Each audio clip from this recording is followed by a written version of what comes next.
Ladies and gentlemen, may I please have your attention? The event will begin in a few minutes, so please take your seats. Please take your seats. The event will begin in a few minutes. Thank you.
Ladies and gentlemen, may I please have your attention? May I please have your attention?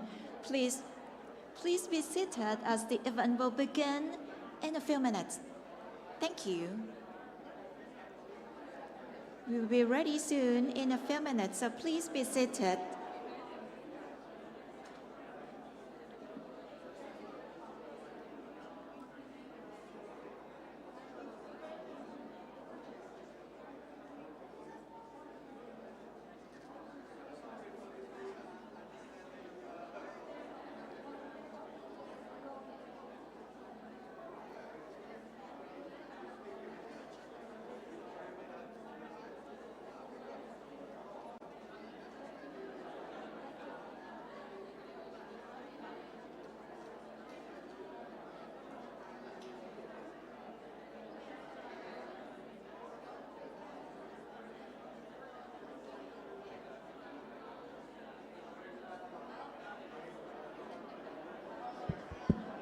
Ladies and gentlemen, we are going to start in 1 minute. Please take a seat. Make yourself comfortable. Free seating, you can choose wherever you want to sit. Our MC would like to start. Thank you, George, for your help.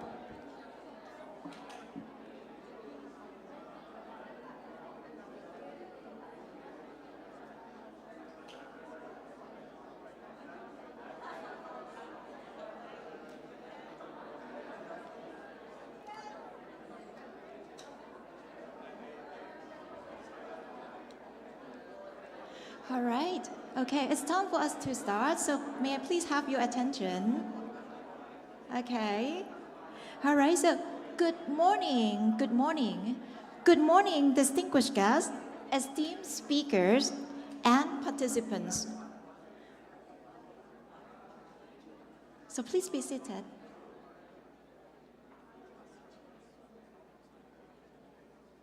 Thank you. Good morning, distinguished guests, esteemed speakers, and participants. Welcome to the ASEAN Circular Economy Forum 2024 with the theme Guiding the Transition, ASEAN and EU Approaches to Circular Innovation and Entrepreneurship. This forum serves as a unique platform bringing together government officials, industry leaders, and members of civil society to discuss how we can effectively advance a circular transition through national policies and regional cooperation to drive a sustainable future for ASEAN. Our program today, running from 9 a.m. to 5 p.m., is fully packed with information and experience sharing. So we hope that all participants will manage your time effectively and stay tuned with us until the wrap-up session toward the very end of the program in the late afternoon. Well, please allow me a little bit of time to walk you through the program this morning. We will begin with the opening remarks followed by 2 group photos. After that, we will move on to session 1, take a refreshment break, dive into session 2, and enjoy a 1-hour networking lunch. Ladies and gentlemen, to officially open our forum, we are honored to welcome 4 distinguished speakers. First and foremost, please join me in welcoming Mr. Paisan Rupanitgit, Deputy Permanent Secretary for Foreign Affairs, Thailand's Ministry of Foreign Affairs, to the stage for the opening remarks. Please, sir.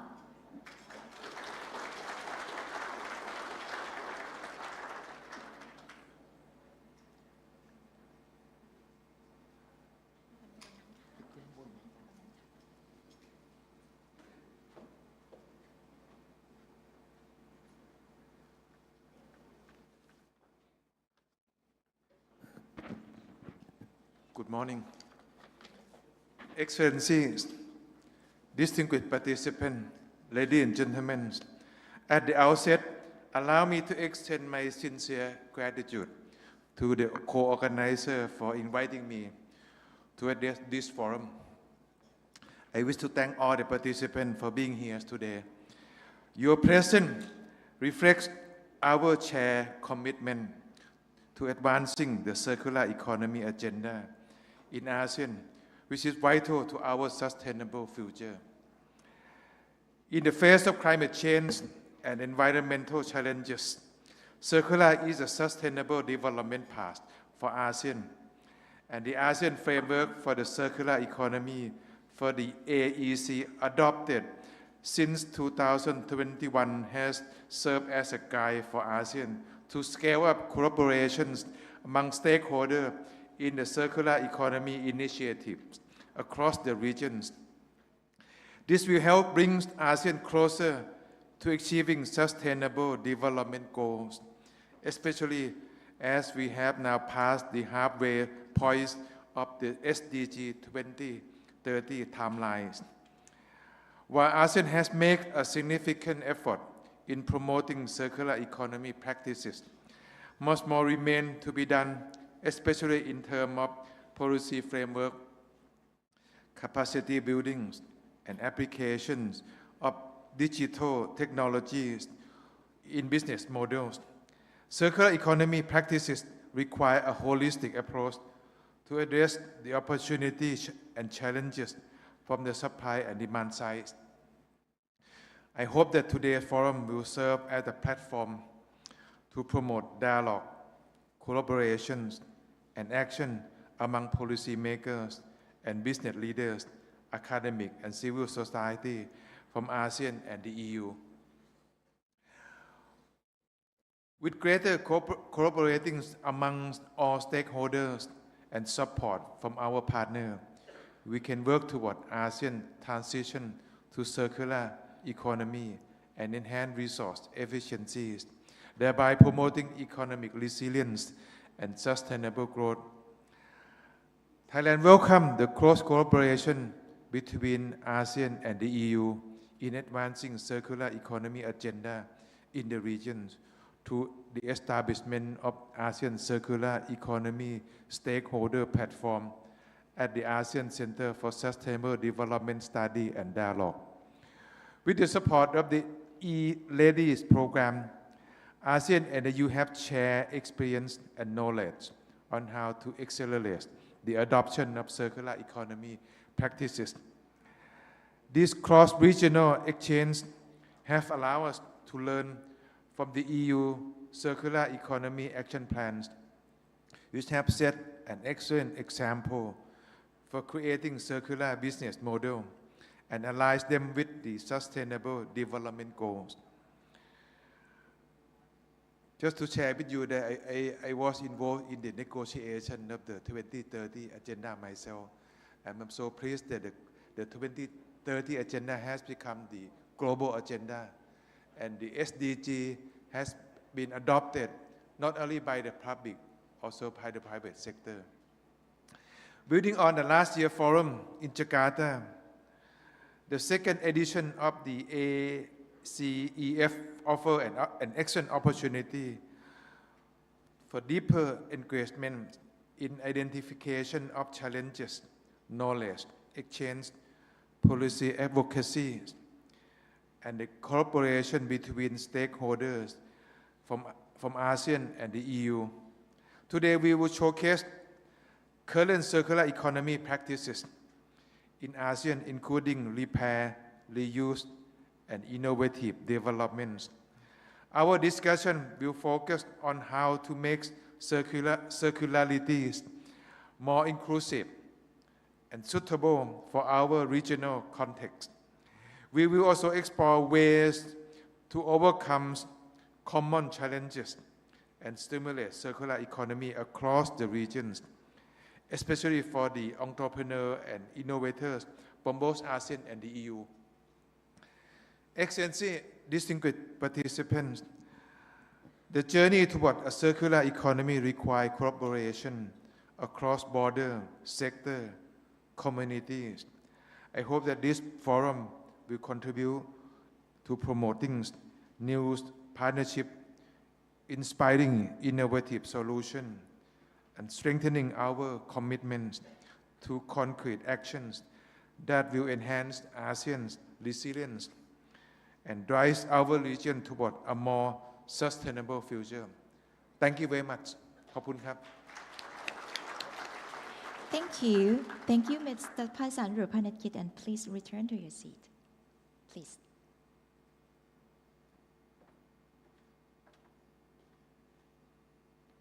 Now, it is my great pleasure to introduce our next distinguished speaker, Ms. Renita Baska, Minister Counselor, Delegation of the European Union to Thailand. Please join me in welcoming her to the stage.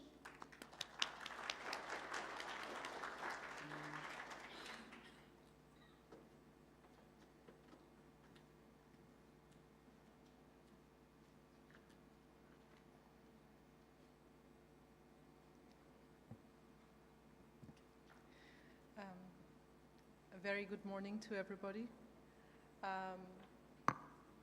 At the outset, I'd like to convey that I'm really closer. Yes, okay, that's right. So I said a very good morning to everybody. Very good morning to my fellow panelists and opening this second day of the workshop, which I understand yesterday has been a very productive one. So good morning to Kun Anthony Pramula Ratna, Deputy Executive Director of the ASEAN Center for Sustainable Development Studies and Dialogue. Kun Paisan Rupani Chik, Deputy Permanent Secretary for Foreign Affairs. Kun Suti Pun Nujaya, Deputy Managing Director, ASEAN.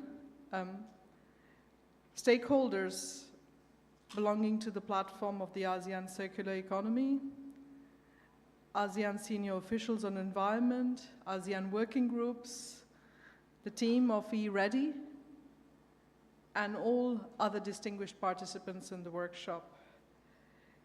It is my sincere pleasure to welcome you all today to the opening ceremony for the ASEAN 2024. I will be saying something which has said before, but that does not make it less important. The circular economy remains at the very heart of what we call the new and regenerative growth strategy for Europe. We think it's very important to address the challenges, in fact, the triple planetary challenges that stand before us. There's climate, but there's the degradation of ecosystems and pollution. So both ASEAN and EU, and I would say the rest of the world, need to keep reducing their material footprint and increase significantly circular material use rate. And we can do that by scaling up circular economy models from frontrunners, mainstreaming them to other players, other economic players in our economies. Now, I'm of course from the EU delegation, so let me just talk a little bit about the priorities as we in Europe go to a new European Commission. For her second term also, President Ursula von der Leyen has underlined circularity, digitalization, decarbonization as the foundations of a new, clean growth EU industrial agenda. So I do want to emphasize that circularity remains at the heart of the policies for this new Commission too. Now this is not only meant to preserve the EU's natural capital, but it's also meant to make EU companies more efficient, more competitive, and more secure in their use of critical raw materials. We want to avoid harmful dependencies on supply chains in a world, as you know, which is very vulnerable with significant geopolitical tensions. Now, the EU seeks to drive transformational change not only in the way we produce, dispose, and recycle goods, but more so in the services, enabling, catalyzing, and underpinning a mindful use of higher quality materials. So to summarize, our policies that we would wish to discuss with international partners, such as you, fall into three broad categories, I would say. First, the design, eco-design products built to last.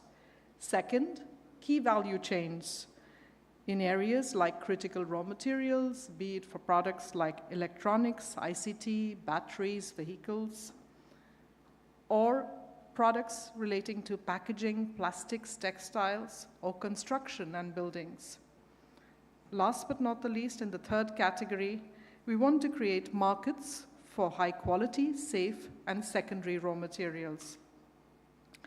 Of particular relevance to this forum and its participants, I would like to emphasize the recently adopted Eco-Design Sustainable Products Regulation. It was adopted in July 2024 in the EU. And highlight to you that there will be an Eco-Design Forum, which will soon invite interested stakeholders to help us set binding requirements applicable to all products placed on the EU market, whether produced inside or outside of the EU. We want to do this, create this framework to ensure it includes the input of stakeholders, not just within the EU, but from across the world. Now, in the EU, recycled materials today already meet almost 12% of EU demand for materials and reduced waste generation by 3% over the last decade. And we have done this while our economy has kept growing. These efforts have created jobs, spurred innovation. So these are some few but very tangible benefits of circularity, and we are very keen to share these with interested ASEAN member states here in the ASEAN 2024. European companies are eager to work in this dynamic region, which has seen, if I'm not mistaken, up to 40% rise in circular startups. I believe many startups are here today also. And that demonstrates in my mind the commitment that we see in this region to affordable yet profitable sustainability solutions. So I'm very happy to note that today's forum and yesterday's side events, they emphasize our partnership to change mindsets, change the way we operate in terms of production and consumption. And this milestone can only be worked out, and we can only achieve the goals when we work collectively in a team. So I want to express my deep appreciation to the ACS DSD, the Thai Ministry of Foreign Affairs, Mahidol University, the ASEAN Secretariat, its member states, and last but not the least, the eReady team. Thank you very much for inviting me today.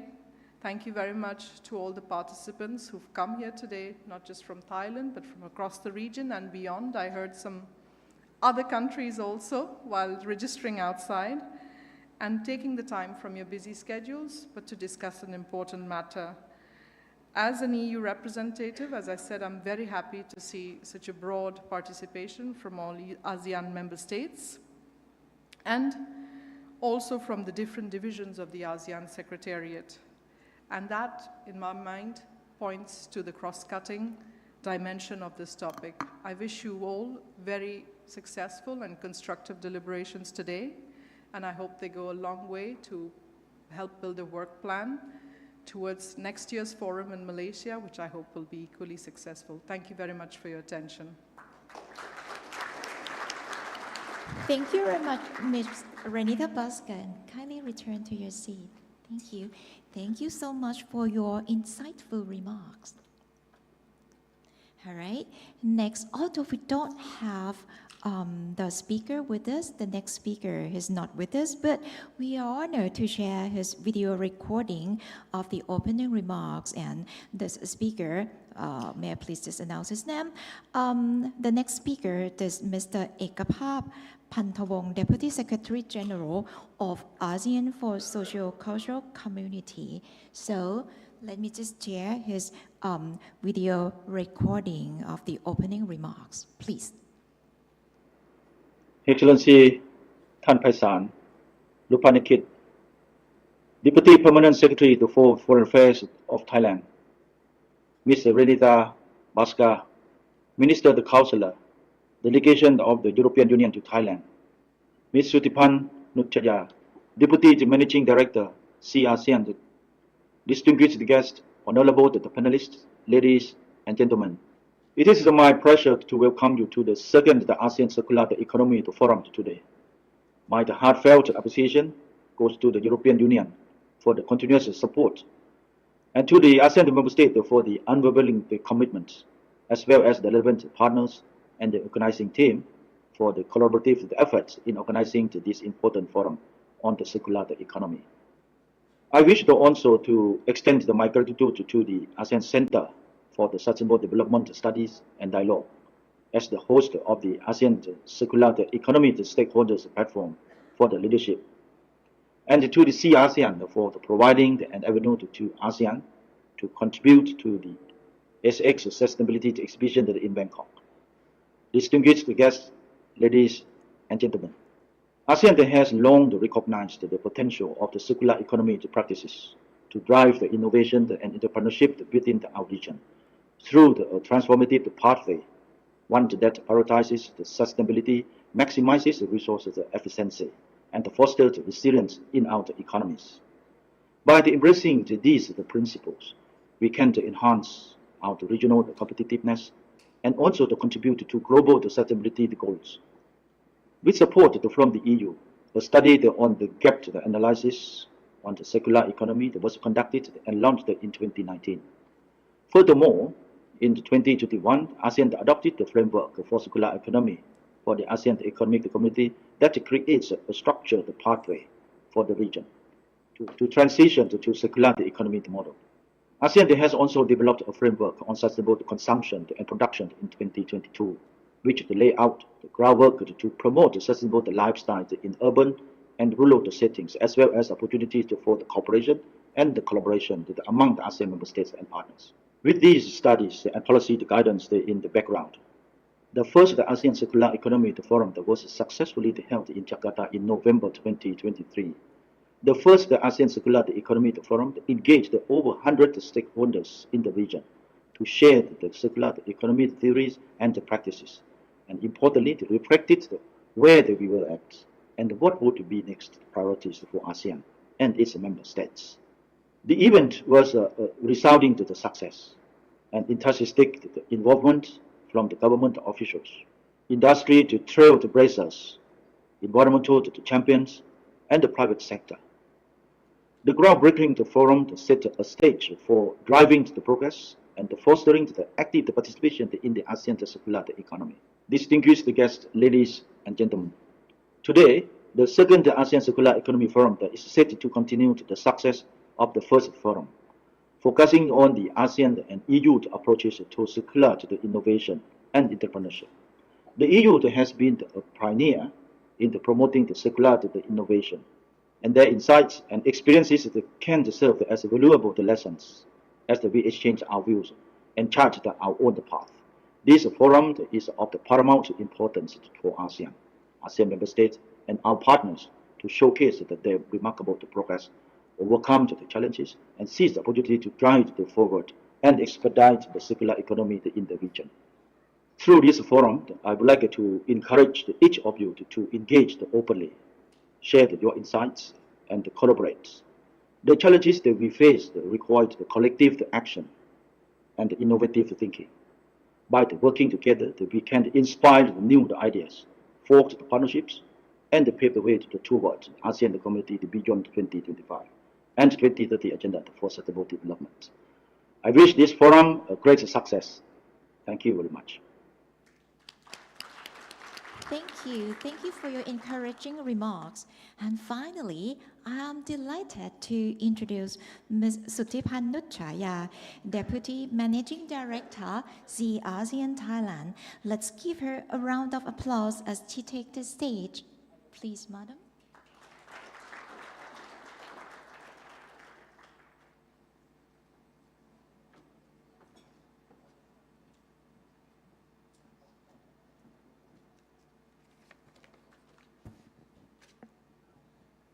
Excellencies, honorable speakers, distinguished guests, ladies and gentlemen, it's my great pleasure and honor to have a chance to be a part of the welcoming remarks to welcome you to the ASEAN Circular Economy Forum. This important platform gathers thought leaders, policymakers, entrepreneurs, and innovators across the ASEAN region and European Union to explore the future circular economy cooperations. Today, our discussions will focus on the transformative visions for production and consumption. The circular economy inspires us to rethink our resources usage, foster innovations, and build more resilient economies. This approach is crucial as we are all confront the pressing environmental challenges from resource scarcity to climate change. And I would like to encourage you to visit the Sustainability Expo on the ground floor, where you will find a valuable insight, innovations that can guide our action towards global sustainability challenges under the theme Sufficiency for Sustainability. This emphasizing a moderate consumption as a pathway to more sustainable future. And you don't have to worry. The show will be shown up until 8 p.m. So you got plenty of time to visit after your forum. And most importantly, you will find one of the showcase of the Sustainable Expo on your table, which is the water can with 100% recycling, serving your circular economy discussions. ASEAN and European Union share a common goal, advancing sustainability through circular practices. The EU Circular Economy Action Plan exemplifies the collaboration between our regions, demonstrating on how we can transition circular economies by exchanging best practice, fostering innovation, and leveraging sustainable solutions. The EU ASEAN Plan of Action from 2023 to 2027 underscores the importance of this cooperation, particularly in promoting sustainable consumption and the production models. Today's forum is a vital step in strengthening this partnership. ASEAN is a region brimming opportunity. Thanks to its vibrant natural and human resources, it is essential that both government and private sectors, especially the small and medium enterprise, startup, they are play a crucial role in shaping future of circular innovation. While our discussion today are just a starting point, the real challenge lies in translating this conversation into action. Let us work together to turn our shared vision into reality and ensure that circular economy become a fundamental aspect of ASEAN's economic and environmental strategies. I would like to extend my gratitude to the ASEAN Center for Sustainable Development Studies and Dialogue, the European Union, and all our partners for their commitment to this vital initiative. And I look forward to seeing our discussion spark innovative ideas that will drive ASEAN towards more sustainable and circular future. And have a great day. Thank you very much. ขอบคุณค่ะ Thank you. Thank you very much, Mr. Tipan, for your inspiring keynote. And kindly remain here. Thank you. And for all participants, please allow us just a couple of minutes for our staff to prepare the stage for the group photo.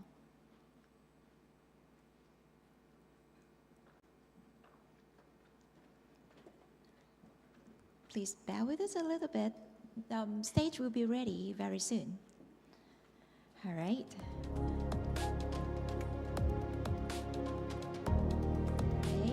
Okay.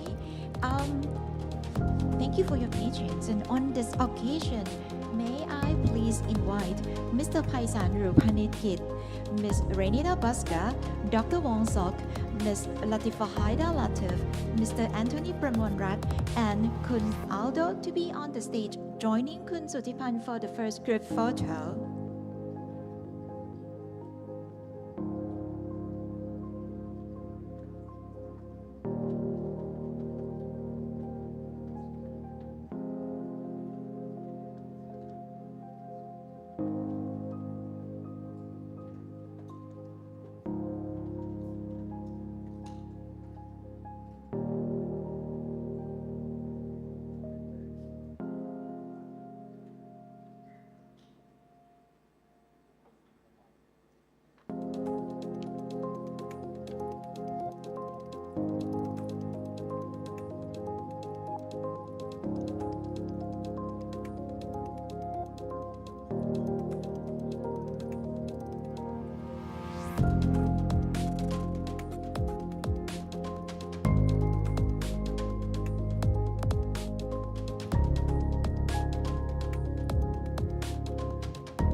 All done with the first group photo?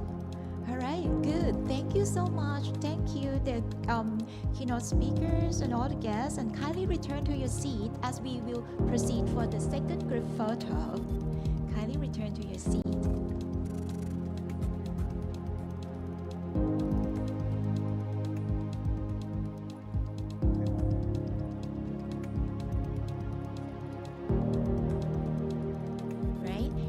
For the second group photo will include key partners, guest speakers, and all of you, all participants. Our photographer, right, will take the group photo from the stage, right? So, may I please invite all of you to stand up at your seats. Please stand up at your seats.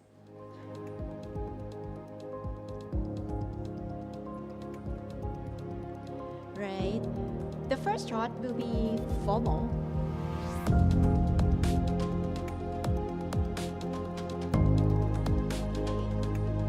A little bit complicated, but let's just follow my directions. So we will take the group photo from the center first. So let's just start from the center.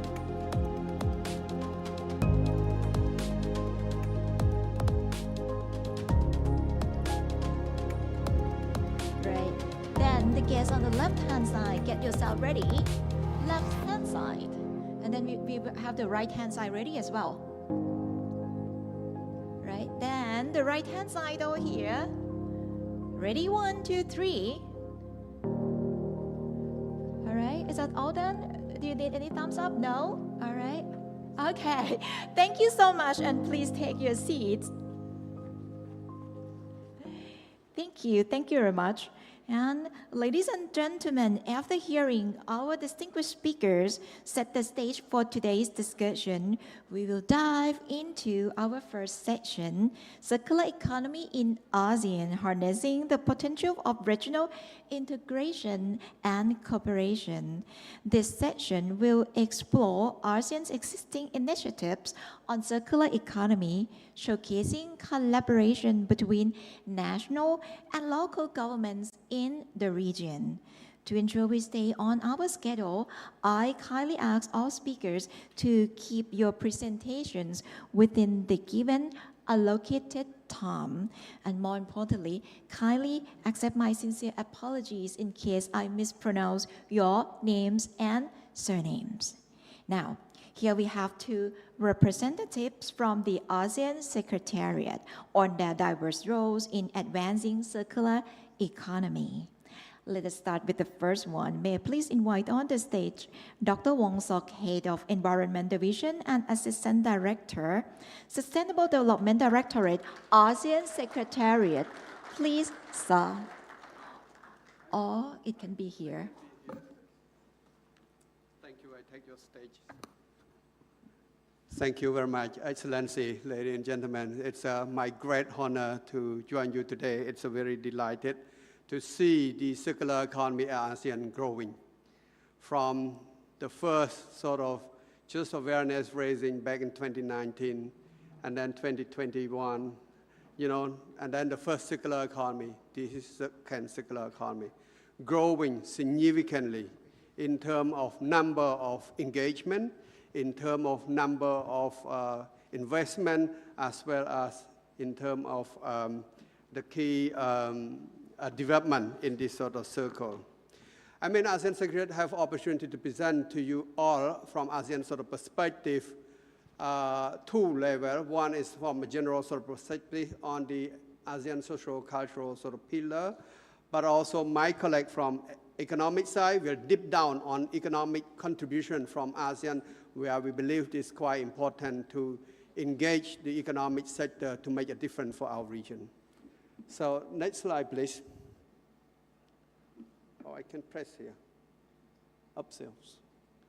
Sorry, I mean, this is the slide I would like to show you in 6 points, where we have this sort of give you a figure of ASEAN in terms of number, related document to the circular economy, the key document initiative for ASEAN circular economy, as well as circular economy related initiative, key message from our own perspective and experiences, and also the recommendation. How to press this? Okay. Next, please. Who's control the slide? Or I just. So this is the number just to show you. Some of you is already well aware of this sort of number in ASEAN sort of development. I think it's with the population, as you can see, the number is significant, 600 plus, as about 9% of the world population. But look from the economic side, it's significant. It's the fifth largest economy in the world and the third largest in Asia. And half population living in the city. So with that, bear in mind about this sort of supply and demand side in Southeast Asia. So which is significant. With that, the residues, also the impact, also significant. That we have to address the need in our region. Next, please. Can I press from here? So this just provide you this sort of impact from this sort of well-developed in Southeast Asia, the sum of impact there in terms of, the plastic pollution as one of the things we would like to highlight. I think all this message have been floating around, so I may not be elaborate all that sort of detail. So I will try to do on the key message. So anyone can help me to where to point this? Yes? Yes? Oh, okay, perfect. Where to point to? Okay, this is the key document. I think the master document, as you have seen some of the presentation or document. I mean, ASEAN 2025 forging ahead together. This is the master document of ASEAN. So, and also you have this sort of implementation of ASEAN Comprehensive Recovery Framework, that the way we build during the COVID time, how we can make different in our region. And then also the Combating Marine Debris Action Plan, which is also under the ASEAN chairmanship during the Thai chairmanship, and also ASEAN SCP framework development, and also the ASEAN Economic Circular Economy framework. So this one will be elaborated further by my colleague. So this just to provide you sort of information because of time limit that I have to go quick. I not read that all because this is about the way how ASEAN build our community by engaging different stakeholders, but also to make different from development as well as inclusive and resilient and dynamic society. So this is what it consists of the ASEAN Comprehensive Recovery Framework that consists of a number of broad strategy. So the broad strategic 5 really advance toward a more sustainable and resilient future of ASEAN. So among others, the key that we try to promote the transition toward green and circular economy among the other things, develop ASEAN Sustainable Consumption Production Framework, and also explore establishment ASEAN Circular Economy Stakeholder Platform. That document at that time, right now the stakeholder already established. So this is the regional sort of action plan for combating marine debris in ASEAN member state 2021-2025. This is referred to the Bangkok Declaration at that time, but also the framework of action. So you can see all these sort of key document, all the key action addressed from the upstream to downstream, and also different sort of intervention policy support up to the awareness raising and investment. So from the SCP standpoint, also the sustainable consumption production, where we believe this sort of individual level of consumer and also producer will make significant difference to our region. So this also document, also the guiding document contribute important to the circular economy. So now this is a key document initiative of the ASEAN Circular Economy. So this is an early document that my Deputy Secretary General of ASEAN said about the circular economic gap analysis that with our expert support here. This is the way we also identify some of the gap that including information, knowledge, policy and governance, technical capacity, market and finance. And this issue may be still up to now. So this is the recommended at that time that it's about the technical standard of plastic and also the guideline for the circularity plastic. There's some development after this sort of assessment. Now this is just to highlight the first circular economy forum that we have that was held in 8 to 9 November 2023 in Jakarta. So with the key message is circular economic practice shall be encouraged in all levels and all sectors. And also the application circular economy principle require the 9 sort of the 9 concept, which is from the review up to the recovery. And then to support the application of circular economy in modern SME, it's one of the most important, among other the capacity building and the local businesses. So this is today also to share the message with the startup company that this is the key recommendation from the first circular economy.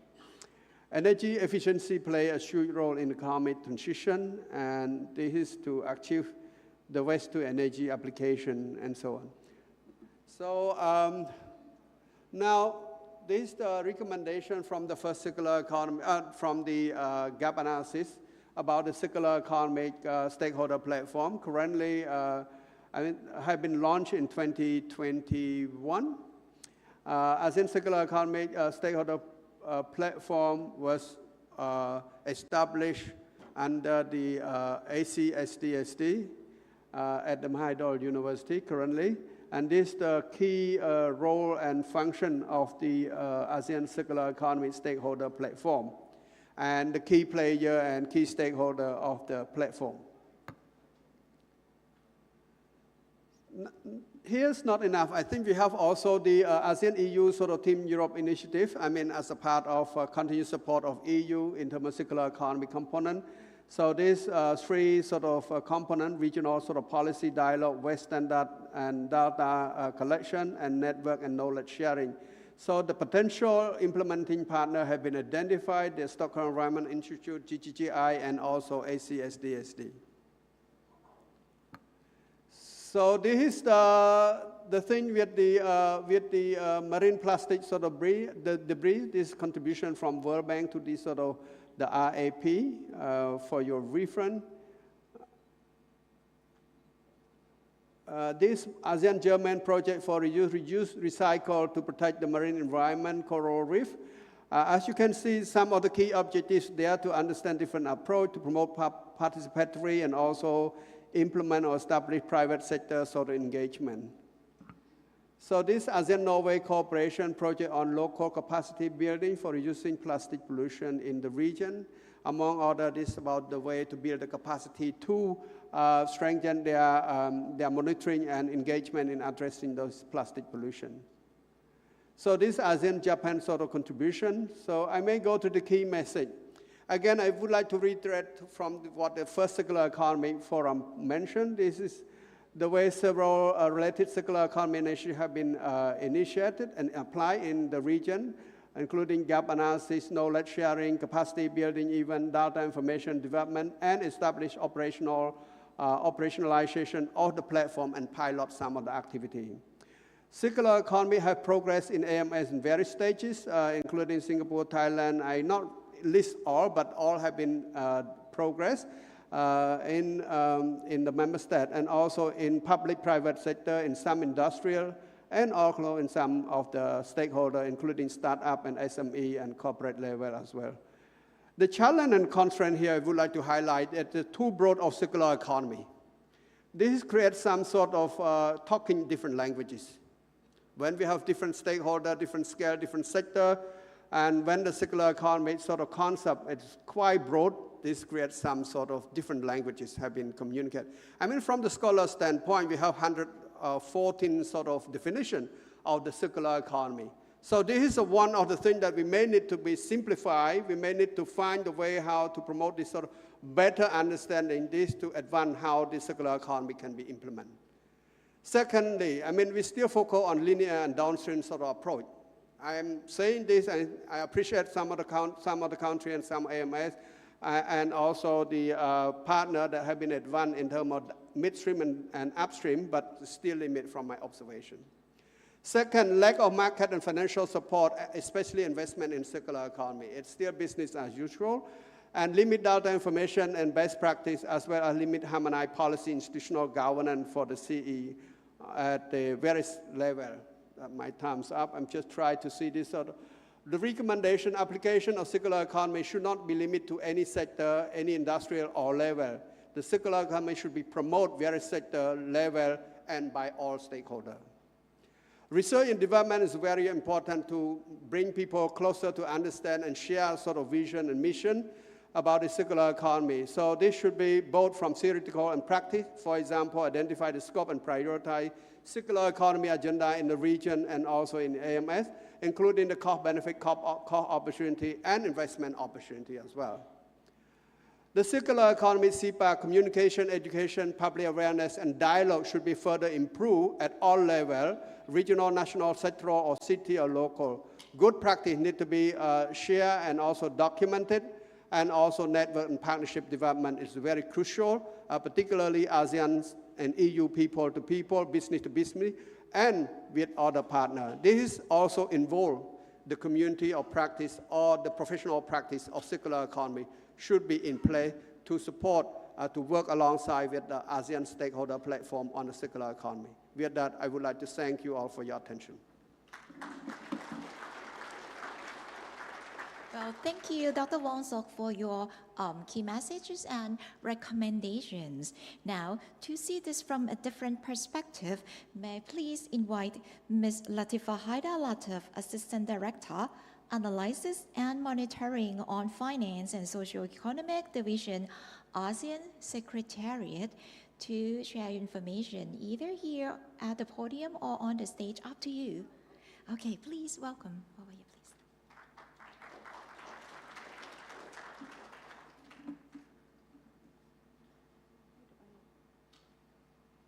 This is for next slide. This is for back. This is laser. This is next slide.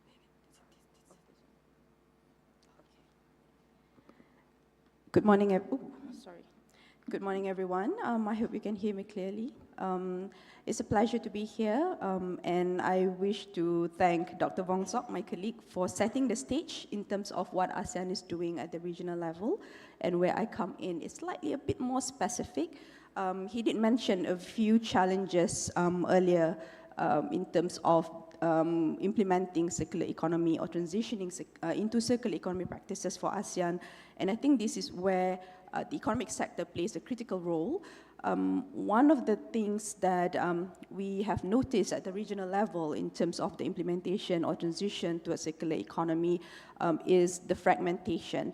In the economic sector, the concept, I should say, the concept of circular economy has actually been practiced for quite some time in the agriculture sector. There are various activities in the transport sector, even in the energy sector.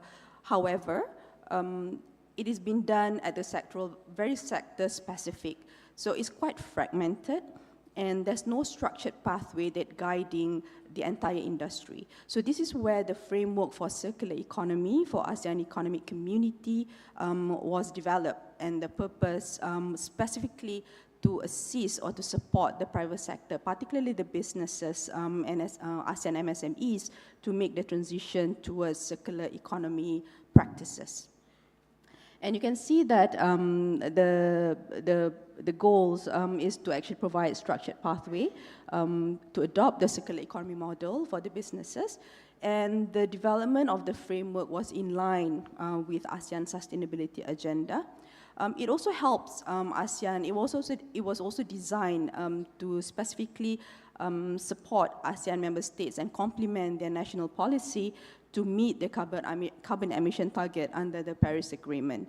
So just to give you a bit of a figure to entice you, so to speak. So circular economy is a big component in ASEAN's strategy for carbon neutrality. And we're not looking just into, when we talk about resource efficiency, that's one of the goals that we're trying to achieve under the circular economy framework. But by 2050, through our modeling that we did for the carbon neutrality transition, circular economy, creating a regional circular economy supply chain would actually create up to $4.9 trillion GDP uplift to the region by 2050. So that's a significant, huge economic benefits. It creates jobs as well and bring in investment. So let me shift to the next. So some of you may have been quite familiar with this this diagram. You can see that the circular economy, this slide basically summarizes the framework for circular economy for ASEAN Economic Community. There are 3 strategic goals that we try to achieve through this framework to achieve a resilient economy, to create resource efficiency, and also sustainable growth for the region.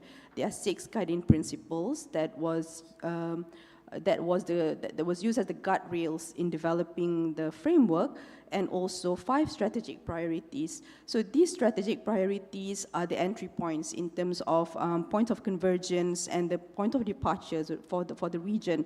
One, looking into what are the priorities, looks into standard harmonization and mutual recognition for circular products and services across the region. Ensure trade openness and trade facilitation for circular goods across the region.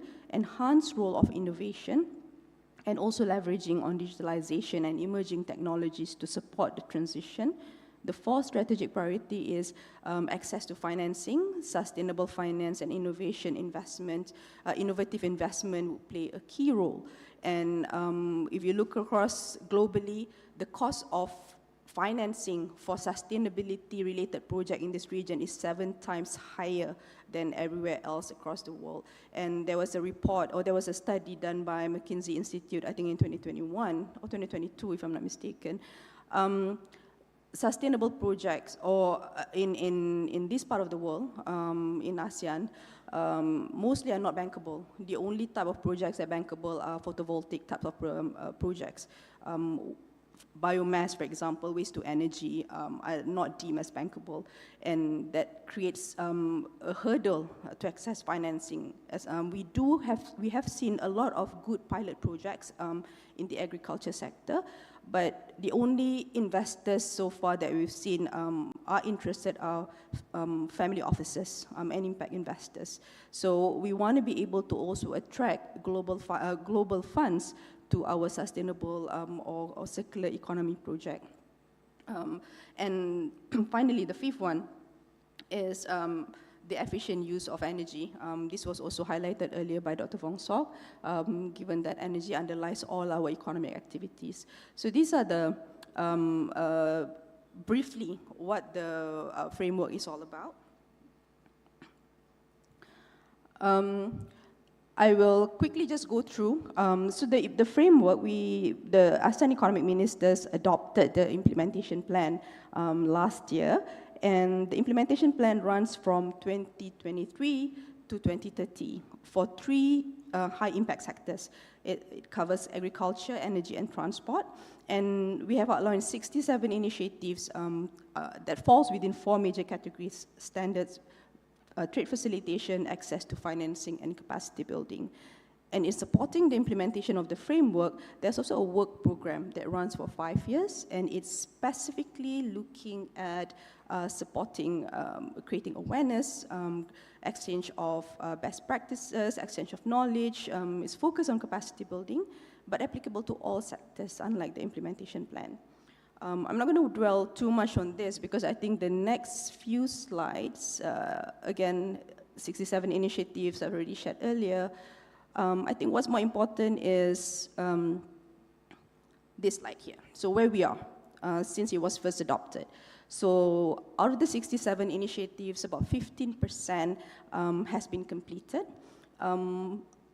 Close to half of it are still yet to start, and about 39% are ongoing.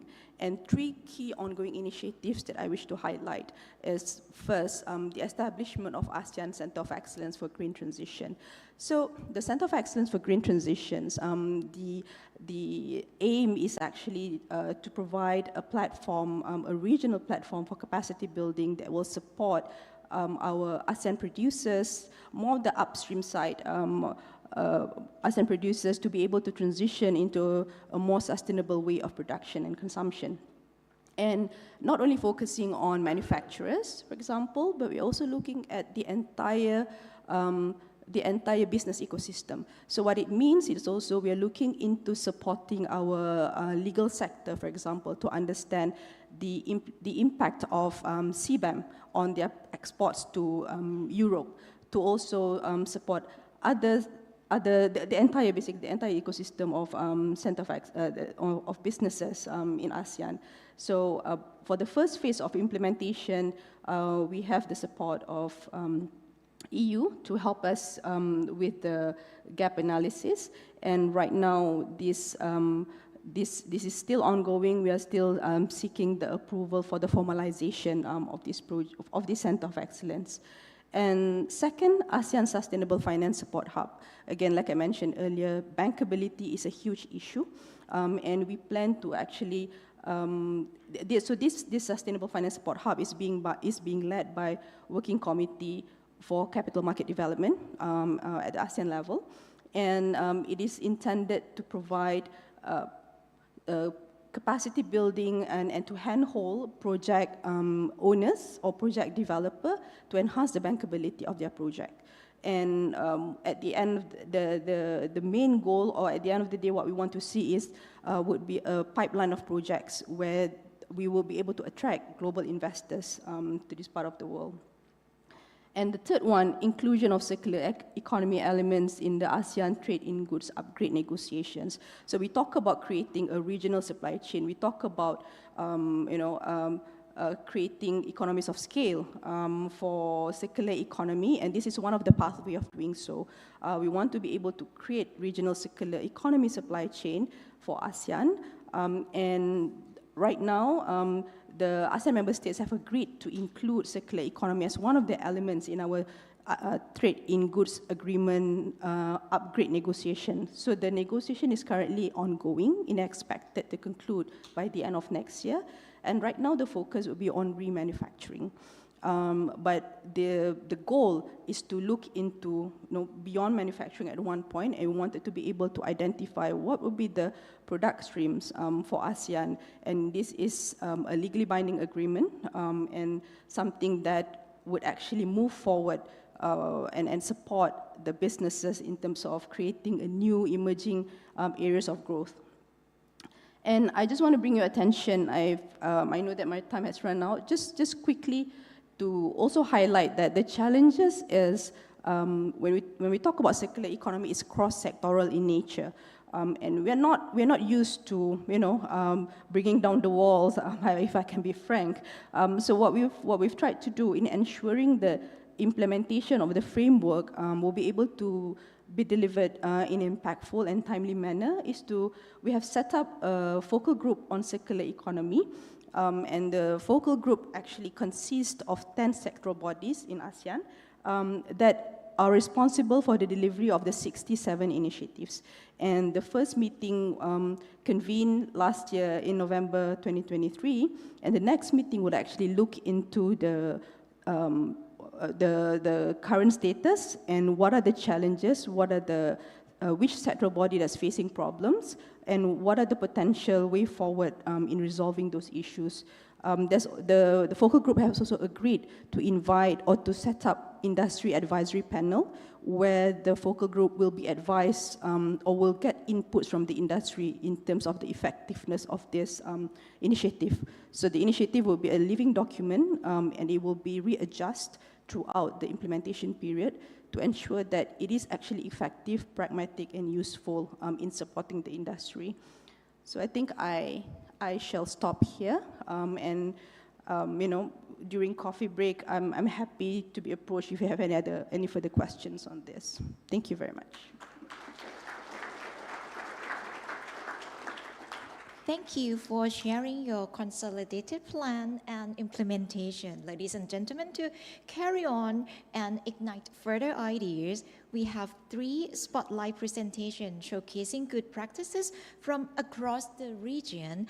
Let's just begin with the first one. May I please invite Ms. Asri Hadianti, Geostuti Planner at Directorate of Environment, Ministry of National Development Planning, Indonesia Circular Economy Framework, to share the presentation, please. Yes.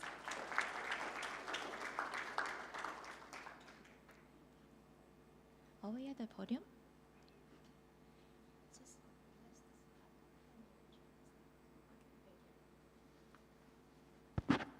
So good morning, everyone. It is a very huge opportunity for me to speak here on behalf of my Director of Environment in the Ministry of National Development Planning, or we usually call Bappenas, from the Government of Indonesia. So my name is Asri. I am a planner at the Directorate of Environment. I am usually handling the circular economy and waste management in my directorate. So here we are. I would like to share some things, probably some insights how Indonesia have our own circular economy roadmap and action plan. We just launched it last July, so it's very fresh. Hopefully, it is also aligned with all of you, because since we're from the Asian countries, we share a similar situation and condition. So for the next slide, I think it is already spoken before about the triple planetary crisis and then how we use material excessively amount in the last couple of years. And then, but to zoom in at Indonesia condition, we are facing a waste emergency in Indonesia. So right now, Indonesia produces 64 million tons of waste per year. It's this year, that's now. And in our projection, in 2045, 100 years after Indonesian independence, it will be 82 million tons per year. So imagine the number of waste that will be generated in Indonesia, and it is of course not followed by the capacity of the landfill in Indonesia. In our projection, in 2028, the landfill in Indonesia will be over capacity. So circular economy is very urgent now more than ever. And that's why we are going for the shifting of the paradigm towards the circular economy. Probably this already shown also yesterday that we use the 9R framework. We used to know about 3R, reuse, reduce, and recycle. It's actually only the extent of the 3R. We have one from the refuse, and then we have the rethink, and then we have the reduce. On the light blue one, we have a lot of improvement regarding the reuse, repair, manufacture, refurbish, and also repurpose. And we have recycle, of course, and the last one is recover, where it's actually the least circular of all of the R's. So this is what the main framework for our circular economy roadmap and action plan. Basically, it consists of three main directions. One is for the resource efficiency. So from the beginning, we are thinking about the eco-design, minimalization of design, minimalization of production when it is not necessary. And then the second, we are extending of the lifetime use, where we do repair, we do like refurbish and manufacture and etc. And the last one, of course, how we can utilize giving it back into the production stream, giving it back into the cycle of the product so we can use it more and more. So based on this 9R, during the last few years, we have published several studies regarding the circular economy. Of course, in Indonesia, we would like to have the evidence-based planning. So a lot of studies going on, and one is about the benefits for circular economy in Indonesia. It is, by statistic, it is proven that in 2030, if Indonesia implement the circular economy, it will bring benefits of the economic, social, and environmental benefits. And then the second, we have also another book about the initiative of circular economy in Indonesia. This is what we want to capture. What is already done in Indonesia? Where is our starting point? Do we have already some initiatives on the ground? And in our studies, there are already at least 36 initiatives in Indonesia, and they are giving economic, social, and environmental benefits because of their implementation of circular economy. And then we also have our study regarding the food loss and waste in Indonesia, because in Indonesia's almost 50% of our waste is organic waste. That's why there will be a huge generation amount of food waste in 2045. It's about 344 kilogram per capita per year, and it also gives us some challenges to the economic, social, and the environment. So based on these three studies and also any other studies, we are just published our green economy, circular economy roadmap and action plan. There are three main indicators here. We have the circular input rate that hopefully can represent the first 3 R's of the 9R framework. And then we have the usage rate, which representing the other, the middle R's. reuse, repair, refurbish, remanufacture, and repurpose. And then the last one, of course, we have recycling rate, which is having it as a representative for the recycle and recovery as the last R's. We are also assessing the performance of circular economy in Indonesia. So based on the previous studies, we are already focused on 5 priority sectors. I know Pak Fong before said that we don't have to limit our sector in circular economy implementation, but however, in our planning, we need to have some focus first, and we are focusing on 5 priority sectors, which represents 1/3 of Indonesia GDP, and then using a lot of labor, and then have a huge circularity potential. We have the food and beverage sector, we have the textile, electronics, and then we have the construction, and then we have, of course, the plastic packaging sectors. All the 5 sectors is quite different. Its starting points are very different. We know that a lot of going on in the plastic sector, a lot of projects, a lot of intervention, but on the other side, like construction, like electronics, I think we have one of our main player in electronics circular in Indonesia, Dulang, which will be presented in the next session. It is quite behind than the plastic and also the food and beverages right now. So, and also this roadmap is actually not only us making this roadmap. We have a lot of supports from the other ministries. We are working with the Ministry of Environment, the Ministry of Industry, of course, and the other ministries. And then we have also support from the EU, from the UNDP, from the Denmark Embassy, and etc. And also we are having a lot of FGDs with the non-state actors, from private sector, from association, from startups, and etc. So we are trying to have this as inclusive as possible. So yeah, we know that just a few months ago, the world already had its own ISO for circular economy. We are also trying to connect our indicators for circular economy to the ISO, but it was really hard to put it, since the ISO, I think it covers mostly for company level. For the national level, it's very hard to find the data. So this is what we already tried to do. We are trying to have the measurements on the circular inflows, also the circular outflows, but we are very interested if we can always develop into the other indicators according to the ISO. And the next, the Circular Economy Roadmap and Action Plan, we already put it in our 20-year development plan, or we usually call it the RPGPN. So in Indonesia Vision 2045, which is the Golden Indonesia in 2045, we already put sustainability as our vision. We hope to have a country which is, of course, sustainable, and then also sovereign and developed, and one of the policy direction is circular economy. So circular economy is already established as one of the main direction for the next 20 years, and the roadmap is one of the key document complementing the development plan.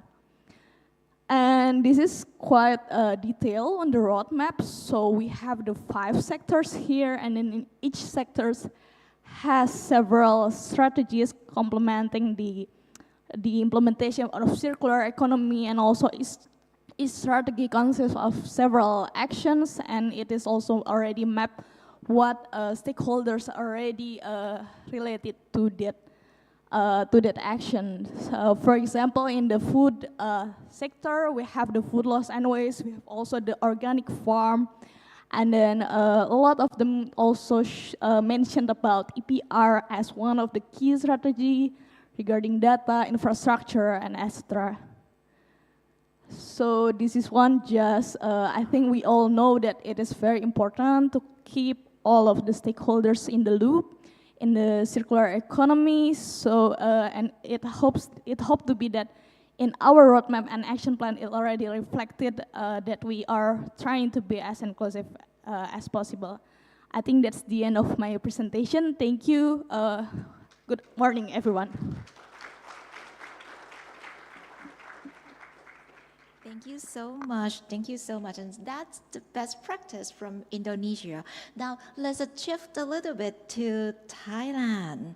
Now, may I please invite Dr. Wichuda Daud, Director, Advanced Polymer Technology Research Group, MTech and STDA Thailand, right, to share her idea and best practice of this circular economy here in Thailand. Well, good morning, everyone. May I be on the stage because I'm a little bit short, so I'm afraid I will not see everybody here. And this is such a big room. I did not expect this, and I think they're putting the last slide for me already. So sorry. Can you go to the first slide, please? Well, now you see from the back to the beginning, so it's kind of like we circulated back. So, well, good morning, everybody, once again. And actually, for my line of work, I'm from the technical side. I'm from the research centers of, well, Thailand. NASA is like a research arm center for Thailand, and we actually in the National Metals and Materials Technology Centers mean we're dealing a lot on the materials. And since my colleague, Ms. Asri, just mentioned about this triple effect, I think this is what we are in the turbulence time, where our virgin resource is dwindling, and we cannot use the same logic or the idea of yesterday to solve these problems. And I think that's what everybody believes.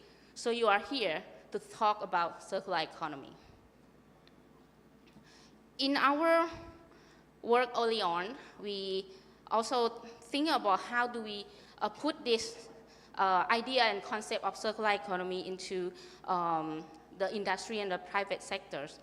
And we found that as the material scientists also that circular economy is not just sending things back, it's not just recycling. Because in terms of material, when you try to break it again, it's lower the value, it's lower the integrity. So what do we do to go from here? And I think the key, this one is shared by my good friends and colleagues, Professor Matthias from Linköping University in Sweden. When we have the workshop together, he said that, well, circular economy cannot happen by chance. You have to decide it. You have to decide that the resource that you are using is sending back to the future. So how to do that is you have to know what it is in the future that it will be. Does it already have the needs and requirements? What is the need and requirement that it should be? It is like you are designing something and you also find the way how it will die in their first life. And then it can go on to the second life and third life. So that cannot happen by chance. And the most important part, at the starting part of the circular economy is the design for circularity. And when you do design, you can do design in many stages of the development of a product or a process or a service, but the one that has the most influence on the environmental impact is during the upstream measure, during the design stage. And when we talk about design, in this concept, we're talking about the design and development and to finding the right solutions. And those solutions can be products, can be service, can be new business model as well. And we adhere that to circular economy principle. I think we already have mentioned about ISO 5900 series that's coming. And these are the principle that we really focus on. That's the 6 interlinked principles that we use to kind of like implement and try to put this on and on to the people, because circular economy, it's kind of like you have to kind of change the mindset a little bit. So it has to be repeat and repeat again. And something very simple that we do in our workshop is to ask everybody, to change the word that they use. Don't use the consumer, it's a user. Not consumptions, but use. And there's no waste in circular economy. Everything is resource. And you are doing resource recovery, not the waste management. So those are the things that we have as is knowledge and communication. And that's the first part of the activities that we do, is we offer a lot of intensive workshops. And this cannot be done by us only, but we in collaboration, and actually we are sponsored by our friends Department of Primary Industry and Mines from the Ministry of Industry here in Thailand. They actually came to our first workshop during the COVID, that we do everything online on the plastic product design for circular economy. And we come up with a proposal that why don't we give you some funding and you do this not only intensive workshop, that we do this already 3 years, right, in a row. And I think next year we will have also another one. We see that maybe participants is dwindling down because we also moving from online to a bit on-site. But you see the private sector engagement is getting more and more. That's the first part. But the second part, after you do intensive course, you know the theory, but it's nothing compared to do it practically. So we invite the companies to apply to be our challengers. We call challengers. It's a CE Design Solution Challenge that they apply with filling all the applications, the solution that they want to do, and we provide them with the consultants. We provide with some money, seed money, actually the budget is about 100,000 baht per solutions that actually we don't give it to them, but in terms of like in kind. So us as a researcher helping them in evaluate the circularity indicators, to do some testing, to develop prototypes. And through this process, they do like about 4 months do all this, the testing, making even the prototype, and we also do the feasibility study for them in the beginning, and at the end of each year, we'll have like a final design journey seminars around November. And this actually, the purpose of this event is actually to kind of like showcase, yes, but also to invite others in the other sectors to come and learn and to see if they can get something, and it's giving the spark of what they can do in their organizations. And every year we get the people that coming from these seminars apply to the next year as well. So I think it's keep the momentum, and people can use this as a platform to test, develop the idea, and actually they can go back to their company and do it even better, even involve more people in their company. And what they do during the development stage, we have 5 steps of work that we are doing with the company. It's first and foremost is that they have to do system in focus. They have to define what they want to do, what is where you want to measure what. And then the second thing that I ask them mostly is, do your resource flow analysis. How do you use your resource in your organizations, in making these products, or in this process? So you know where is the hotspot, and you know where you want to improve. And when you know where you want to improve, you choose what is the CE strategies.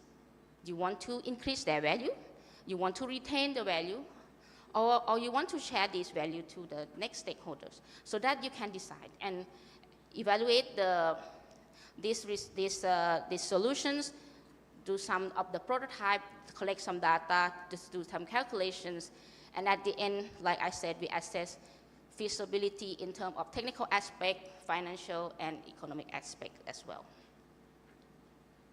So to date, 3 years, we have already about 18 solutions, and there are 16 challengers. Challengers are companies.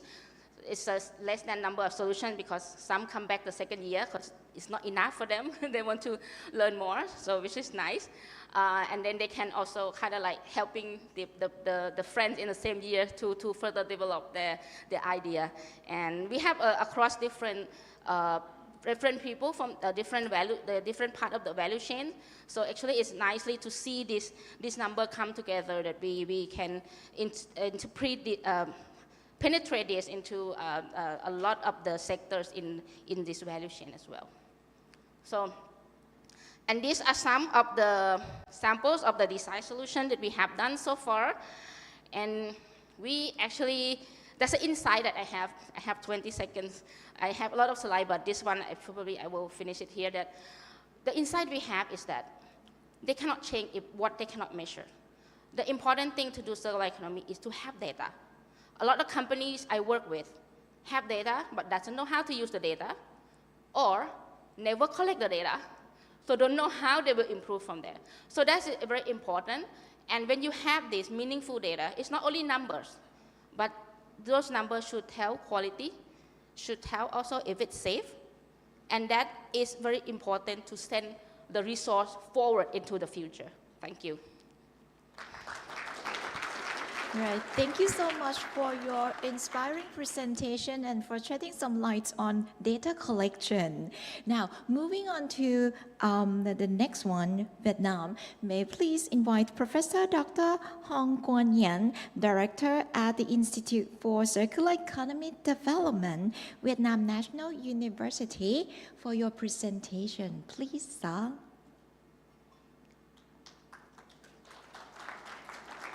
Environment of our farm, of our natural capital, onto our balance Good morning, sheet. everyone. I'm so feel more comfortable to present here.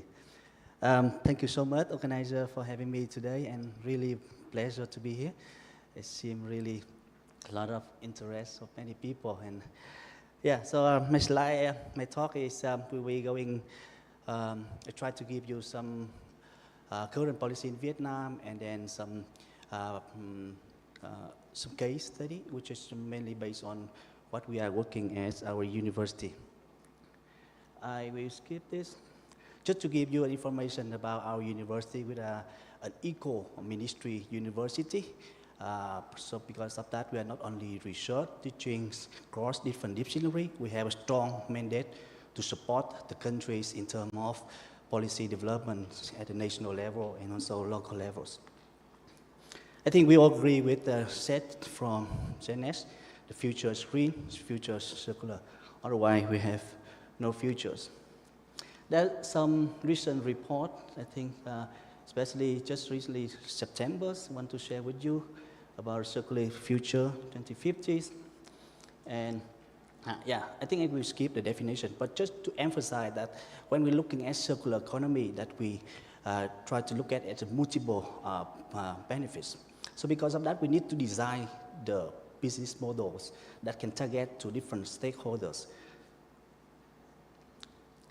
And of course, it can apply at different scales, small scale, meso, or macro scales.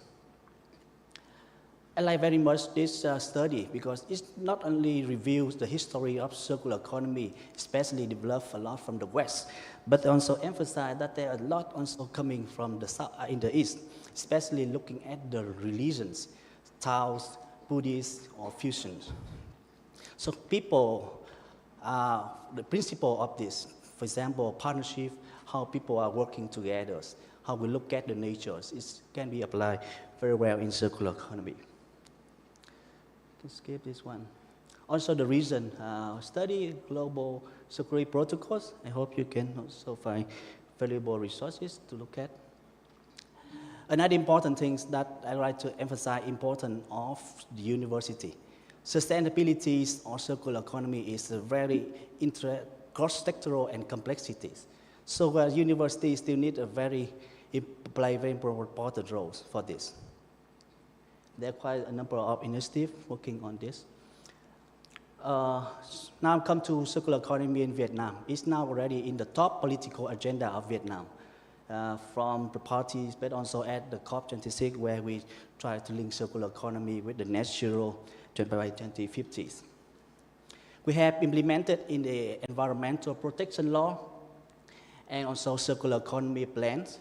And we have very important one. We are expecting this Vietnam regulatory sandbox, where we see that actually the current barriers, especially institutional barrier for implement circular economy is not easy. So we need the regulatory sandbox to overcome these barriers. We also have been the circular economy action plan. With this one.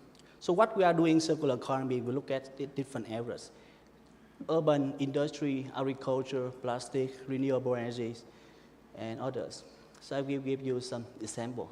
So when we look at circular economy in renewable energies, it's not only about how we're recycling circular materials, but we need to integrate it with different agenda. For example, carbon neutrality, how we integrate different renewable energy, how the renewable energy link it with different sectors like infrastructure, transportation, bioenvironment, but also green finance.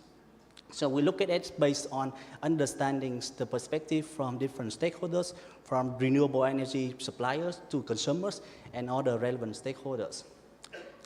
Another example, how we look at circular economy and agriculture, is agroecology models. So actually it's not only at the at the practice here at the local farmer, but actually we can look at the whole value chain, including the global international market, where the carbon credit, for example, can be traded. But not only that, we need to have high added values. So the agriculture product need to have more added value, where innovation technologies come in, where we can create more added value. For example, chitosan or peptide and some other high added value products. I'm very proud of this example because this is project we developed a circularity plan for Con Đảo Island in Vietnam. Now the plan is implemented and approved by the government and spend about $20 million to implement circularity plan across different sectors, from awareness, capacities building, waste, water, biodiversity, green transportation, energy, bioenvironment, and most important, economic sector, green tourism. And actually to do that, we learned that we have been aligned very well with the national agenda, strong political willingness, especially from the province levels, multi-level governance. We have collaboration district to province levels, but also across different departments. Here, the Department of Science and Technology were the champions. Another example, how we look at circular economy at the city scale.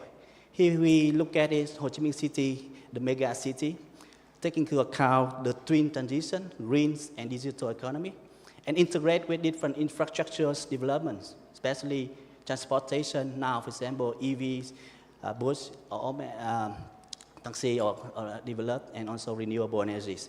But it's also integrate with the ongoing agenda, urban upgrading, reducing floods, environmental pollution reductions, and others.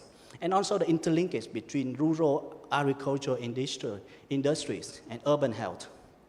And also we need to implement the sandbox regulatory for the cities.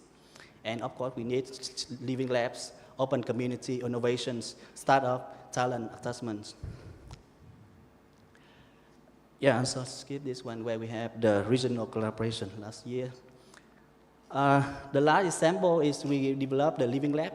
We were trying to demonstrate different circular economy solution from waste transformation to bioenvironment, renewable energies, agriculture, and we do this together with our colleagues, but we work with industries, local government to learn how to transfer it into practice. Okay. Yeah, so I think that was my slide. So I want to keep the time. Thank you so much. Thank you. Thank you. It's perfect that you can keep the time, keep our schedule. So we still have much more to offer to you.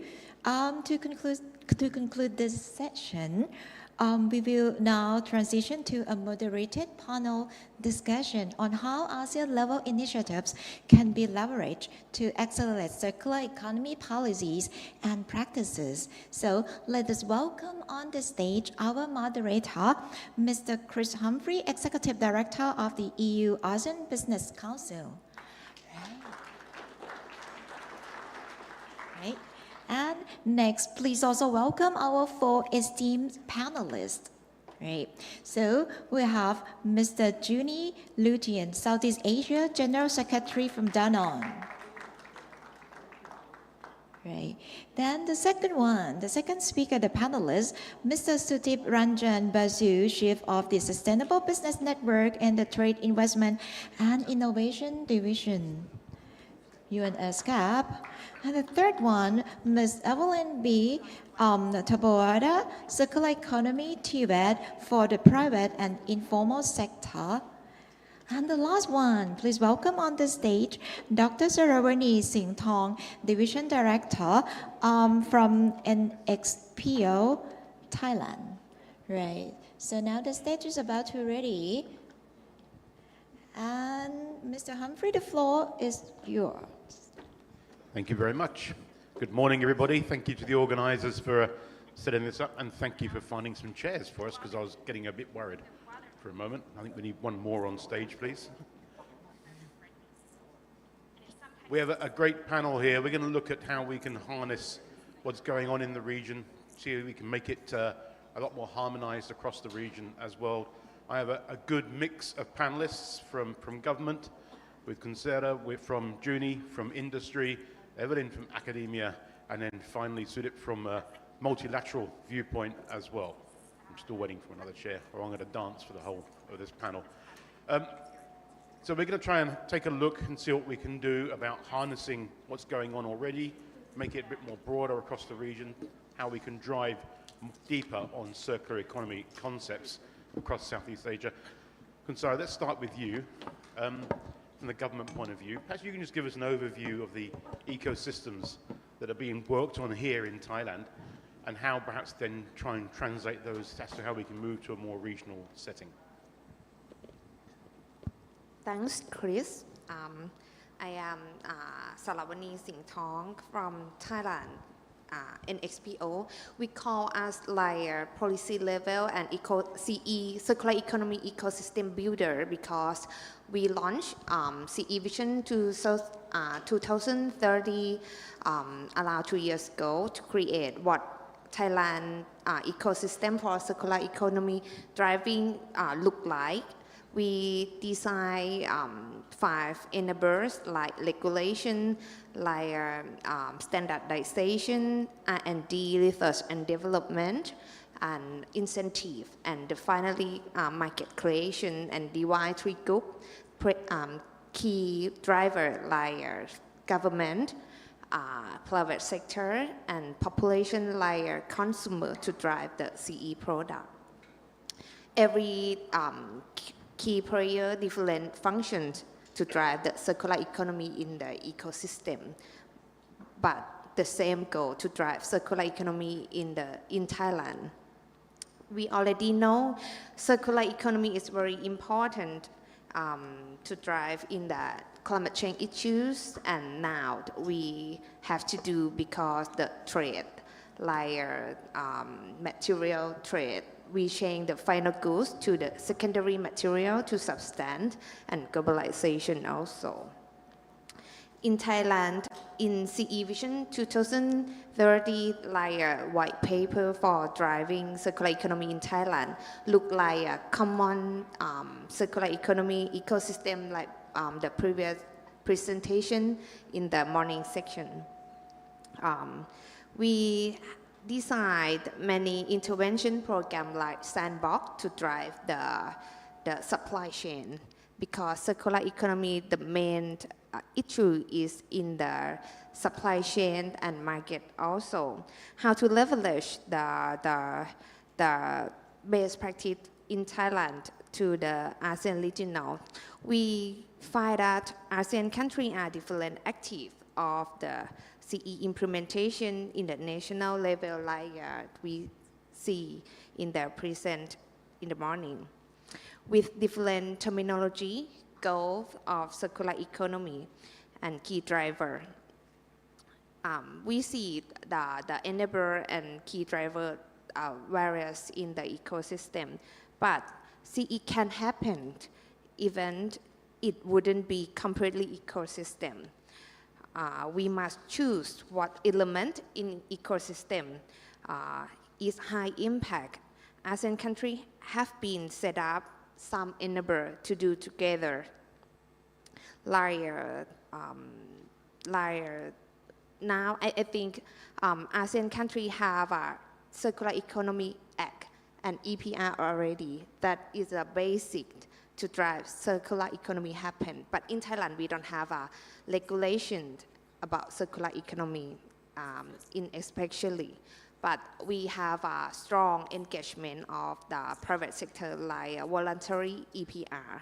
Like in this afternoon, I would be on the stage with them, the private sector of the group, private sector like the Federation of Thai Industry or FTI. And we, Nexpo work with many government organizations and private sector, like 1,400 Thai MSME in different sectors, and Office of Small Medium Enterprise Promotion, or can call OSMEP.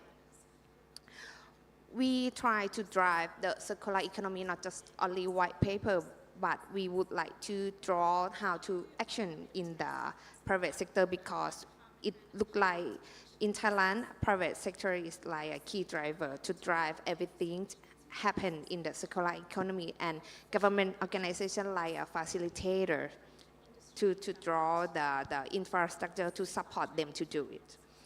And we found that we drive many things such as BCG, like bio-circular green economy policy, finance sector, like a green loan. They already launched the green product to support MSME to transform and to do circular economy, but it lacks something to quite link together, the two link together, and the small MSME to link the supply chain with the large enterprise, because large enterprise can do by themselves the circular economy.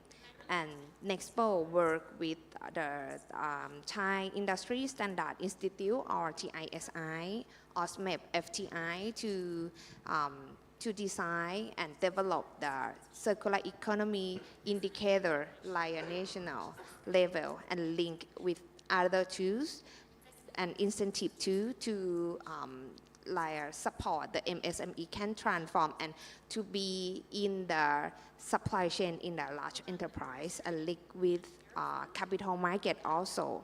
Now we try to link with the white paper, what the gap, circular economy in Thailand, and how to do in the action. And we developed two to link it together. As I mentioned before, ASEAN countries are different active of circular economy implementation in the national level.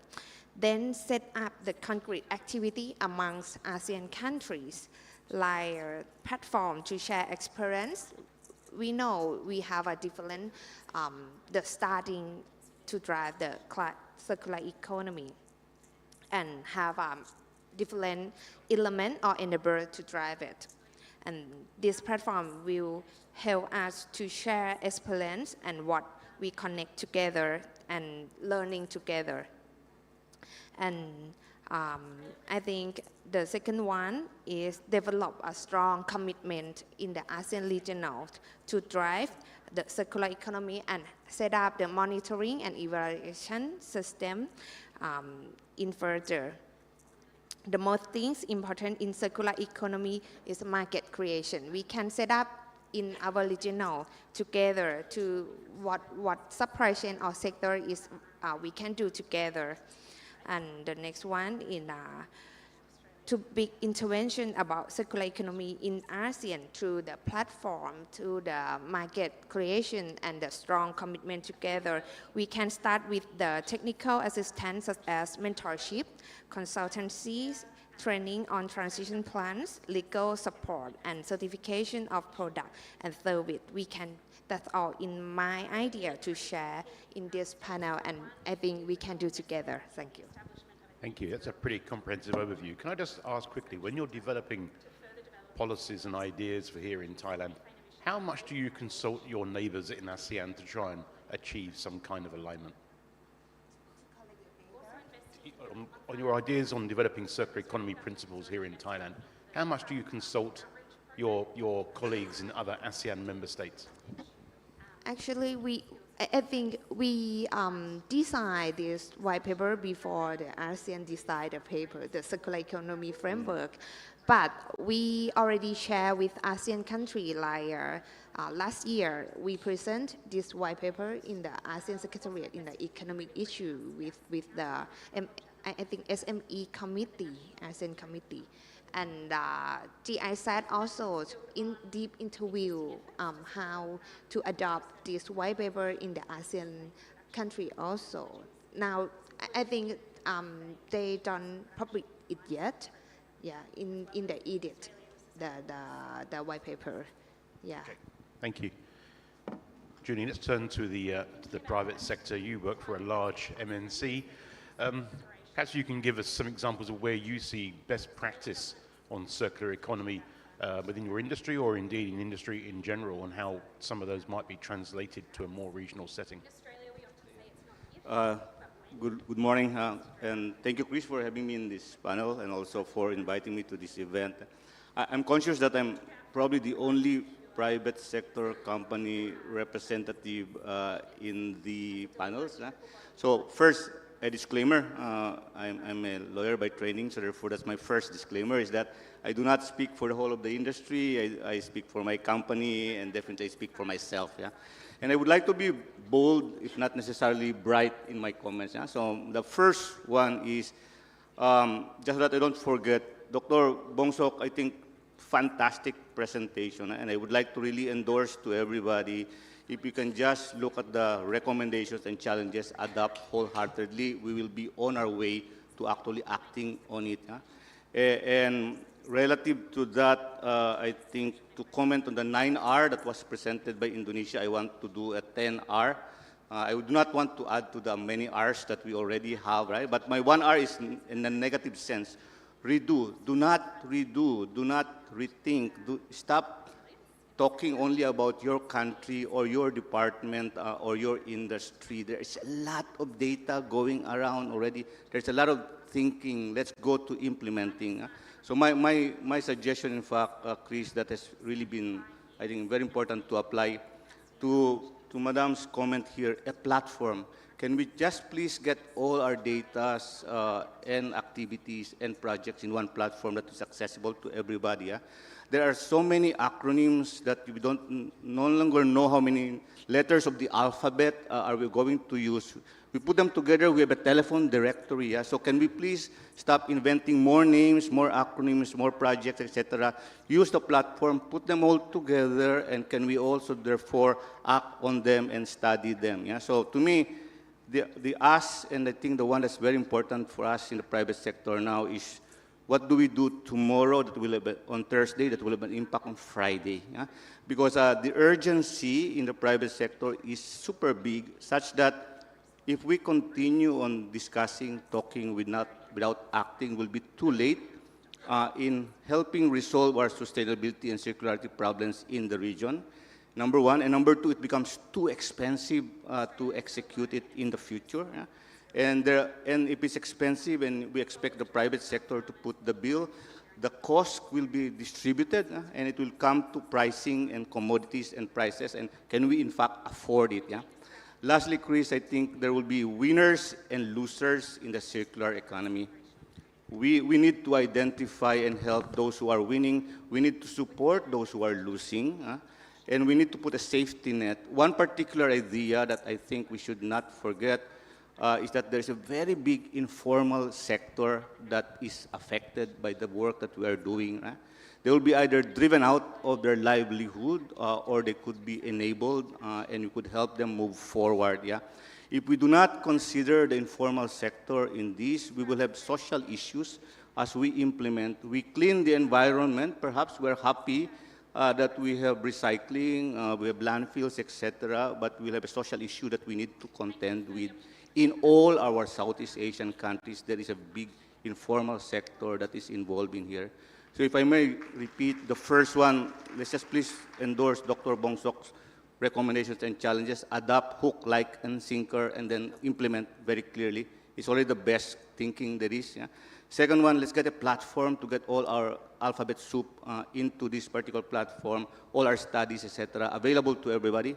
And third, to consider that in our action step, which is very critical, there are winners and losers, and the fact that we should support the winners, but we should protect the losers so that they will be able to live in a sustainable environment, which is their livelihood. Yeah, so please. I hope that was bold and, if not bright, yes. Okay. Excellent, Julie. Okay, I can stop the panel here. I think we stop talking, start doing. Don't forget people. Implement what ASEAN's already working on. Evelyn, let's come to you. You're doing a lot of work in the academic world, looking at sustainable consumption, sustainable production. Where do you see the need for us to start focusing more, both at a national and then regional level, in trying to drive circular economy forward? Thank you, Chris, and good morning to everyone. And thank you so much for inviting me here, especially E-Ready. To answer the question, I bring to the table my vast experience in the academe. I spent 30 years there, and I shifted to the development sector because there is really a need to support this sector towards circular economy, connect it to green economy, and most especially in the ASEAN, the blue economy is very important. So to bring to the table this important concept of the human capital. So there is a need to prepare our folks, our people, for circular economy strategy and in its implementation. So again, I also reinforce Dr. Vong Sok's recommendations. There is a need to do a lot of research development and innovation, and then tapping the young people, especially for technical, vocational, engineering, science, education. So we could look at the 10 Rs. I also support the 10 Rs. It could be a very good starting point as a taxonomic or definitive definition or working principle for circular economy in the ASEAN. And in this case, the important aspects there is to have zero waste as a very simple principle. And in that, the reuse, the repair, the remanufacture, recycle can be done, number one, by the youth and the out-of-school youth and this sector that is a great percentage in the ASEAN. So we have lots of youth, out-of-school youth. So this is very important. And I also support the notion and the important aspect of elevating the informal sector. So again, training, education of this informal sector, especially moving towards developing communication, education, promotion, public awareness programs, very pragmatic approaches for the ASEAN to adopt for all countries to simplify also this process so that everyone understand. And then also that the important roles back to the important role of the youth and the academe in providing this platform for the informal sector and education for the youth, because they're actually composing a larger part of the ASEAN community. And to put forward also the important aspect of the Sustainable Development Goals. As you may see, the 2024 SDG report is out already, and the ASEAN is ranging from is within the world average, around 66% in terms of achieving its sustainable development goals. It is led by Thailand at number 45 out of 167 countries. And Myanmar is also at the bottom at 120 in the 167 countries. So I think there is a need for the ASEAN to really come together, harmonize our standards, and then also harmonize our SEPA, which is the communication, education, public awareness programs.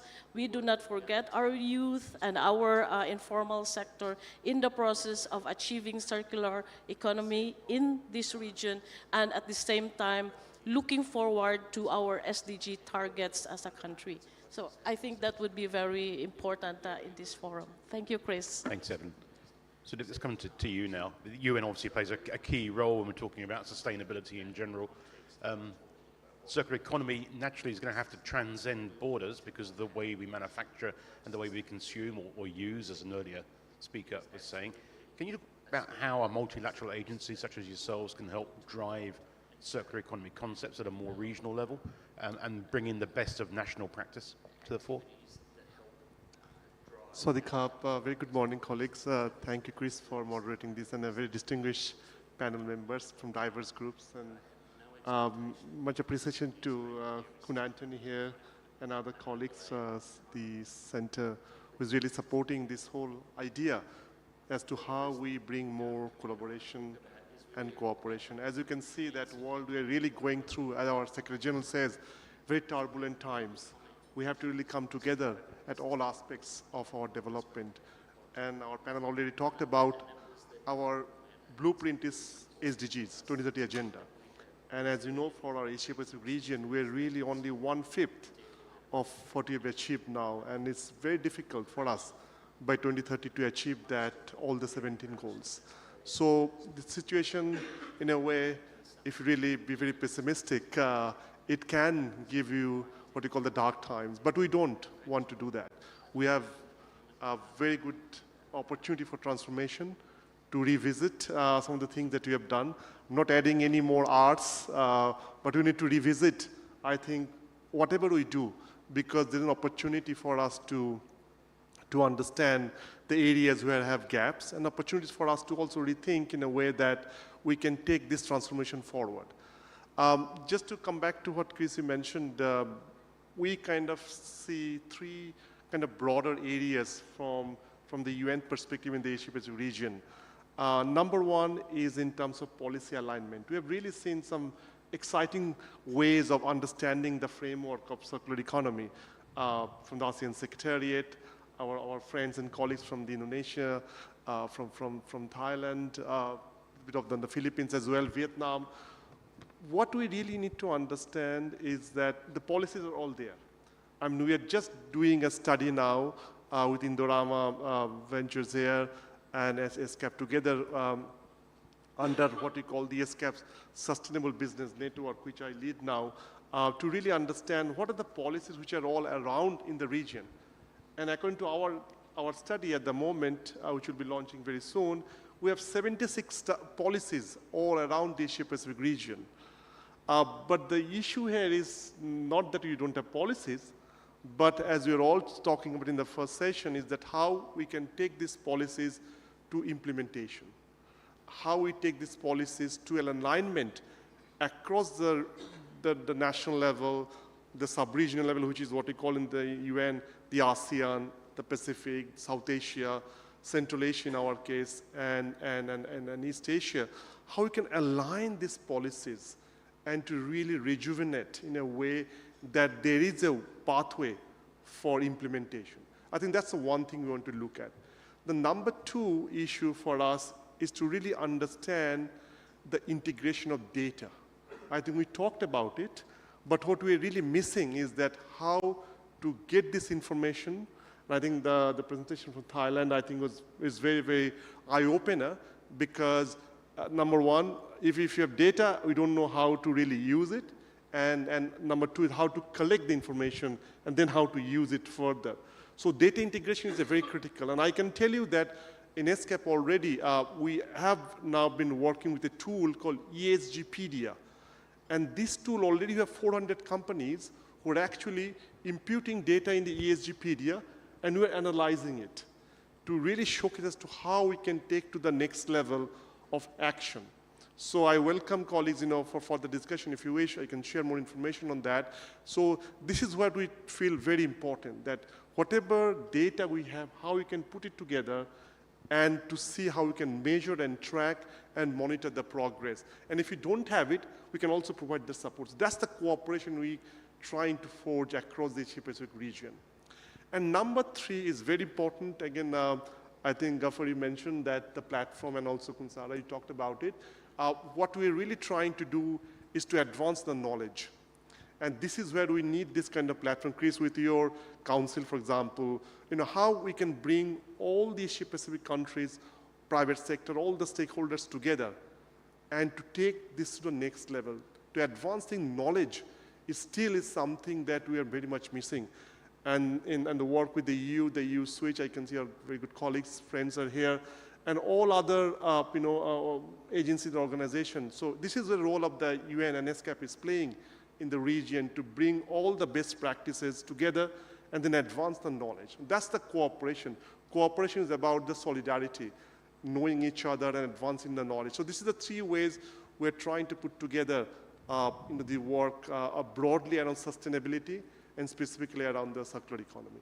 Thank you, Chris. Thank you. Okay, we've only got a few minutes left because this panel's been truncated slightly. So I'm going to ask you all to just give me your thoughts. I mean, we talk about developing circular economy. That means an entire ecosystem needs to be built and established. We need to start work from the production to the manufacturing to the design, reuse, recycle, remanufacture.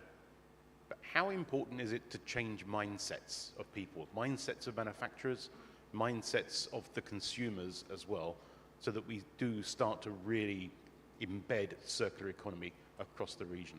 So perhaps I'll start with Sudip and I'll work down this way from the panel.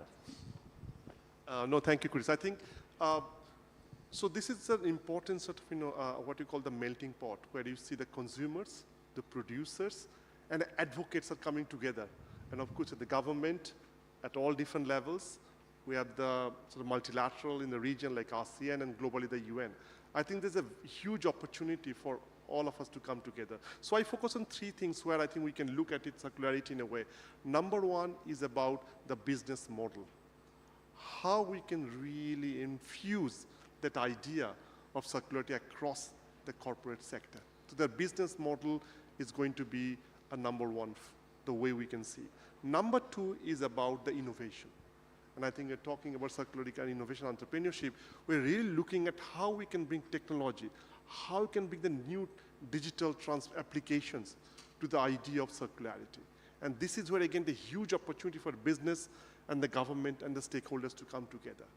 And the third thing is about, sometimes we say efficiency, but sustainability at the heart. So how can we, in a way, to increase the resource efficiency, but with the idea that sustainability at the core, that we took the idea, but at the same time in terms of implementation, is people and the planet at the heart and the core of all this business model. That's the way we see. Thank you, Chris. Thank you. Concern? My turn. Thank you, Chris. And I agree with Sudip. We have many levels to do together. It's very huge working. And I think awareness, understanding, and knowledge is very important to do together, because we kind of different levels, like a small enterprise, the big enterprise, and different sectors and different function, because producer and consumer have the different understanding and awareness, because produce the CE product, if we don't have a market, we cannot sell market failure, and no producer and no consumer.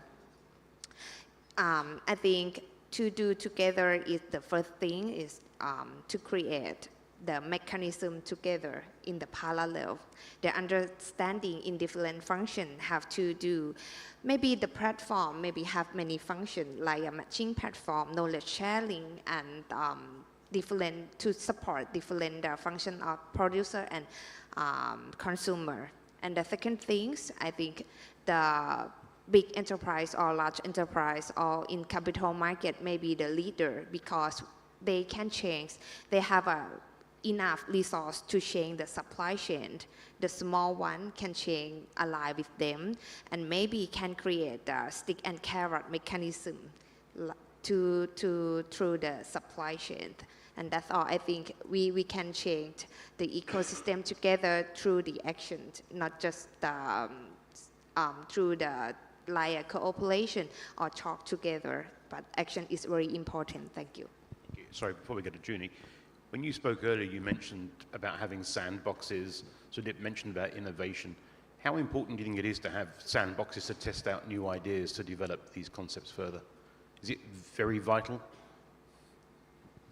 It is important because I will give a case in Thailand, because my project, other one is Salaburi Sandbox. I think in this room heard it. Actually, it's focused on the zero pathway to intervention net zero in Thailand. But circular economy is the one big program in the Salaburi Sandbox. We don't have Circular Economy Act, don't have EPR.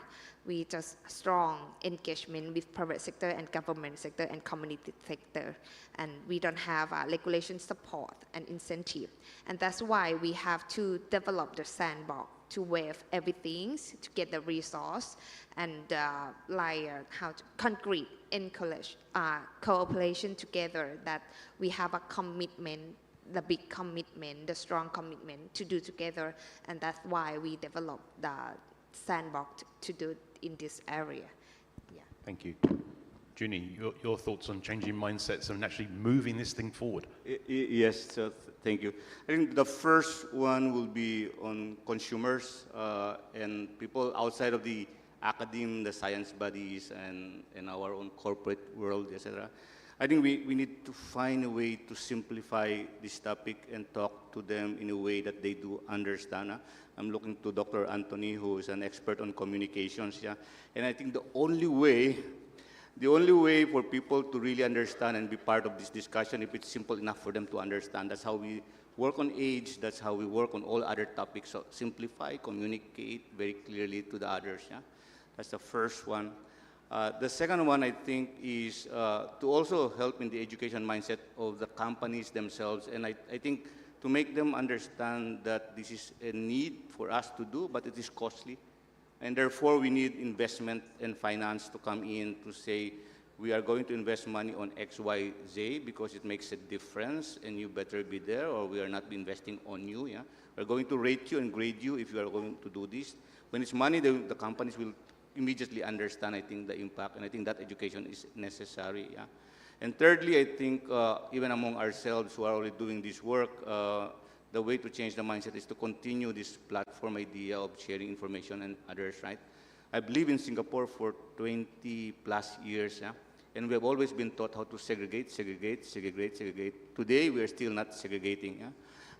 Either because we have not learned or because somebody who do not know can come out and mix all the segregations that we have done. Huh? And that's where the informal sector would come in, right? Because if we are all educated, but they are not educated on it, they'll mix everything that you have done, and now you do not have a segregated product, but you now have a mix-up product, and you start again in the process itself. That's why everybody must understand what is their role, and we need to make it very clear to them, to the consumers, simple, to the companies, it costs money, you better invest on it, and to us in the field to make sure that we level the playing field in our discussion. Yeah. Thank you. Erin, I'll give you the final word.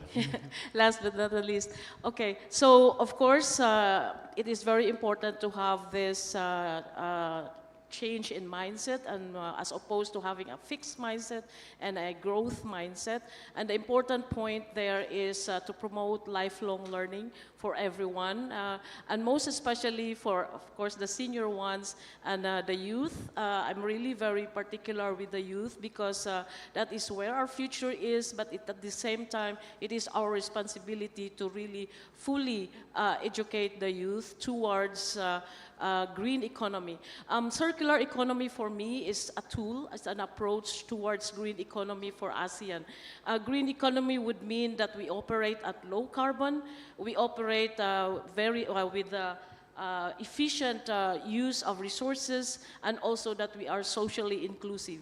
Therefore, the youth and the informal sector needs to be there as well as everyone. So this is the good chance for everyone, especially the informal sector and the youth, to play their roles, especially also in promoting the needs of the private sector, responding to their needs. They require skills and effort and knowledge and all this awareness on how things should be done in the context of a circular economy. Simply put, our youth needs to be skilled in how to reuse, how to also repair things, especially in the electronics, in the renewable energy and transportation sector. We have large solar panels already set aside for repair, for reuse, and we don't know what to do about it. We have electric vehicles coming. We have batteries already stored, electronics, plastics, garments. So there is a very big chance for the youth and the informal sector to really be pulled up into this discussion and through greater education, training, and capacity building. Thank you. Thank you. Thank you to my panel. The big clock of doom at the back of the room has ticked down to zero several minutes ago, in fact. Let me just try and sum this up.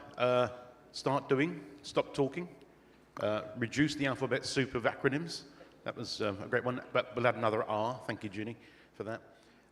Mustn't forget the youth, mustn't forget the informal sector, but we really do need all to work together, to collaborate together, drive these concepts forward, change the mindsets of everybody involved in the entire ecosystem, and basically implement what Director Wong Sok was mentioning earlier from the ASEAN Secretariat.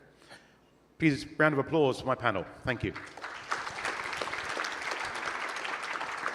So a big thanks to our wonderful panelists and moderator. Thank you so much for your time this morning with us. So next, I would like to invite everyone to enjoy some refreshments. But since we are running out of time, perhaps like behind the schedule already, may I please have only 10 minutes for the break, 10 minutes for the break, and then let me just check the time. Then we are supposed to be back here again at, let's say, 11:35, and then we'll start the second part of this morning right on time. All right, thank you so much, and please enjoy your coffee break, and please feel free to bring the snack and the coffee into this room. Thank you so much.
Okay, that's fine.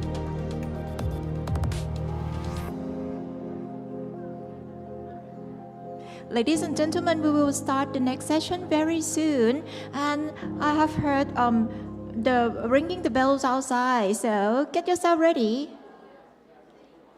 And please be seated.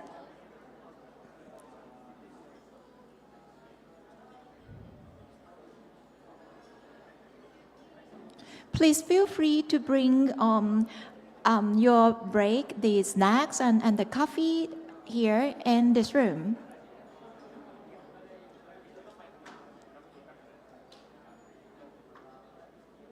For the guests outside, please come join us for the next session.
ladies and gentlemen, may I please have your attention?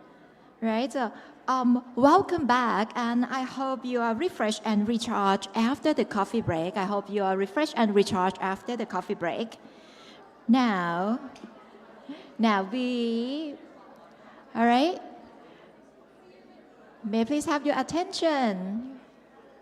And please be seated as we are about to start the second part of this morning. All right, so please be seated as I will announce the name of the next speaker. Right? Okay, so in the next session, we will hear from the European Union representatives and ASEAN stakeholders on how EU initiatives and support have helped ASEAN circular economy transition. We will begin with a presentation by Mr. Andres Untersteller from the EU delegation to ASEAN. Mr. Andres Untersteller, please. Here at the podium. Oh, with the microphone.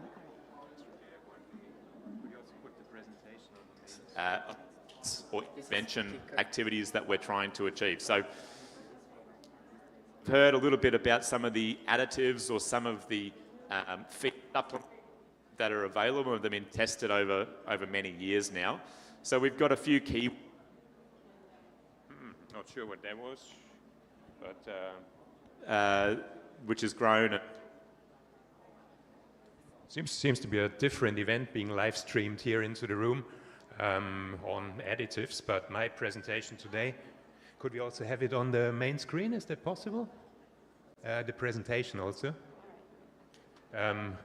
My presentation today is to give you an overview of circular economy in the European Union and how the European Union cooperates with ASEAN on the circular economy. I might be preaching to the converted here because this is the Circular Economy Forum, obviously, but let's nevertheless have a look. Why is there a need for action?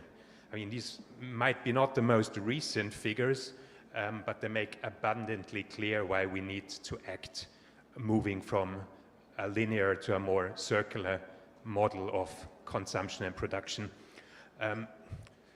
So the global extraction of materials has tripled in the last few decades.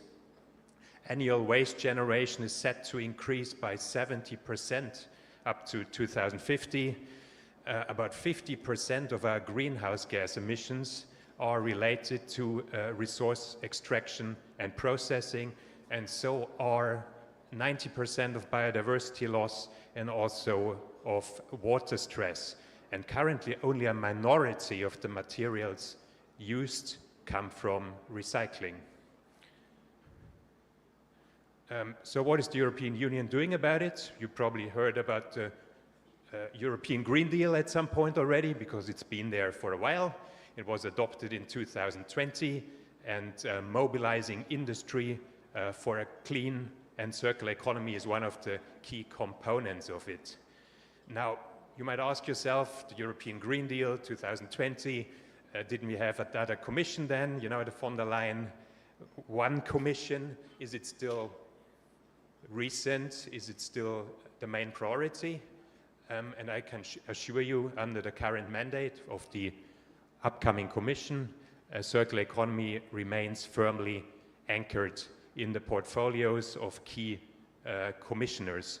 I didn't put any names or photos of the commissioners designate here because they still have to go through a hearing in the European Parliament, but what we know is their portfolios. So there's the Executive Vice President for Clean, Just and Competitive Transition post, which as a task also has to ensure we stay the course on our goals set out in the European Green Deal, and also to develop a clean circular economy. Furthermore, there's the position of the Vice President for Prosperity and Industrial Strategy, whose tasks include Circular Economy Act and helping to create market demand for secondary raw materials. And finally, there's the position of the Commissioner for Environment, Water Resilience and a Competitive Circular Economy, whose mission includes boosting our circular economy and to lead on a circular Economy Act. So here already circular economy is in the actual title of the new Environment Commissioner.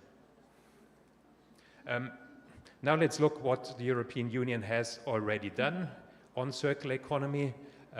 Under the Circular Economy Action Plan, the second part of it, 35 actions have been adopted and are being implemented, and they cover key parts of the circularity scheme, meaning sustainable production, sustainable product policy frameworks, key value chains, and less waste and more value. And under these elements, the EU is working to make sustainable products the norm, to empower consumers and public buyers to procure in a more circular economy oriented fashion, and also to encourage sustainable production processes in key sectors, including electronics, ICT, batteries in vehicles, packaging, plastic, textiles, construction and buildings, and finally food, water, and nutrients. In the less waste, more value section, actions have been brought forward to reduce waste exports, to boost market for high quality and safe secondary raw materials also. So you see across the three segments of our circularity action, a lot has been done already, a lot is being implemented, and on the right side here on the screen, you see the different levers and tools the EU is employing to move forward in implementation. This is more for the record, maybe, this slide, because it's kind of a more granular overview of the different actions that have been adopted. I mean, the presentation will be made available for you, so you can have also after today a look what's already been done. But you see a very broad coverage of sectors and activities for the circular economy. Let's have a quick look at the global level. So at the global level, the EU is leading efforts to keep resource use within planetary boundaries, to, of course, decouple global economic growth from resource use, and also to promote jobs within and outside the EU. So this is also a positive economic growth agenda for employment. Our agenda to promote the circular economy includes bilateral, regional, and multilateral cooperation, including through our international cooperation programs that we will talk about a bit more in the second part, and specifically about our cooperation with ASEAN.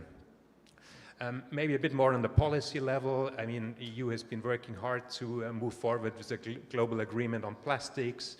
It's been supporting the Global Circular Economy and Resource Efficiency Alliance. It works towards embedding circular economy in free trade agreements, and also has been conducting a number of circular economy outreach missions. So all of these are ongoing to work at the global level on circular economy. Now, what do we do with ASEAN and its member states in concrete terms? So EU support to ASEAN happens at two levels. So the bulk of our support is really here at the member state level, when we are looking at the resources available, and includes circular economy focused Team Europe initiatives in Vietnam, in the Philippines, in Cambodia. It also includes the development of national circular economy roadmap and action plan in Indonesia that we already saw in more detail this morning in a different presentation. So we are very happy to work with ASEAN member states on a circular economy, and already do so on a broad scale. Secondly is our regional cooperation, meaning engaging ASEAN as a part in our cooperation, and groups of ASEAN member states, and in some cases even beyond that, as is the case for Switch Asia, which you all know, I'm sure. Then we have the eReady program supporting the ASEAN Circular Economy Stakeholder Platform, in particular, very relevant today because this is an event organized by eReady. And then we also have the Green Team Europe initiative in partnership with ASEAN, which has a circular economy pillar.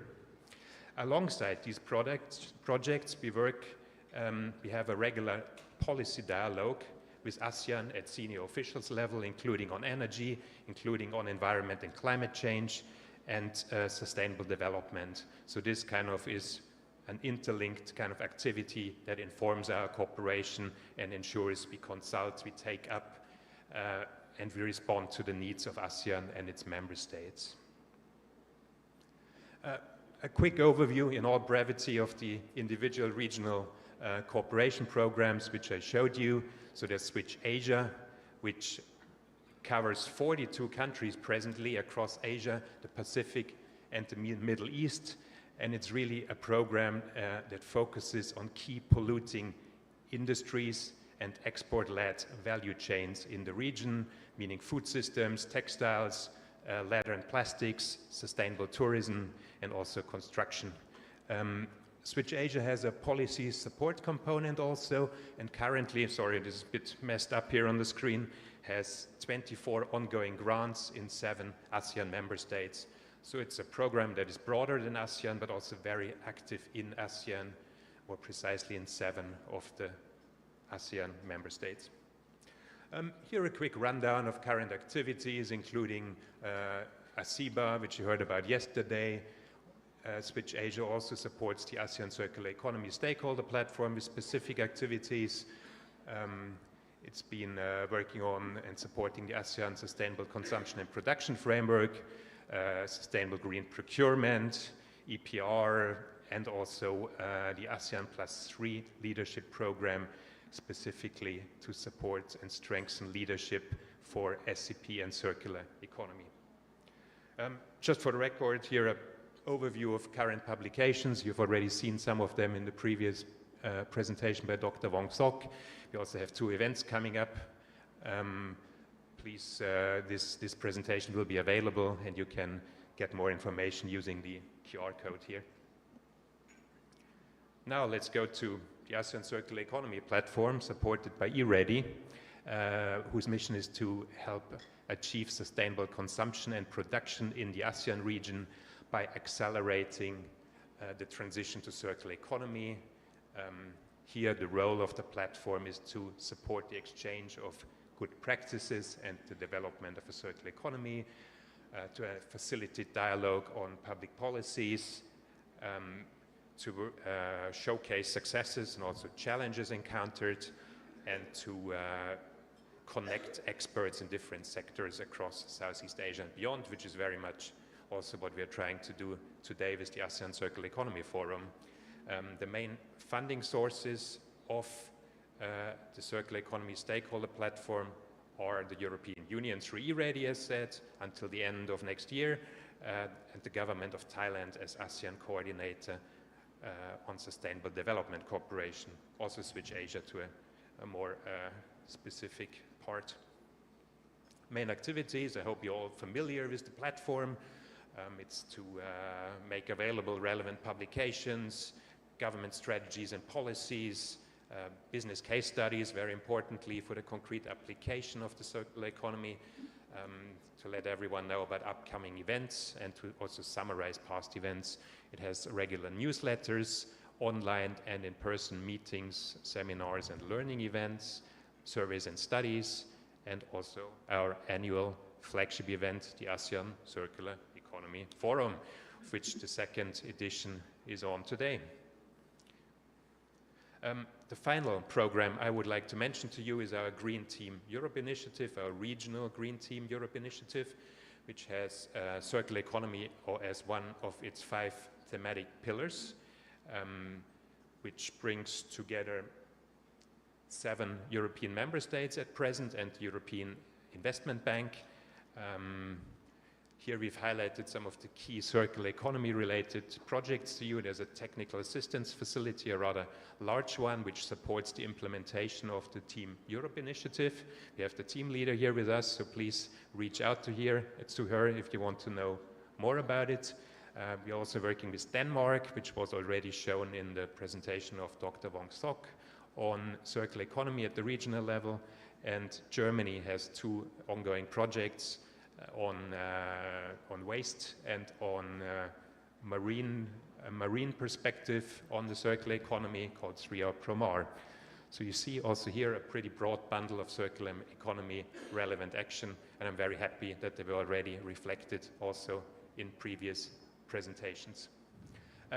I want to leave it here, but there's plenty more for you to explore if you want to. So there's numerous web resources. Please also connect with us on our various communication channels. We are really happy, to stay in contact and with dialogue with everyone on the circular economy, and are looking forward to take our cooperation further under the new European Commission mandate, which will also have circular economy inscribed in it, as you have seen. Thank you very much. I'll leave it here. Great. Thank you very much. Thank you for keeping up with the schedule, and thank you very much for sharing the information about EU support to ASEAN. So, ladies and gentlemen, we will have our presentations on fostering business leadership and action for regional circular economy transition. And altogether, we have 3 presenters. So let us start with the first one. May I please invite Mr. Rene van Berkel, co-convener, ASEAN Circular Economy Business Alliance, on the stage, please.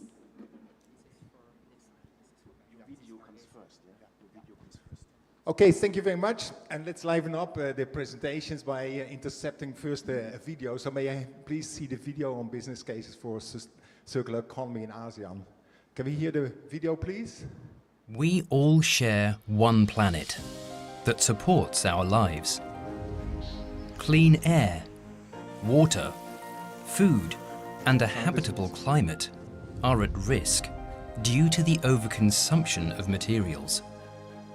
Some businesses are addressing this challenge by adopting circular and low-carbon solutions. Supplying local premium water in refillable glass bottles avoids the energy use of shipping water globally, prevents plastic pollution, and rewards local communities for their water stewardship. Turning rice husk into biochar for agricultural use regenerates the soil and minimizes the need for chemical fertilizers and energy for irrigation. Connecting factories so that the waste from one industry is used as raw material for another industry. Adopting advanced technology and digitalization to conserve energy, minimize fabric waste, and turn waste fabric into new fabric. Making premium mattresses affordable with a subscription service that guarantees recycling and material recovery at the end of their life.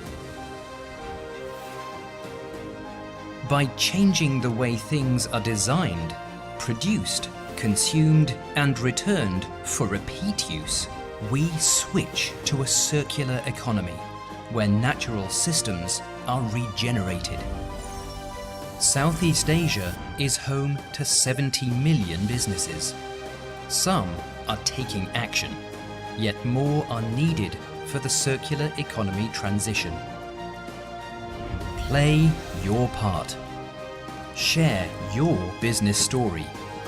Learn what companies in Southeast Asia are already doing. Thank you very much. I think the video exactly highlights. Can I get the presentation, please? Oh, yes, it's already there. So I want to talk about ASEBA, the ASEAN Circular Economy Business Alliance, which is essentially launched to address this challenge of how do we get to 70 million businesses in ASEAN. So maybe as a bit of the genesis of ASEBA, I want to give credit to the Switch Asia policy support component, which has provided assistance over the last year to do this. And it's basically been around 3 elements. First of all, to facilitate the shared understanding of the circularity, the scope, and what's business action. Several speakers have already stated this morning that there's uncertainty what circular economy means, and that means also that businesses are reluctant to take action. So we're trying to come up with a unifying framework for circular economy, for business action on the circular economy. Then we have also worked on identifying leading businesses or businesses which have taken some action that's relevant to the circular economy. They're not necessarily circular businesses, but they are businesses that are moving towards circularity. And then the third one, we try to create a network for a business collaboration on the circular economy, ASEBA. In terms of the I'm covering the circular economy. We did this document with the 5 guiding principles. It's available also at the back for Switch Asia. We are basically not giving the 300th definition of circular economy, but we are trying to highlight key elements of how business can contribute. That is by positioning the circular economy as a purposely for climate action, for conservation of nature, and for minimizing waste and emissions. And we say that circular natural resource use happens through circularity, so closing loops, but also through efficiency, so using less stuff for the same purposes, and by substitution to renewables. We also argue that this is not only a planetary necessity, but it's also a business agenda, a particularly responsible business, because business put products on the market, and with these products, we define how much circularity impact there is. So it's really a responsibility agenda. We change and move forward through innovation, so co-creation, so product redevelopment, so innovation, ideation, co-creation. And of course, we have an environmental concept that we aim also to contribute to social development and economic development, so we aim for net benefits. Then we did this fact-finding of a business case, and take one of these, scan it. There's 67 cases on, now I can put this down, 67 cases on the circular economy businesses mainly from 5 countries, Cambodia, Indonesia, Philippines, Thailand, and Vietnam. Each of them documents a story of a real-time business moving into circular economy. There are more to follow. You can scan them. There are 67. These are diverse sectors. Quite a few are from fashion and leather sector, quite a few in agriculture, and we have some in the environment sector, including alternatives to plastics. So to just give you 2 examples, one I would call a real circular business, which is SE Grant, who takes post-consumer textile waste and some cutting waste from the textile factories, recycles this mechanically back into uniforms, back into fashion products, t-shirts, jumpers, and other ones here in Bangkok. Second one I would call more a circularizing business, a business which is in a traditional linear economy, but is trying to transition to circularity. So Akol is also a manufacturer of brass and other products, and they have changed to using recycled polyester as part of their products and recycled nylon as part of the products. And they're also trying to assist consumers to use the products longer, so they give advice for longer use, and they try to reduce the material diversity in the product so that it's easier and recyclable. So that's a bit of the background, and we launched on the 22nd of July the ASEAN Circular Economy Business Alliance as an initiative of basically ASEAN Business Advisory Council and ARIBA, which is the successor of the ASEAN Corporate Social Responsibility Network. So if we go in the ASEAN Circular Economy Business Alliance, we aim to be an ASEAN-centric, business-led initiative in support of the regional economy transition, so contribute to the framework which Latifa explained this morning. And then basically it's founded on the principle that participants pledge to lead by example in the adoption of the circular economy. So these businesses are saying, I will communicate on circularity, I will advocate for circularity in my value chains, in my markets. I will also walk the talk, so look for circularity opportunities in my business operations, in my products and services. And then I will also share and help to create a community of practitioners around circular economy. So ASEBA provides then visibility and a voice for these businesses, and also an opportunity to showcase themselves, to attract investments, to attract partners. So ASEBA will then document and showcase good business practices, as we've already done with this 60+ business cases, facilitate learning and sharing on circularity and implementation in business, and also provide then operational tools and practices. So the participants, I already highlighted this a little bit, they basically commit to lead through strategy and action by saying that we will discuss the circular economy with our with our business partners, with our government agents, liaison and other issues. We'll look for circularity opportunities in our operations. We'll communicate on this and participate in the ASEAN initiatives. So it's a little bit like for those who are familiar with the principles for the Global Compact. So companies commit to principles to be driven by these guiding principles, which I just highlighted before. So our way forward, and this is basically our work plan the next 15 months, we are clearly aim to promote and expand. We are just 10 weeks old, so a new initiative, and do some learning by sharing, networking events. We look for documentation of additional business cases, bringing also the other ASEAN member states on board, because we have initially focused on the 5 countries, and then do some policy engagement and strategy and partnership roadmap. And we're glad that Switch Asia, the policy support component, will support that for initially with national activities in Indonesia, Thailand, and the Philippines. But I would like to emphasize that this is an ASEAN inclusive initiative. We also look for engagement and business cases outside of these countries, including also Brunei, Singapore, Myanmar, if possible, to see that we can have really an ASEAN-wide platform for a circular economy. So my last slide probably is our current lineup. So we have 21 participants. There's some larger names, some smaller names which are there, already committed to circular economy. Some of them were here yesterday, and one will be here this afternoon. We have the partnerships with ASEAN Secretariat. We are actually looking for country leads or bringing business membership organizations on board to act as a local voice, as a national coordinator. Kadin is confirmed for Indonesia. We're talking to different partners in the Philippines and in Thailand. In first instance, you saw on the slides, which Andreas showed on Friday, there's an event with the League of Corporate Foundations in the Philippines. And the technical advisory is supported by the policy support component. So that's it. So I give also credit to Jill Gonzalez and Thomas as co-conveners of these initiatives. Thank you very much. Please scan this code, get inspired, and walk the talk. Thank you very much. All right, thank you very much for your presentation. Let us move next to the second speaker. May I please invite Mr. Valerio D'Angelo, Circularity Coalition, EU ASEAN Business Council from Singapore, to join us, please.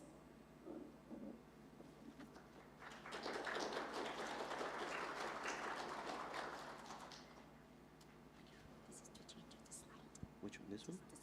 Okay.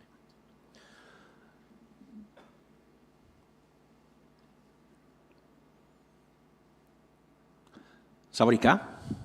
Good afternoon, everybody, and thank you for having me here. I'm Valerio D'Angelo. I'm from the Aroca Group, the Secretariat of the EU ASEAN Business Council Circularity Coalition. A little bit, before we go into the slide, a little bit of a history of the coalition, which is relatively new. We started back in March. And it came from the need to address the issue on circularity in the ASEAN context, but it also came up from the need to give a voice to the private sector. And most importantly, to strengthen the communication between the private sector and the public sector. Because as we've seen before from the previous presentations, a lot of the things is about dialogue. A lot of things is about communication, strengthening understanding. And this is why this coalition was set up. Members are Fortune 500 companies. I can see some of the members here, but clearly, I mean, this is open, and we're looking to engage with further businesses. This is the state of circularity in Asia. We did a bit of research, clearly prior to setting up the coalition, and this is what it came out. I mean, there's a lot of progress, there's a lot of commitment, progress, but still there's a lot of patchwork regulation. There's sometimes, I don't want to say lack of communication, but not enough communication amongst the different parties and stakeholders. And there is a need for greater coordination and clearly investment. We heard earlier walk the talk. That requires investment. It's not just a financial investment, infrastructure, but it requires political capital investment. We've seen the progress. There's a lot more to do. This is the studies that we have done. There's a lot work in progress, which at the end of the day, it is a good thing because it provides the ability to for the different stakeholders to communicate and to try to look at feasible solution. Now let's go back a little bit on the ASEAN Circularity Coalition. I mean, in brief, it is an advocacy platform. It's a platform for the private sector to engage with different stakeholders, NGOs, public sectors, and so on and so forth. There is few principles on which the coalition has been founded. One is clearly to promote and advance the principle of circularity. I mean, and this is a no-brainer, I would say. Create a platform for collaboration. I mean, this is circularity and sustainability issues are challenges that, if are not addressed together, cannot be solved.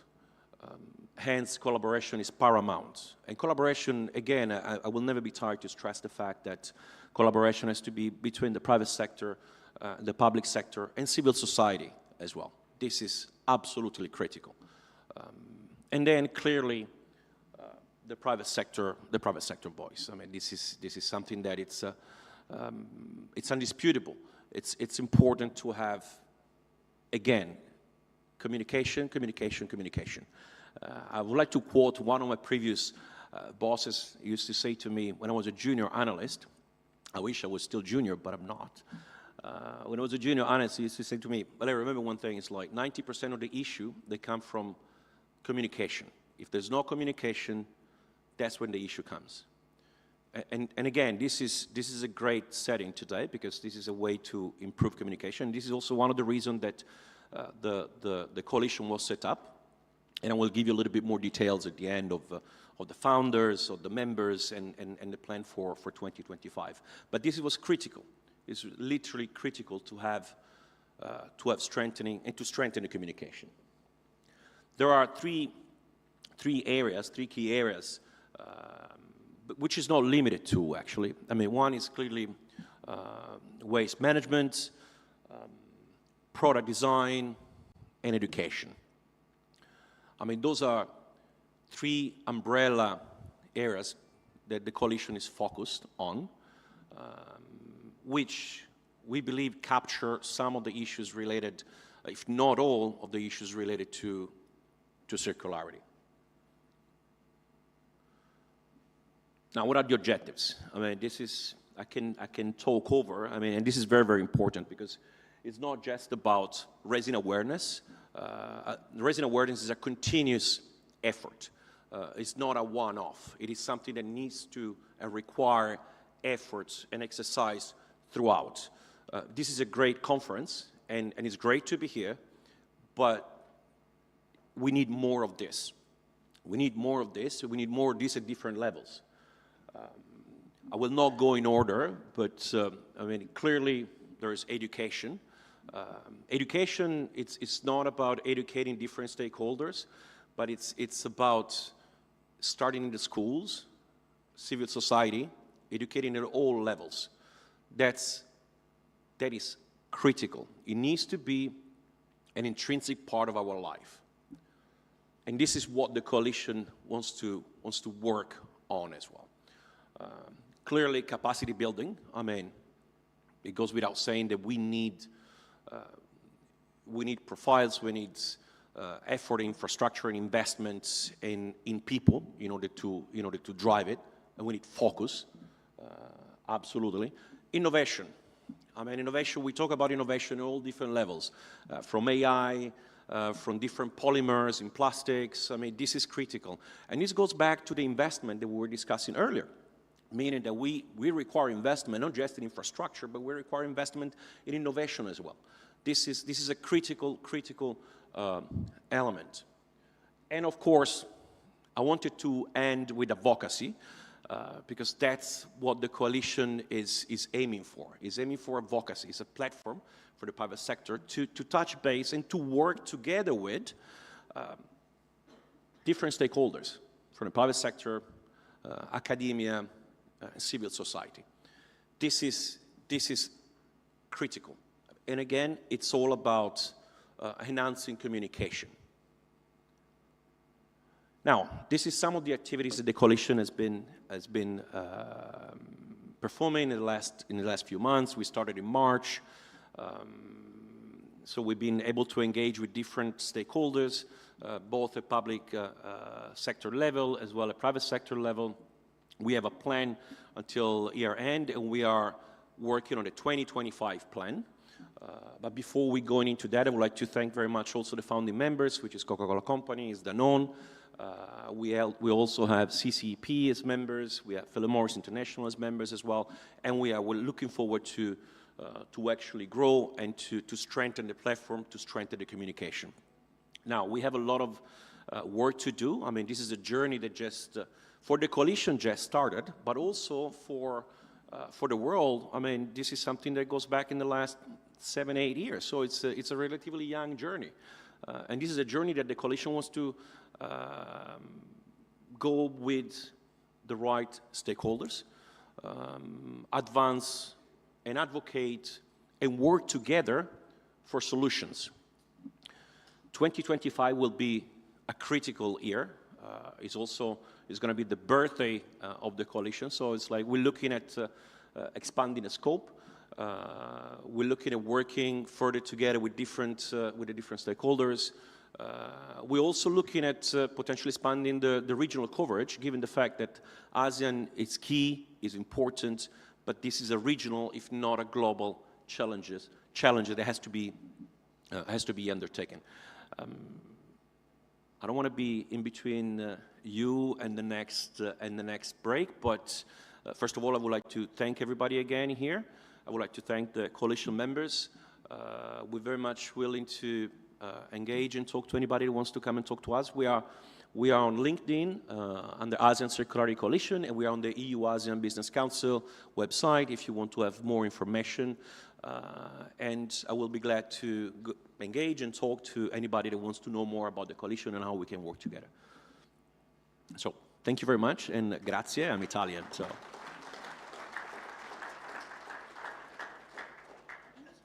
Thank you very much, Mr. D'Angelo, for your talk. And last but not least, please join me in welcoming Mr. Roy Andy Panjaitan, the Economic Cooperation and Private Sector Development Advisor, GEZ Indonesia. Please.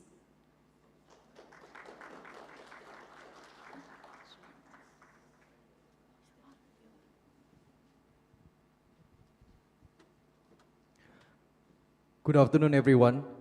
I hope everyone still also look forward to hearing my story.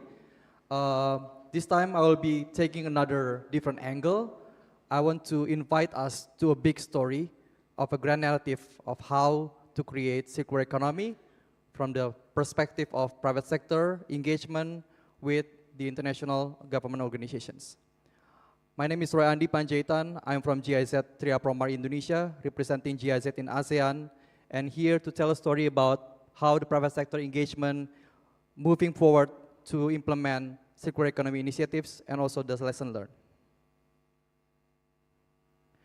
Yes, so regarding this, going back, so there are four part of the story that I want to tell us. First, the challenge. What is the challenge? The challenge is how to combat marine debris in the ASEAN member states, and particularly in Indonesia. The objectives, what is the profile of GIZ in ASEAN projects to support the ASEAN member states, and also in particular highlighting the national government of Indonesia in implementing circular economy and solid waste management sector. And for this presentation, I'm focusing on two projects in ASEAN that are implemented by GIZ, which is AMUSE and also Tria Promar.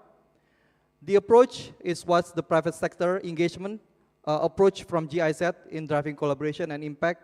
And the last one is the results.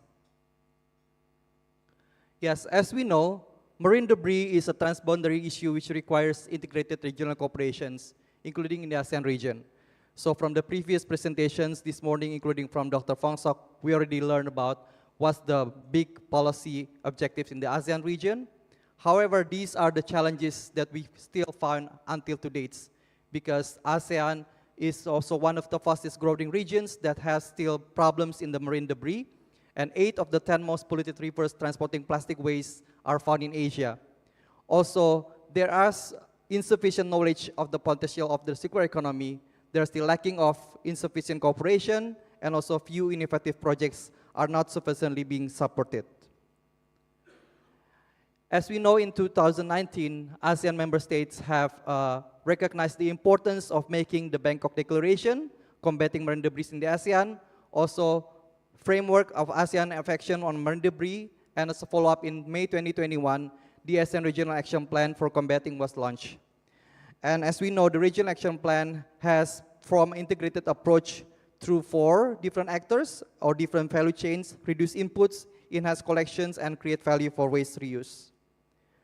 However, meanwhile, the government of each of the national member states are still struggling how to implement this big perspective of ASEAN into each of the countries. And here I have collected some of the representatives of ASEAN member states from Indonesia, the Philippines, Vietnam, and Cambodia. As you can see, each of these countries have formed different government regulations of how to introduce specific regulations in terms of extended producer responsibilities as part of the circular economy, focusing on how to push private sector to implement their own policies and action plans to reduce waste from packaging. Also, if you go to Indonesia, there is still challenges in the current landscape of circular economy and also solid waste management. So when you talk about circular economy, it is a very big topic, and you can break down into several of other topics, including packaging waste. And from the packaging waste perspective, here are the particular changes in the sector. And since I'm going to also explain about key policy objective in Indonesia, and this morning, the government of Indonesia, representing by Bappenas, have explained about the circular economy. However, we have gone through previous years on making policies on waste management, starting from 2008, and also until now, we still have one important regulation from Ministry of Environment and Forestry, in particular about EPR roadmap for waste production, waste reduction. So in this regulation number 75, the government of Indonesia from Ministry of Environment and Forestry pushed the private sector to reduce their waste, packaging waste of 30% until 2029. So looking at all of these challenges and also the ongoing regulation and regulatory policy landscape, how does GIZ, as the representative from German government, approach in responding to the needs of ASEAN member states? So basically, our framework can be described in 3 points. First, we provide policy advice and capacity development. Also, we conduct multi-stakeholder consultations, doing workshops, study tours, also increase awareness for the public, private, and civil society. And also, last but not least, we implement into real actions of pilot showcases that I can explain later. Yes, so I'm representing 2 of the ASEAN sector of GIZ. First is Tria Promar, and the second is Amuse. So 2 of these projects have similar focus of how to reduce marine litter and also waste. Tria Promar stands for Reduce, Reuse, Recycle to protect marine environment and coral reefs, while Amuse stands for ASEAN Municipal Solid Waste Management Enhancement. So in Tria Promar, we're looking at how to enhance the regional cooperation and also knowledge transfers, and we're focusing on to improve implementation capacities of the ASEAN member states for reducing land-based waste leakage to protect the marine environment. The duration of Tria Promar is until June 2025. And this project is located in Vietnam, Cambodia, the Philippines, and Indonesia. While AMUSE, the project aims to improve municipal solid waste management in the medium-sized cities with a focus on tourism sector. So AMUSE looking at how to design enhanced partnerships between waste management and tourism sector to improve standards and frameworks for sustainable tourism and support to ASEAN regional knowledge management. AMUSE project also will be last until June 2025. For TRIA Promar, we have 4 outputs that is important because each of these outputs have integrated link from the ASEAN until the local. So for ASEAN, we want to strengthen regional cooperation and knowledge management among the ASEAN working groups. And also in the national, we increasing the capacities of national government.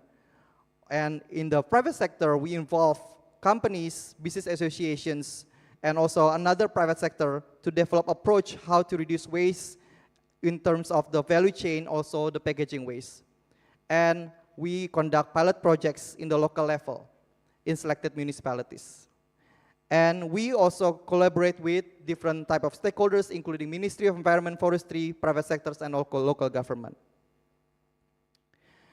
In terms of the private sector engagement, our focus is how to forge sustainable partnerships with business associations, product and packaging manufacturers, selected brand owners, waste collectors, and other relevant factors. The names of several partners including Unilever Indonesia, Danone, Coca-Cola, Uri Pacific Partners. We also increase capacity development through workshops and how to deepen their understanding in terms of understand about the global perspective and also how to understand the national government regulations. And I want to highlight that there are many cases that private sector did not know how to implement their action plans in enhancing or in supporting the national government. So there is a bridge, there is a gap between private sector and government that we want to bridge on these partners. And also, last but not least, we conduct pilot projects with these partners. We encourage private sector to propose innovative solutions, initiatives, and we provide grants. So I want to highlight several pilot projects that TRIA Promar has been continually implementing. So the primary objective is to develop approach along the value chain, including product and packaging manufacturers, and also actors in the waste treatment. These pilot projects has been implemented from September to 2023 and will be last until April next year. And we have 2 located pilot projects in Thousand Islands and also Bandung, West Java. The first one located in Thousand Islands. If any one of you have been to Indonesia, you know that Indonesia is a large archipelago. We have many, many islands, and I think if I'm not mistaken, we have 17,000 islands. So in the islands nearby Jakarta, it is Thousand Islands, there is a very challenge located of logistic distribution because the private sector use a lot of efforts how to connect their waste transportation into each of the islands. So these pilot projects want to solve that issue of logistic distribution. And also we conduct partnerships with the women entrepreneurs for the waste banks. And one of the innovative approach that our local NGO, which is Diverse Clean Action, is doing, they're doing the partnership with the reuse and refill stores. So we want to create innovative business models using reuse and refill. As we know, reuse and refill is part of the 9 Rs. Another pilot project that we are doing is in Bandung in West Java, which is through digital return system scheme. So if you're familiar with the deposit return scheme, this pilot project is using the similar deposit return scheme, however, we're using an apps. So the goal of digital deposit return scheme is to encourage responsible consumption by creating a closed loop system that incentivizes individuals and businesses to properly dispose waste. So in this pilot project, our partner is conducting partnership with brand owners, which is the essential oil producers or cosmetic producers, because the low value of the bottles that the consumers use will be returned back to the waste banks, and therefore it is avoidable unnecessary waste. Yes, also another interesting pilot project that we are doing right now is with Unilever Indonesia. So this is through a funding program of the German government. It's called Develop PPP, stands for Public Partner Partnership. So it's directly coming from our HQ in Bonn, Germany. And it addresses companies that wants to invest sustainably to emerge market country and expand local operations. I also want to promote here if any of the businesses here interested to develop public-private partnerships, you can come and also discuss because the Develop PPP program is still ongoing from the GIZ in HQ. Yes, also next one is another sample of our TRIA Promar private sector engagement in Cambodia. So in Cambodia, our regional colleague there has formed partnership with Heineken for security in food and beverage industry in Heineken Cambodia, also collaboration with GIZ Cambodia and design competition for university students. Because university students, you know, they have innovative solutions and we want to tap this into fresh new ideas and it's also how to form outstanding projects focused on circular priority in the food and beverage sector. And also our colleague in Cambodia have done partnership with Ministry of Environment on how to introduce net bags at supermarkets and also plan to introduce deposit return system in Cambodia. In the Philippines, the TRIA Proma project also have conducted interesting EPR focus of how to sustainable tourism strategy integrating peace scheme and also EPR programs. So this is through small grants and the activities including study and research, also interviewing business owners and also conducting feasibility studies. And another part of the project in TRIA Promar in the Philippines, also they developed a comprehensive training guide for plastic waste auditors. For the Amuse project, this will be my last slide.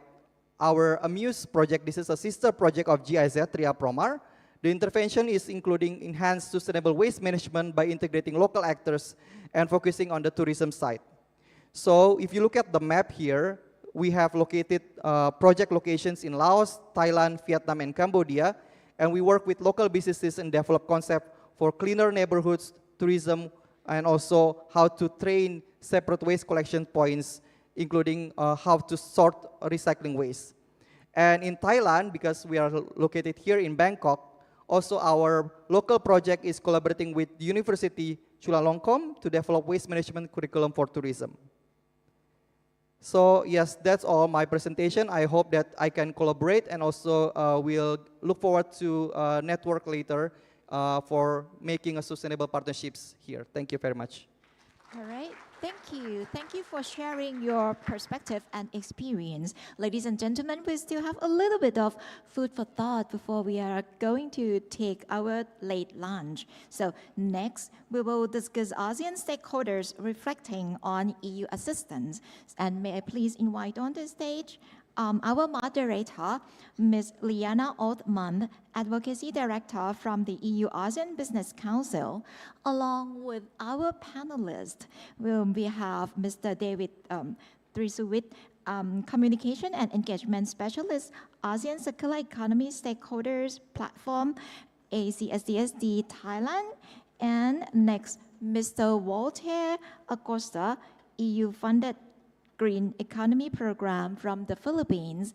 And the last one is Mr. Osman Abdullah, Deputy Undersecretary, Ministry of Cooperatives and Entrepreneur Development, Center of Excellence from Malaysia. So may I please invite our moderator and the panelists on the stage. Thank you. Hi everyone, please bear with me. I know I'm the only one standing in between you and lunch, so just give me about 20 minutes of your time. I'll promise I'll make it very quick, but also very informative, so please hang in there with me.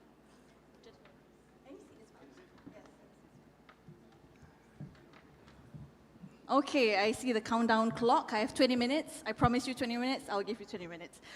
Maybe I'll start. This panel, just for an introduction, it looks at how ASEAN stakeholders are reflecting on EU assistance. And we've heard throughout the day, you know, there's a lot of resources and a lot of funding from the EU that goes into this part of the world. Now, maybe I can start with Voltaire. You know, the EU has various initiatives we've already heard, promoting particularly the green economy in the Philippines. In your experience, you know, what strategies have proven to be most successful in influencing business practices, and where do you see any room for improvement, if any? It's a broad question, but thank you for the question, Liliana. So we work now. Andreas showed us a while ago the portfolio of the EU support to the Philippines, and we're working as a whole of society approach. It's a big bilateral partnership between the EU and the Philippines, and yeah, so there's so many EU interventions in the Philippines, including community work and this big whole of society approach. But looking at the lessons learned from the past, what worked well, I've seen that the most significant transformational shift happened when the Philippines passed the EPR law in 2022. It really became a disruptive thing, and it galvanized a lot of private sector entities, from the obliged enterprises, the waste diverters, medium enterprises, and innovators. So that was a big transformational shift that I observed over the past few months and years.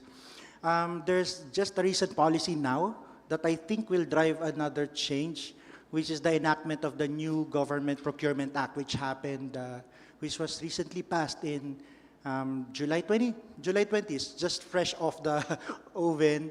And we know that the government is one of the largest, if not the largest in the country, that's the largest consumer of goods. So green public procurement embedded in the government procurement system would expect it to work well. Now, I have to differentiate between big companies and MSMEs. So for the big companies, it started off without those policies. Of course, there's the standards, sustainability reporting. But for MSMEs, it's another different ballgame. So what we've learned to work in the past is that we should help them establish markets. So for circular products, circular services, it could be also local statutes, like in the city level implementation, that can drive change. MSMEs can also be different. One, they could be part of a larger value chain. That's part of the supply chain of bigger enterprises. But they can also be on their own. They can offer services and products that are green.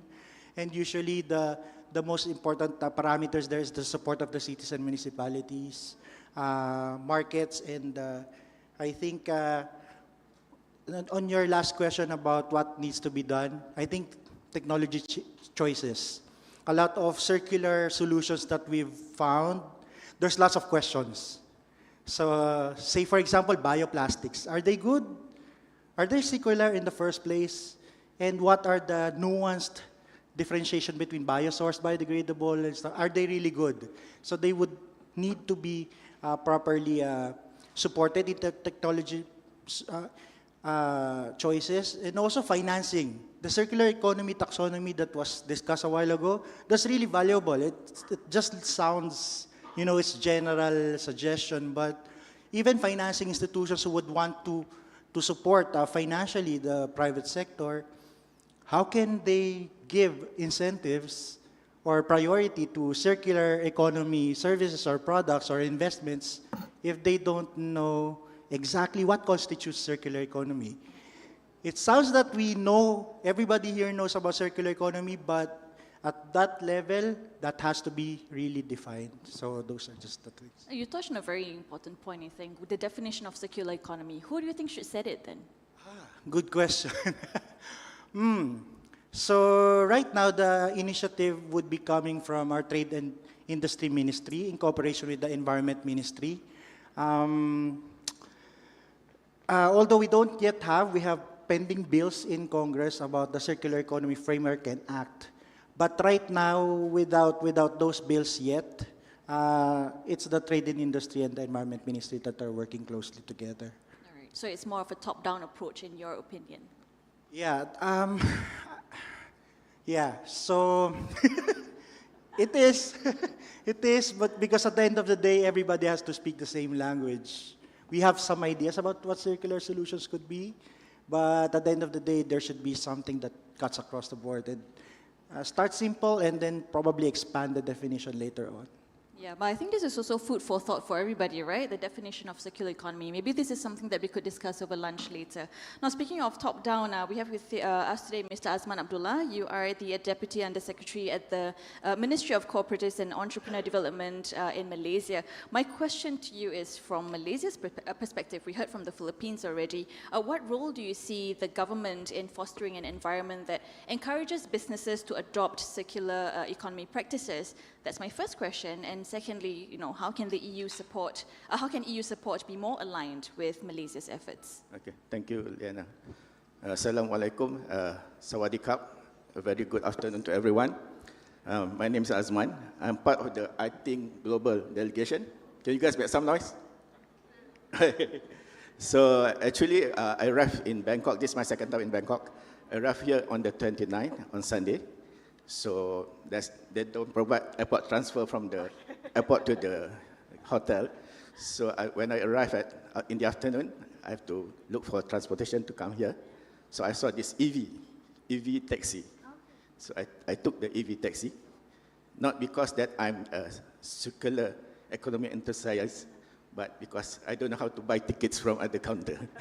So I took the EV taxi, but at the same time, I think this is a good promotion for something like a green initiatives. So this is a good promotion where the ecosystem, which is one of the functions of the government. So for government, they have the function of planning, they have to execute, they have to monitor, they have to re-evaluate any policies. So the policy is there. You have to take the bottom-up approach to make the policies, involve the private sector, and you create the policies. In Malaysia itself, in terms of circular economy, I would like to share the recent development. We have the Circular Economy Blueprint for Solid Waste Management, launched in August this year, followed by the Framework for the Circular Economy for Manufacturing Industry. Recently, last week, they launched by MITI, one of our ministry. So in the hope that for solid waste management, to minimize the landfill use. And for the manufacturing industry, in 2029, we hope that we can mandate that the EPR to make it lawful for everyone to follow. So this is one of the things. The second thing is in terms of financing, I think the government should have some tax relief. And in Malaysia, we have the Malaysia Green Technology scheme, financing scheme, where we offer 100 million to companies and 10 million to individuals who are involved in certain activities like the EV and solar system, something like that. And also, and the third one is on the capacity building.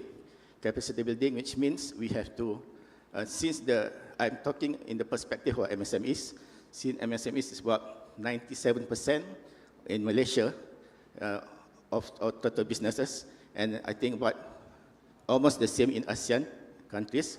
So we're talking about that amount, and we have to give them training, education, awareness, so that they have awareness on the CE, and then that's why EU come in place, because Malaysia next year will be our chairmanship for ASEAN.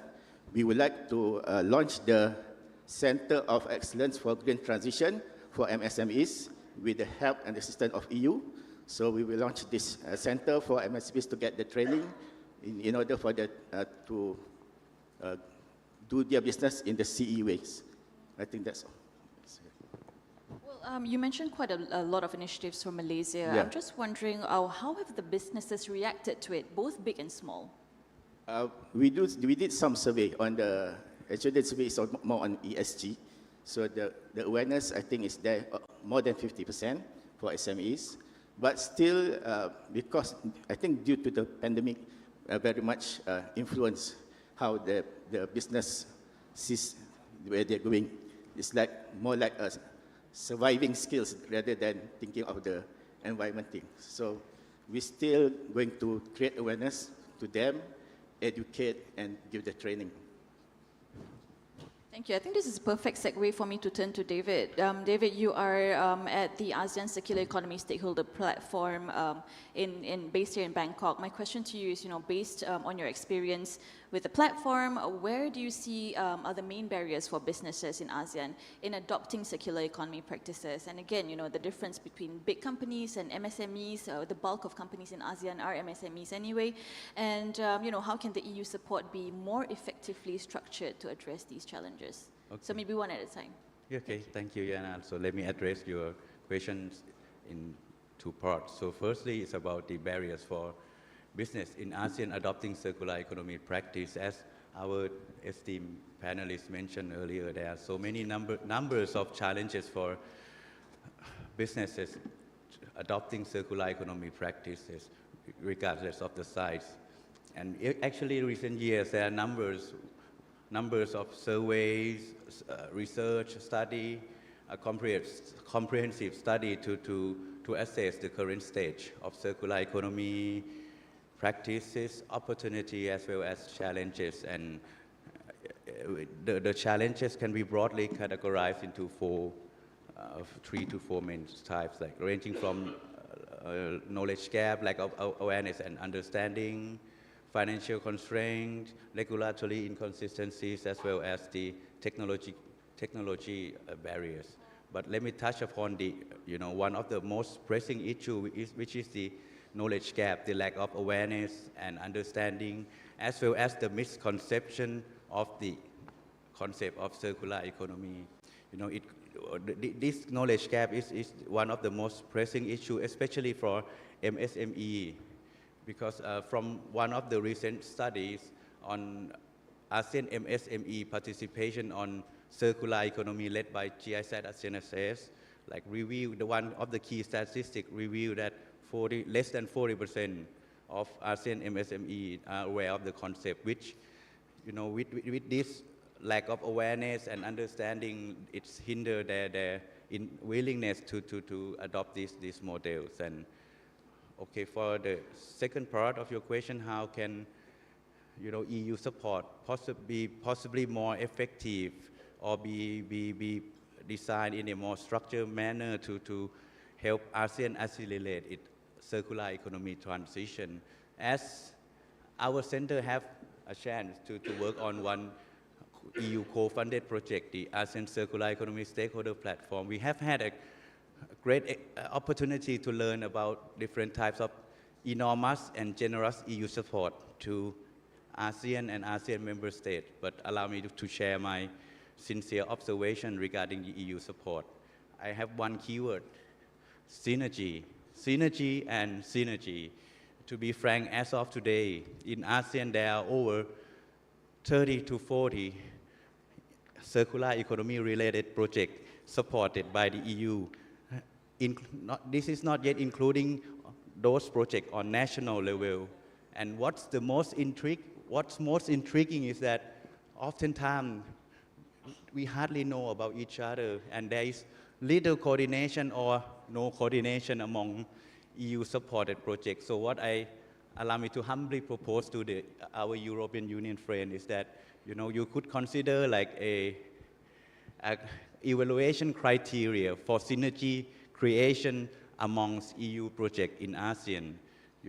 By doing so, you can create synergy amongst projects, enable knowledge sharing, sharing of access points, sharing of experience, but most importantly, enable the sound management of knowledge from each of these projects, which oftentimes at the end of the day tend to be disappeared. So I just stop here.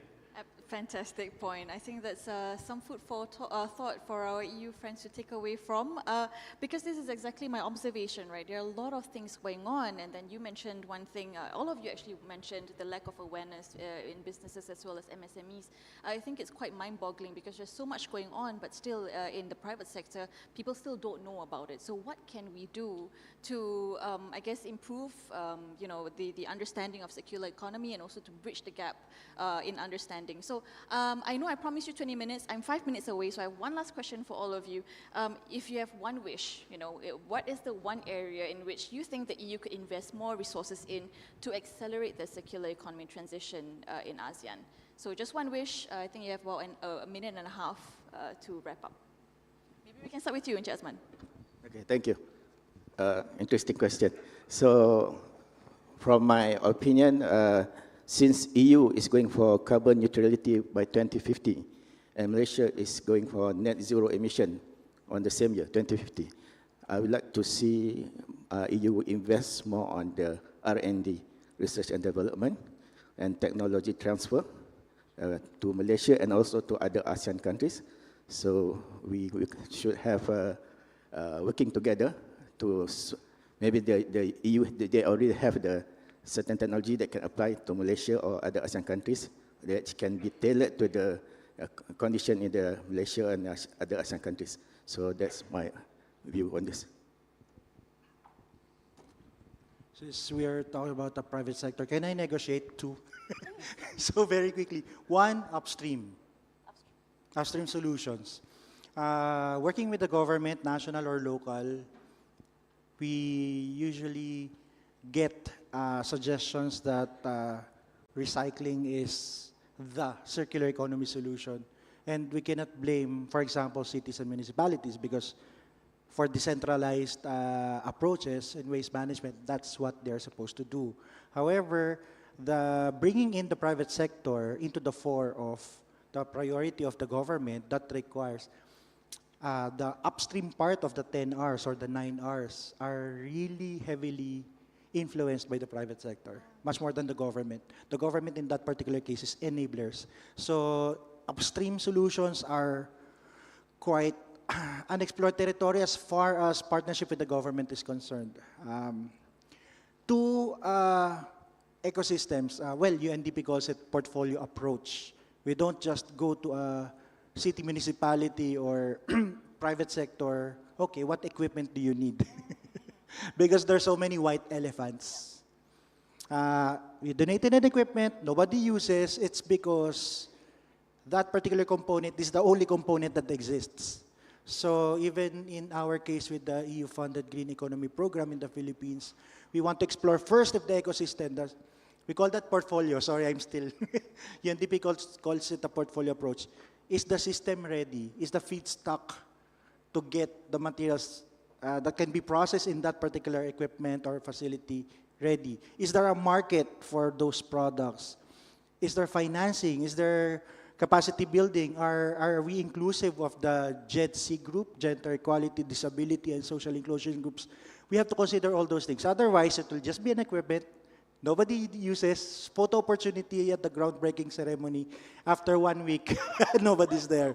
So we really want to see the entire portfolio, and so just fit into pieces. So we see low-hanging fruits to happen if at least majority of the elements of our ecosystem or portfolio is there. Otherwise, we really have to accept the fact that we have to build it from scratch. And in some sites, we have to do that. So ecosystems and also upstream solutions. Thanks. Okay, invest in human resource or capacity building. No? And oftentimes when we talk about capacity building, what pop up in our mind? Oh, training of government officer, training of business through incubation program. But that's not sustained, no? Because I humbly recommend that we should look beyond current workforce. You know, we need to start thinking about how we can sustain next generation of workforce with necessary skill, expertise for driving circular economy. Because by the end of next 20, 30 years, we won't be here, but we need next generation that capable of driving the circular economy system. And this can be done through various educational initiative, educational institutions of various levels, which we have seen in different ASEAN member states and in different university network already. Thank you very much, gentlemen. You have been very, very good in keeping to your time. Can you just very, very quickly summarize? First, invest in tech transfer and sharing of best practices, look at upstream solutions and targeted solutions, and lastly, to invest in our next generation. And with that, I will leave you for lunch. 3 seconds, 2 and 1. Enjoy your lunch. Thank you, everyone. All right, thank you. Thank you, everybody. Thank you so much for the moderator and the panelists. And now it's time for networking lunch. But before that, I would like to share a bit of housekeeping notes. Your lunch is available at Prewa Restaurant. Prewa Restaurant located on this floor. Please follow our liaisons. They will guide you to the restaurant. And then upon arrival at the restaurant, please show lunch coupon to the restaurant staff. And the next one, please join us back here. Please join us back here at 1:40 for the afternoon session. Please join us back here at 1:40 for the afternoon session. And for the speakers, panelists, and moderators, please stay back a little bit as ACSDSD and the key partners would like to invite you to the registration area in front of this meeting room. All right. So once again, for the speakers, panelists, and moderators, please proceed to the registration area in front of this room. As for today, thank you very much. Enjoy your lunch and have a productive day. ขอบคุณค่ะ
check, check, check.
Order.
order.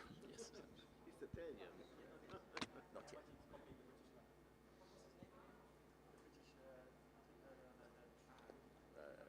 Speaker of the Parliament. Begin.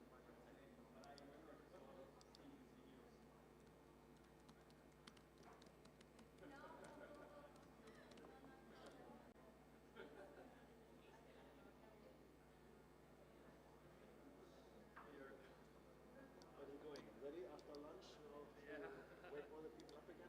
Have you met with Aldo? Aldo is the team leader. Are you ready? Riku is from Seafront, Finland. He came all the way to join us. Oh, thank you. I can share mine as well. We give you a mic. Because we never, maybe 25 years ago. Yeah. But it still has you. The flag is, yes, the flag is Flag hasn't changed. The flag hasn't changed.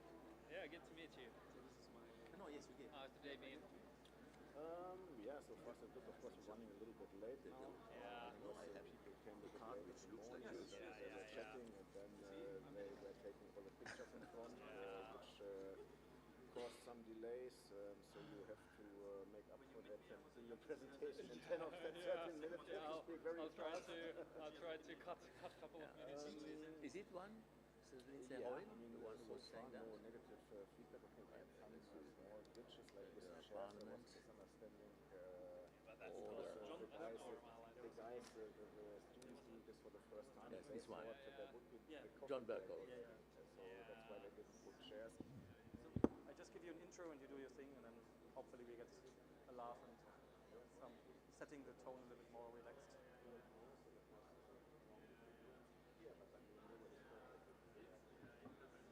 But you're in Jakarta or you're here? Yes, I'm sure you wouldn't mind to be here, right?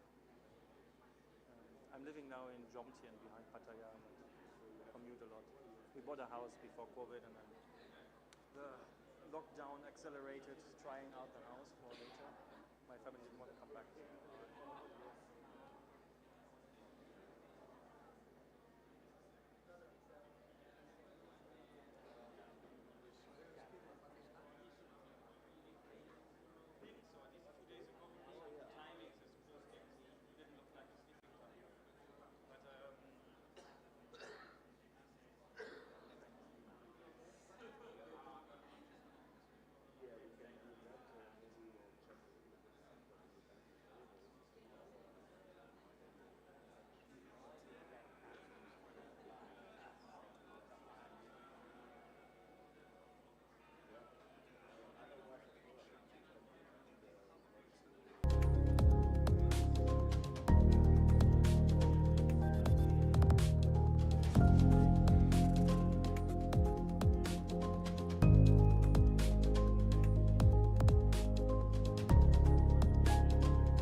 So, dear colleagues, we are going to start.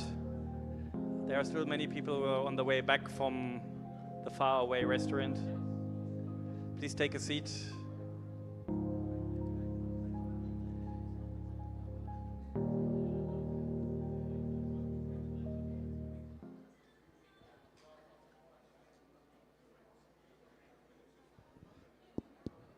So, good afternoon. Welcome back to the afternoon session of the ASEAN Circular Economy Forum 2024. My name is Joost. I'm going to be the one guiding you through the afternoon from now until the end, probably scheduled around 5:15. So we are going to start very soon, but as I'm not having everybody's attention, we discussed how we can get your attention, and we found a very interesting methodology, and I will ask Mr. Aldo from eReady to show us the method. You might know Lord John Bercow, who has been the Speaker of the Parliament. He was known for this.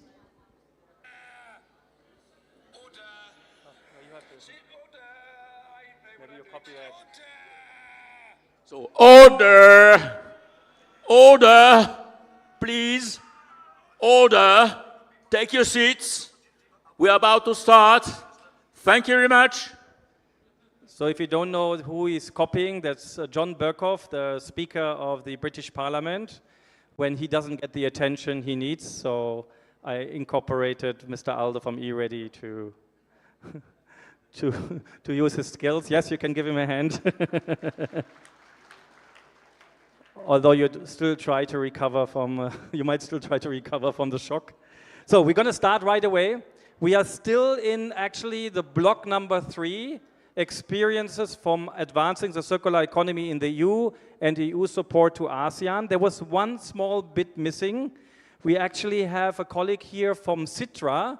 Sitra is a Finnish innovation fund, and they work on different aspects, especially sustainability and circular economy, but they're also known in the future thinking and foresight circles for their innovative approaches and application of future thinking.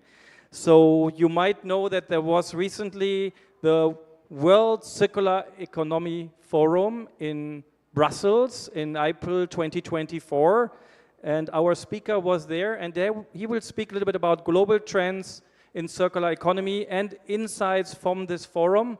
So ladies and gentlemen, please give a hand. Welcome Riku Sinervo from Finland. Okay, we need an energizer. Just Imagine is a very popular singer. Please welcome Riku Sinervo. That gives energy. Thank you. Okay. Thank you a lot for this introductory. I think now it's now working. You're too tall. Yeah. Too tall. Yeah, thank you for this introductory words. I think it's honor to start in these kind of circumstances. I hope that I'm able to get your attention as well as the gentleman previously did. But good afternoon, everybody. I hope you enjoyed your networking lunch. I certainly did, and it was almost too hard to leave and prepare for this presentation. So I think I understand all of you who are still joining the room. And although the day still continues, I want to express my gratitude to the organizers. I think it has been a great forum so far, and I'm really looking forward what the rest of the day brings. And my name is Riku Sinervo. I'm a senior lead at the Finnish Innovation Fund, Sitra. Many of you might know Sitra as the initiator and founder of the World Circular Economy Forum. So yes, that's us. And besides that, Sitra is, we describe ourselves as Think, Do, and Connect Tank. So we are a Finnish future fund, and circular economy has been at the heart of our activities for already over a decade. We have made circular economy reports, funded pilots, and also produced tools for businesses and policymakers to make the transition to circular economy globally. And today I'm here to shed light on global circular economy trends and share a little bit of our learnings from the World Circular Economy Forum. And I would like to start with a question. So think about that, what if we could mainstream circular economy in 8 years? 8 years, I think it's a relatively short time. Next we can jump back and see that what happened 8 years ago. Small lag in the system. But actually 8 years ago in 2016, Finland was the first country in the world to create a national circular economy roadmap. And Sitra was leading that process. And what's important in the circular economy roadmap is that it's actually a tool for change. It helps to define the required steps and stakeholders' views on the path towards a circular economy. It's a document that includes vision, goals, and tangible actions to be implemented. So let's come back to the present. And so actually what has happened during these 8 years when Finland led the way with the first circular economy roadmap until now, 2024? And actually we can see that quite a lot has happened. According to a recently published global stocktake on national circular economy roadmaps, there is actually over 75 circular economy roadmaps and strategies across 50 countries in the world. So that's actually a quite big number. It's over 25% of all the countries in the world. So perhaps we can actually say that we're on a quite promising path to mainstream circular economy roadmaps globally. But as they say, there is always the but. So I think we still have much to do. And that's probably one reason why we are gathered here at ASEF. So we need to mainstream in other aspects than circular economy roadmaps. For instance, we need to mainstream the implementation of these roadmaps. The roadmap itself, they doesn't change anything, but when you start to implement them, you can actually see tangible results. Next, I would like to share a couple of key circular economy stats and trends that actually show that there is really need for mainstreaming circular economy. So I think we all know the circularity gap report, and according to that report, world is unfortunately only 7.2% circular. But what that means actually? Well, that means at least that most of the materials entering the economy are still virgin. So I think this is the number that we really need to increase in upcoming years. In addition, according to the recent Global Resources Outlook, the global materials use has tripled over the last 50 years. And on average, it continues to grow 2.3% per year. And as a figure, it looks something like this. So I think this is the curve that we need to bend in future, and it's doable with circular economy.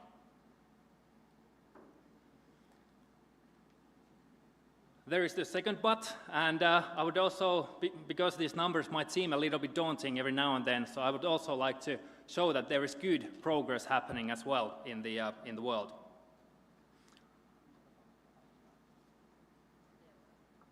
For example, if you look the upper line here,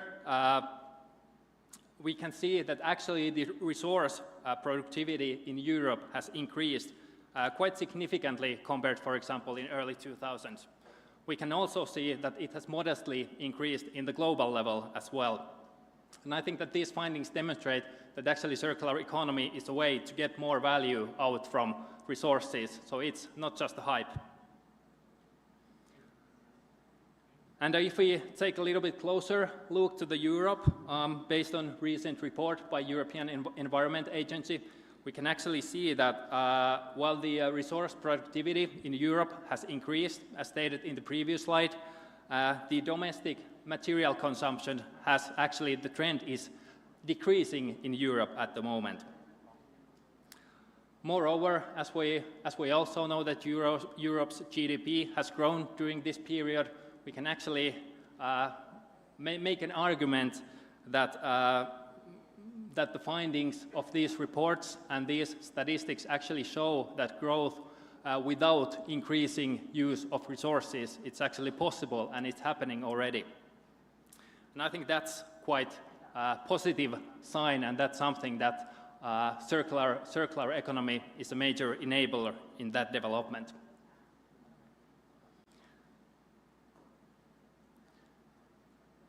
Next, I would like to share a couple of key insights from World Circular Economy Forum that we have held actually already the first time in 2017, and since that annually.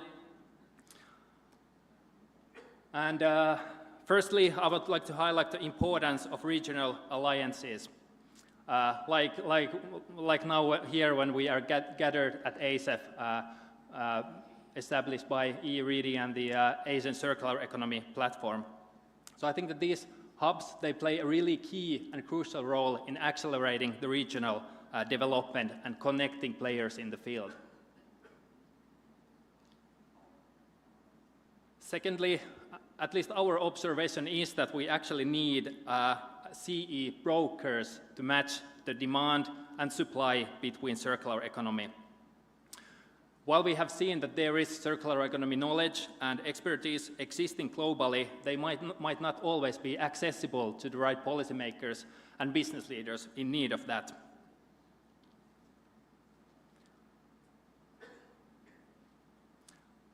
As a third point, and I think we have already heard this today, so I think we also need new cooperation mechanism, especially in the global scale.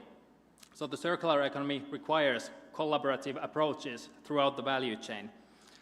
And while there is a strong eagerness among partners, for example, from Europe to ASEAN, to learn and engage with each other, might be that the necessary mechanism sometimes are missing.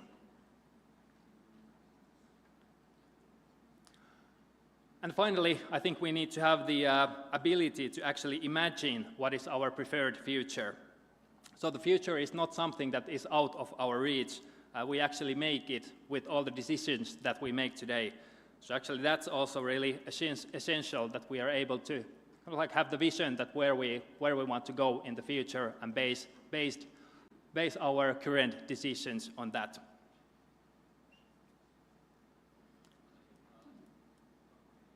So what will happen next? And as a concrete call to action, I would like to share an upcoming project that we, at least at Citra, are very excited about.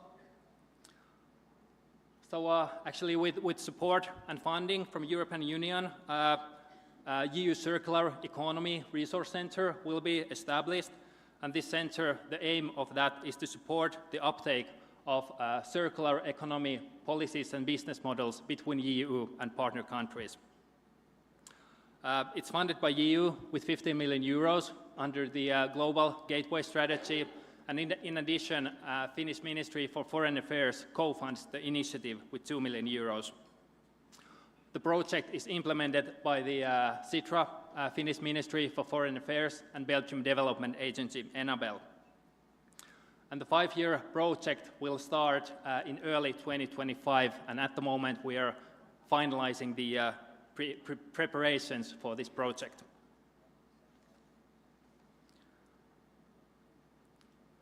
The EU CIRC will consist of 3 labs, and here are some potential flagship initiatives of upcoming EU CIRC. So for example, in the Policy Lab, we aim to offer the best knowledge and support for circular economy roadmaps and strategies. We also provide tool and assistance for circular and eco-design topics. In the Knowledge Lab, we're aiming to form a leading circular economy advisory and support network, and through that, we aim to enable impactful circular economy exchanges happening between EU and partner countries. We will also produce a global circular economy outlook report to have analysis and current state of circular economy, and also offer some insights and developments for the future trends. And lastly, through Circular Business Lab, we aim also to support circular business in accessing the markets and forming partnerships between Europe and partner country circular businesses. And we also plan to offer small investments for growth-oriented circular economy companies. And I believe that through EU-CIRC, we have the opportunity to collaborate in even greater manner in ASEAN region in circular economy topics.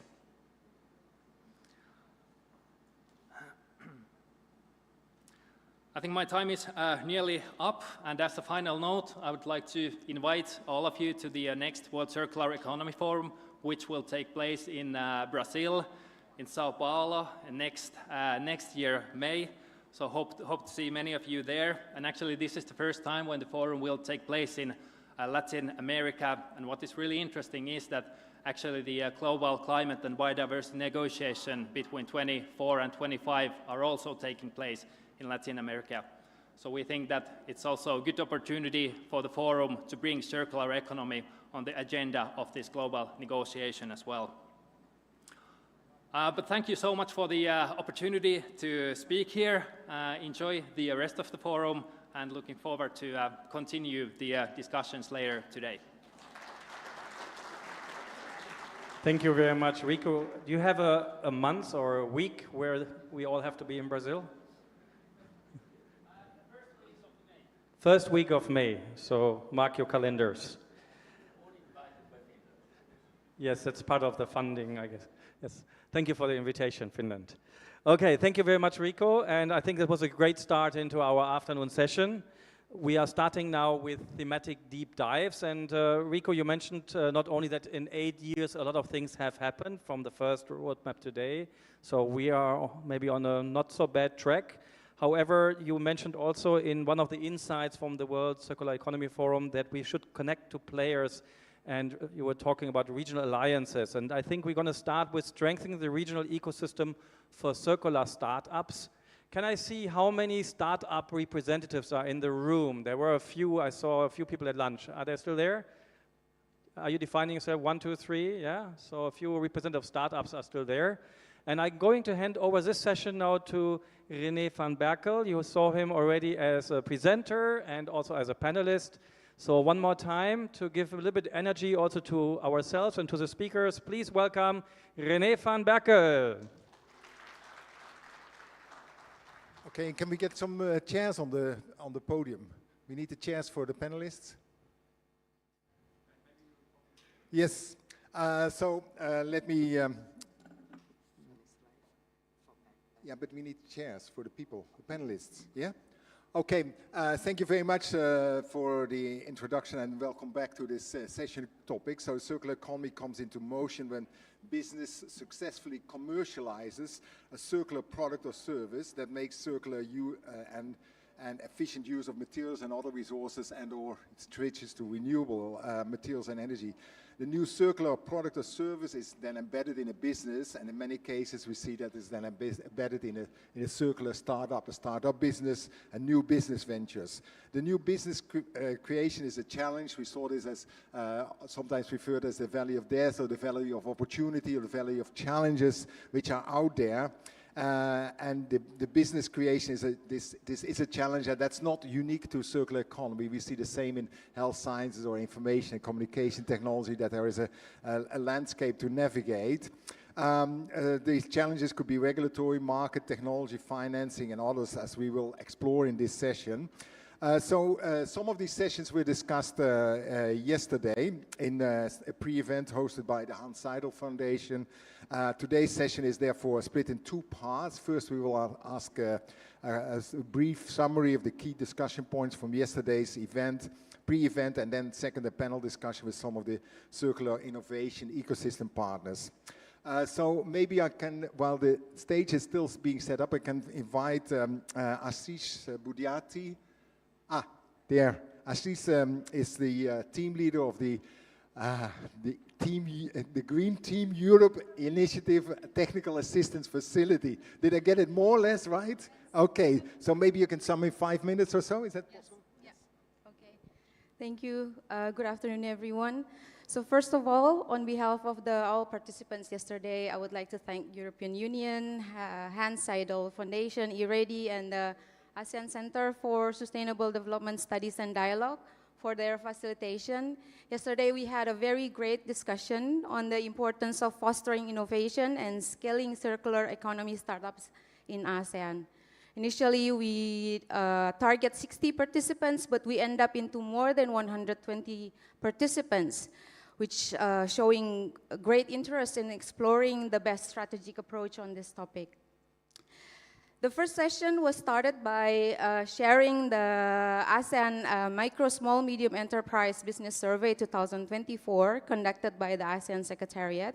I would like just to point out 3 points here.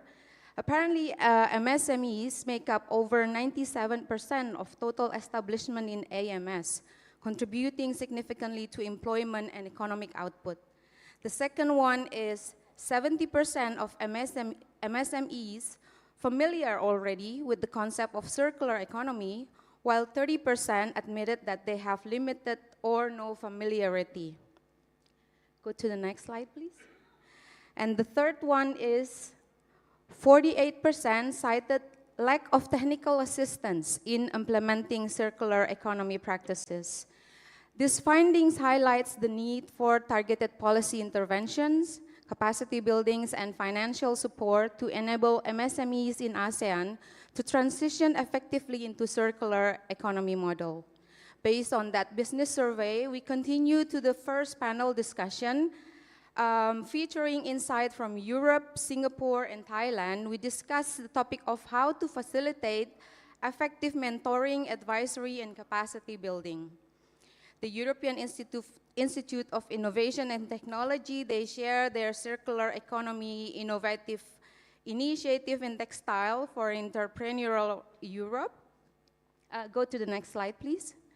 And then Nanyang Technological University, Singapore showcased its Entrepreneurship Academy, illustrating how circular startups can grow with support from academic ecosystem and integrating entrepreneurship education with real-world solution for actual challenge. And then Chiang Mai University of Science and Technology Park shared the CMU STEP Basecamp 24 approach, which provide the mentoring and capacity buildings for startup. So this method helps startups to reassess their focus, identify new priorities, and on periodically basis to refine their ideas for a more solid and robust idea.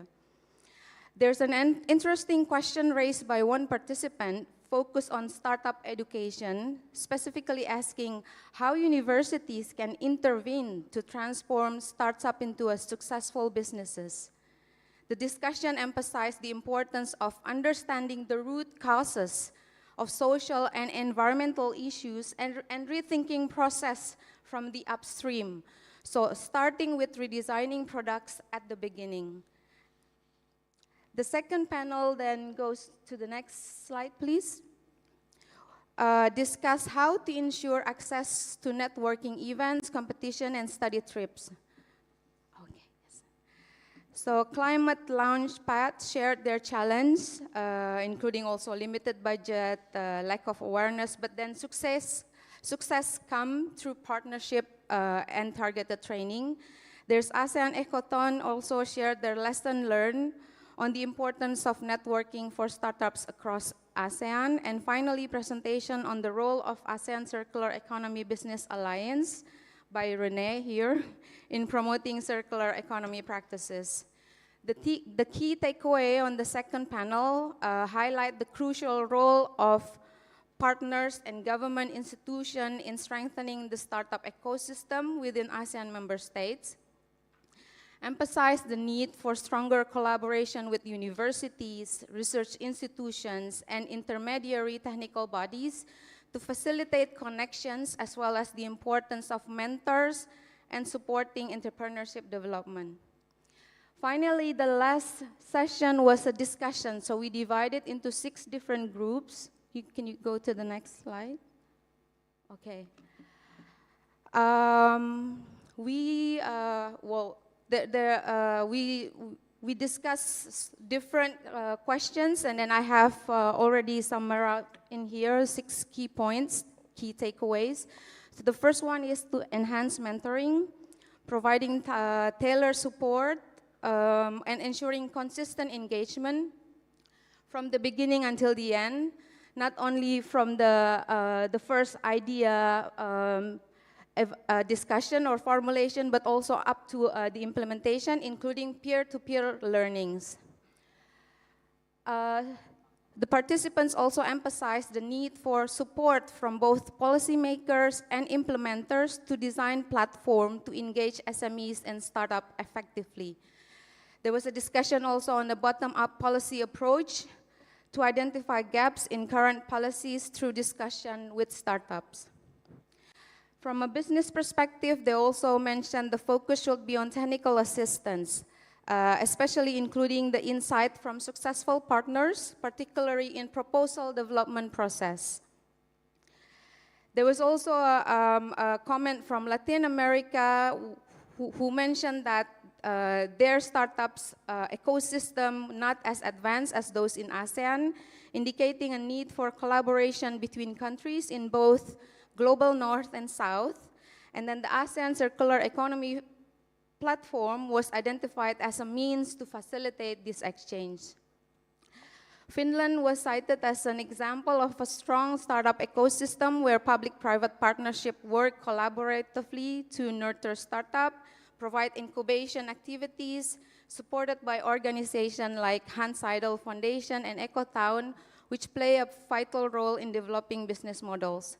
And finally, fostering a demand side for mentoring through co-partnership and co-creation was highlighted, including necessary to develop a robust application system, allowing experience from founders to train new startups. That's all the summary that I can share. Thank you very much, and I hope that we learned so much from yesterday's discussion. Thank you. Thank you very much, Asi, and for summing this up, and thank you also to Hans Seidel Foundation for enabling this event yesterday. So we go to the interactive part of the session. So I would like to invite the 4 panelists. So first of all, and apologies for the names, I cannot pronounce them all properly. Nofel Naps Tekap Hangam, founder and CEO of Non, a circular startup from Bangkok. Dr. Neng Hong Long, Director of the Center for Creativity and Sustainability. Just make your way up there in Vietnam, in Hanoi. Third participant is Ms. Tam Van Han from the Yunus Environment Hub, Country Director for Vietnam. Yes, I also see that. And then last but not least, we have Nicholas Gandolfo, Director of ESG Finance from MUFG, the financial sector from Singapore. So a warm round of applause for this. We are unfortunately not just a bit behind schedule, but quite a bit. So I want to be walk the talk. So we have spoken about being inclusive. So we have to also be inclusive to give everyone the time to speak. So I would really want to ask the 4 panelists in the first intervention to introduce themselves, their initiatives, maybe in 4 minutes. So can I ask Naps, can I ask you, you are the startup, we're talking about startups. Can you give us a quick rundown of what Non is about and how you see the ecosystem happening for the startups? Right, good afternoon. So my name is Naps, so I'm the founder and CEO of Non. So Non, what we do is we provide a product as a service system that combines combined with end-of-life recycling. So it's basically product subscription, and the first product category that we focus on is premium mattress.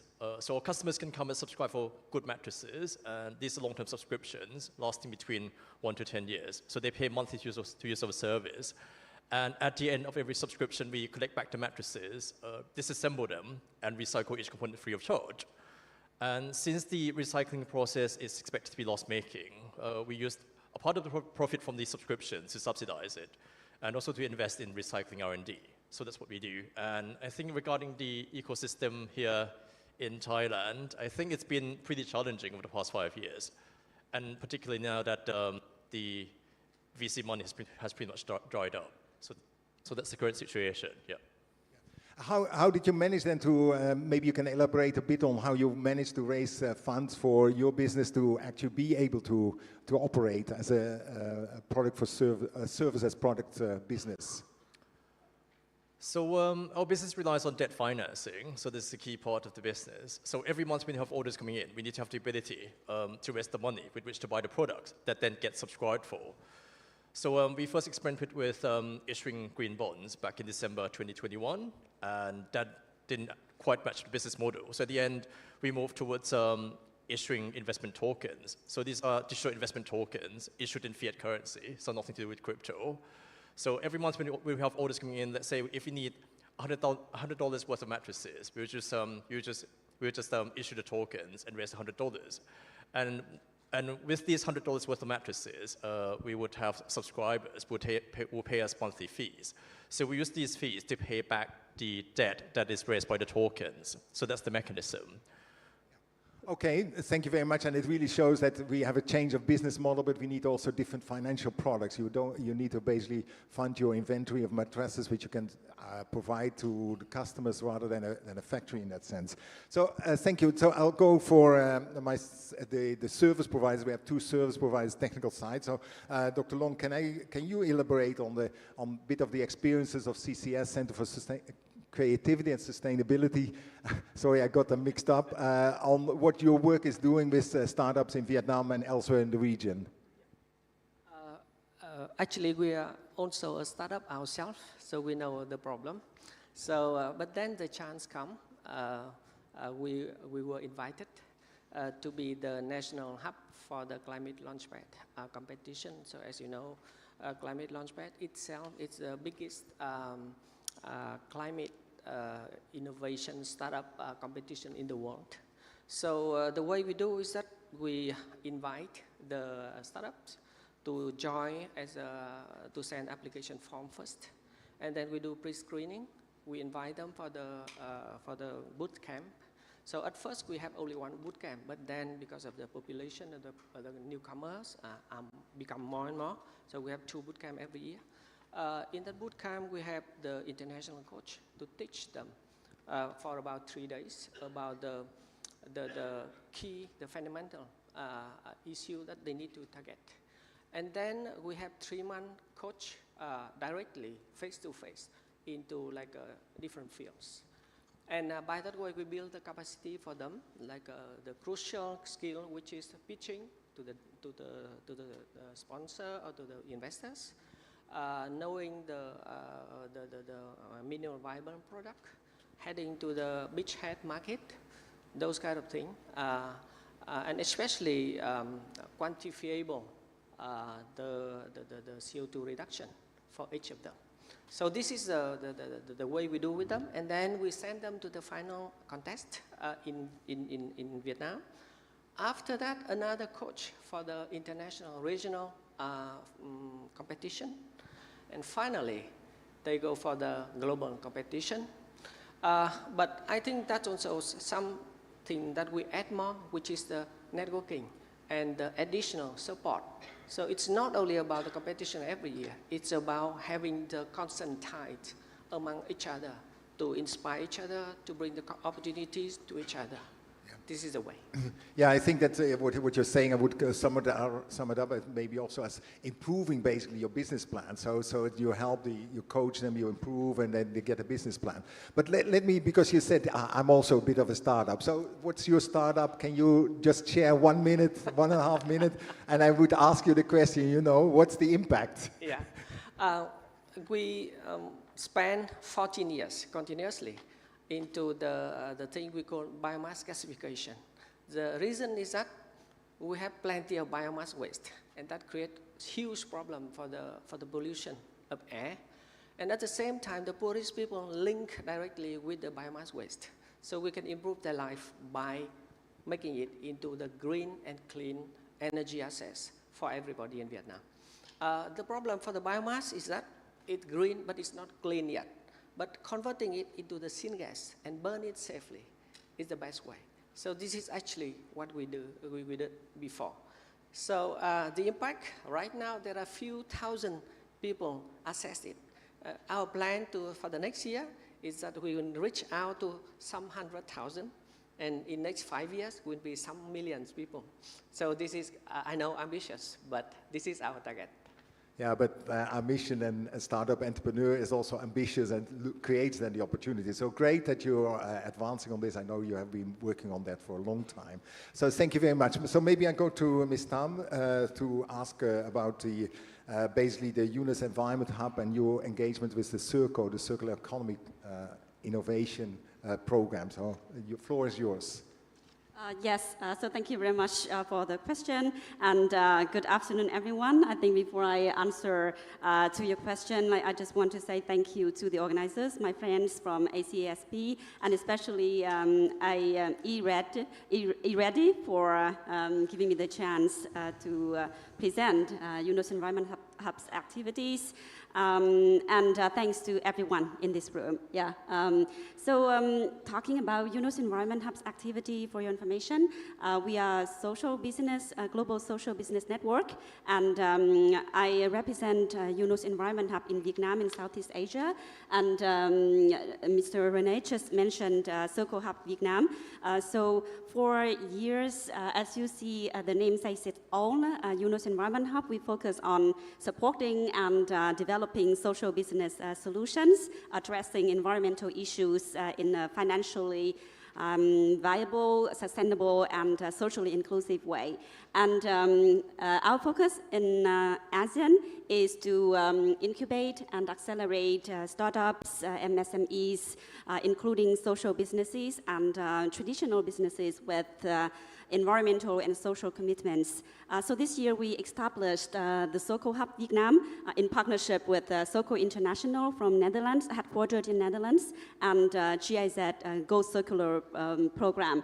And for this program, we are delivering trainings based on using the CIRCO methodologies with the two approaches of product design, which are products that last and products that flow. And for this, we are training. For this year, we are training 80 companies, 80 businesses from different sectors, just to name some: agriculture, textile, furniture, electronics, plastic packaging, footwear, food processing, and tourism and related industries, just for example.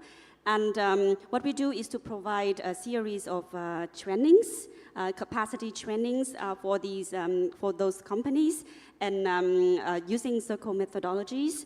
And the businesses would receive the systematized knowledge and skills, tools to design, using the circular strategies to design business models and products and services for circularity.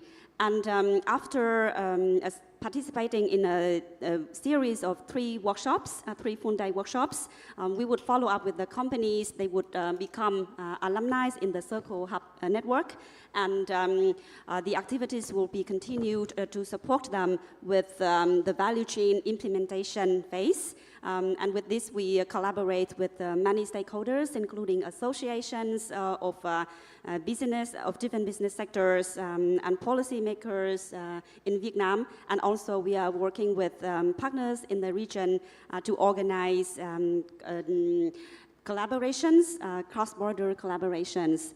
So this is just to share with you one key program for this year. Thank you very much for sharing that. And CIRCO, for those who are less familiar with it, it's a global initiative. And here in Thailand, there has also been a CIRCO hub for quite some time. I think last 3 or 4 years, there's a UN Global Compact Network, and there have been some initiatives. I think, Naps, you have also been part of some of that work. So that's very interesting to see also the collaboration happening between the different countries. So let me turn to Nick. You're here as as not essentially a startup, but as a financial sector representative. So MUFG, a big financial player in the region. So how do you look at the startup ecosystem, and particularly then in the sort of the circular economy space? Yeah, thanks. So it's good to be back in Thailand. For those of you who don't know, MUFG is a major shareholder in Kungtree, so we have quite a few colleagues here today. But to tackle that question head on, I guess there's two parts, or pockets, I should say, of where we can move capital. And as a banking institution, our role is to move money. Sometimes we're a bit strict and conservative how we do that. So I'd say the first bucket, and I'll connect that back to startups, is we have pockets of equity and funds. We have fintech funds, climate tech funds, and different types of funds. I don't work in those. Sometimes I wish I did, because they're doing some interesting stuff. And they're making investments in different types of circular models. And that's partly because hopefully there's good returns, but partly because we want to take those learnings of how those business models work and roll that closer to our debt platform and debt types of products we provide, which traditionally come much later in a company cycle. The other part of the business in which I work in is the corporate and investment bank. You might be saying, well, why is this guy at a circularity conference, sustainability? I sit in Singapore in what we call the sustainable finance team. So two aspects of that team is we have underwritten, structured, arranged hundreds of green bonds, sustainability-linked bonds for our customers across Asia over the last many years. So that's a big part of our business in terms of the bigger companies that are investing in circular aspects. Circular is quite green. But my role, actually building upon that at the bank, is to focus on blended finance. Now, blended finance is a term that you'll hear about more and more. It's public, it's private, it's philanthropic, working together, basically to find out how to move money to where it's not going. And for us, that means probably taking some more risk, setting up funds, and I'll talk about the different things, what we're actually doing later, to make sure we can start to move our debt types of instruments and what we do closer to that equity side, but it's going to take time.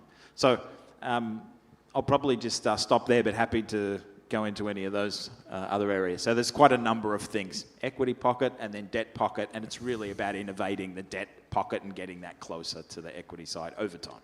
Yeah, I think that you're highlighting the debt equity issue, and that's a real challenge. So for startups who have also limited own financial resources, and then IP needs to be structured in this whole arrangement. So it's quite complex. I'm also quite aware of that, and maybe you can elaborate on that a little bit more. So the organizers had basically suggested that we might be able to maybe focus on a few items which are cross-cutting, so regulations, then the onboarding of customers and the supply chain development and financing. So maybe I can structure the rest of the conversation by asking maybe two panelists to speak on each of these topics, and then maybe if time allows, or the timekeeper allows me to to give also an opportunity for some questions from the floor. So if we start with the regulations and permitting, can I ask Dr. Long and Ms. Tan to maybe respond on this? Can you give an example where regulations were really facilitating circular economy startups, or, as the case might be, really blocked it? So that's also important. So, Dr. Long, would you like to start? Yeah. So I would give one example where it's really enable the good opportunity for the startups. In 2-3 years ago, Vietnam has a new decree named Decree number 8 of 2022 from our government about the waste management.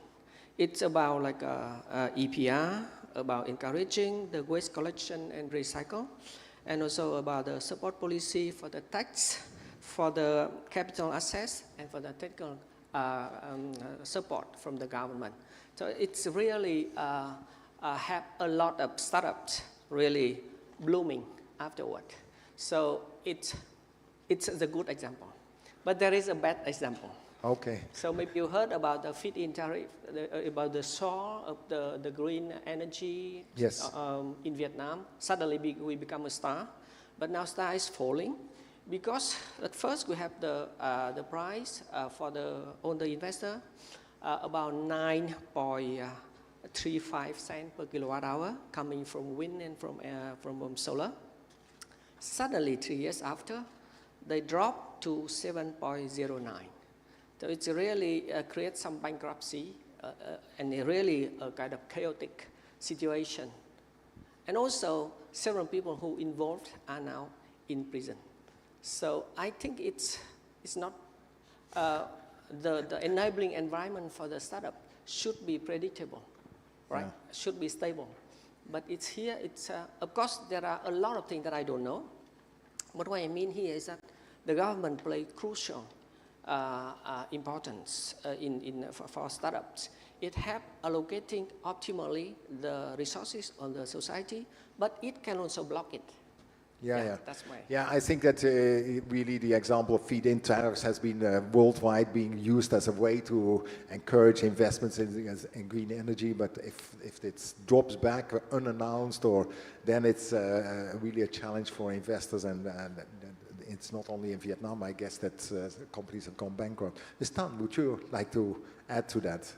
Yes, certainly. So we come from the same country, Mr. Long and I. So I'm also speaking about EPR implementation here, but I'm just adding like some additional points. So regarding EPR implementation, so in the context of Vietnam, since it came into effect, it created an opportunity and potential for businesses, especially environmental service providers such as collection companies and agencies, recyclers, to follow the criteria to be chosen as PRO, so that they could receive the contract from the government, and this could foster the collaborations with MSMEs and then other smaller, medium-sized agencies in providing the services, and they could access the Environmental Protection Fund. However, this is an opportunity, and currently we just know like one example, like one concrete case of a coalition, packaging coalition in Vietnam, like pro-Vietnam, that was chosen and that was contracted with the government to do this. So on the challenges and cons side of startups or MSMEs to get benefits from the EPR framework, I would say that is the criteria for engaging stakeholders and service providers could be made stronger and clearer, because so far it is challenging for small-sized or medium-sized companies to be informed clearly about which criteria they should meet in order to be contracted with. And also the fund here is like how to trickle down the fund to the companies that really need it, instead of big corporations and big companies, because here it is, there's this one factor to take into consideration, is that the due diligence process and also like the paperwork and the admin, it is not realistic, I would say, and pragmatic enough for MSMEs to assess and to meet all of the regulations and the compliances. So it presents both opportunities and also challenges. Yes. Yeah, I think that EPR is extended producer responsibility is a common issue or common challenge for the communities here in ASEAN, and there's often talk about best practices, but best practices need to be adjusted to the local circumstances and the right framework conditions in there. So if I just switch my hat, you have to get used to me switching hats. Switch Asia is also looking at the sort of founding conditions or enabling conditions for EPR, so talk to the Switch Asia team. It's not my area of specialization. So if I go on the circular startups a little bit, and business means having customers and having suppliers, So lining those up means cash flows, and that makes your financial viable. So can we just elaborate a little bit on the customer base? How do we build up a customer base for circular products? So NAPS, you are at the forefront of this. So can you elaborate a bit more on what's customer perspectives in the B2C, B2B markets that you operate in? Right, so currently we're servicing B2B and B2C customers in Thailand and B2B customers in Indonesia. So I think it's interesting to observe that there's a market distinction in terms of what customers look for when it comes to using our service. So in Thailand, I think that the focus is much more on the financial saving, because with our business model, we could help them reduce their front investment on costly items. For example, on mattresses, the products we have started off with. But in Indonesia, we see more interest on the recycling front, as in our customers ask more questions on that front. So that's indicative of their interest in seeing how environmentally beneficial our business model could be for their businesses. Yeah. So we do see that distinction. Yeah, because basically, and maybe I know your business case because we're also documented in for ASEAN initiative. So you're basically having the two components, a good quality mattress, affordability, and then the guarantee for recycling. So what do you feel is then the most important consideration for your customers? Is it the environmental initiative, or is it a good mattress for an affordable price? I think in Thailand we do see the latter, the issue of affordability. But yes, in Indonesia, we see more interest on the environmental front, as in the recycling processes. Yes. Okay. Good. Nicholas, can I get back to you on the customer base? So you want to see customers, because that means cash flow. That means opportunity for return on your investment on the loans and so on. So what is acceptable, or what kind of evidence are you looking for as a financial institution to see that this makes sense and there is promise in there that we can put our money on the table? Yeah, I think it's slightly different depending on whether there's an equity lens or a debt lens. Yeah. So equity is all about upside and valuation, and debt is always about protecting your downside. So debt is fundamentally by nature much more conservative. Equity is much more ambitious. But I would say what's sort of common to both of those is two things: is business model and then management team. So I think management team cuts across all. You trust the people who you dealing with, and they're capable, because it's all about execution, going from paper and business plans to real world. So that's what I would mainly say about that side. I'm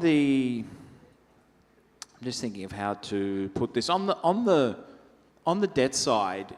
You're really looking, particularly on newer areas, is really business model and what is a cash flow, what is a revenue model. So I'll give you an example. We've seen some startups or some projects connected to carbon capture. That can be quite difficult to finance, because where's the actual revenue coming from? Are your costs going to blow out? So a lot of it comes back to just basic nuts and bolts. We look at cash flow. We're not technology experts. We're pretty good on technology. But there has to be a cash flow connected to what we're doing, and that's why I think we're really pushing blended finance as a way to get in earlier on a company cycle, because sometimes there's too much uncertainty in cash flows, and what that means is you need credit enhancements and support from external folks. But I think business model and management cuts across all. Yeah. Yeah, which of course it's a challenge for the startups, isn't it? So to show a track record, and we see some startups being just graduates coming out of universities, and which have in principle a good product, but where's the capability of delivering that? Yes.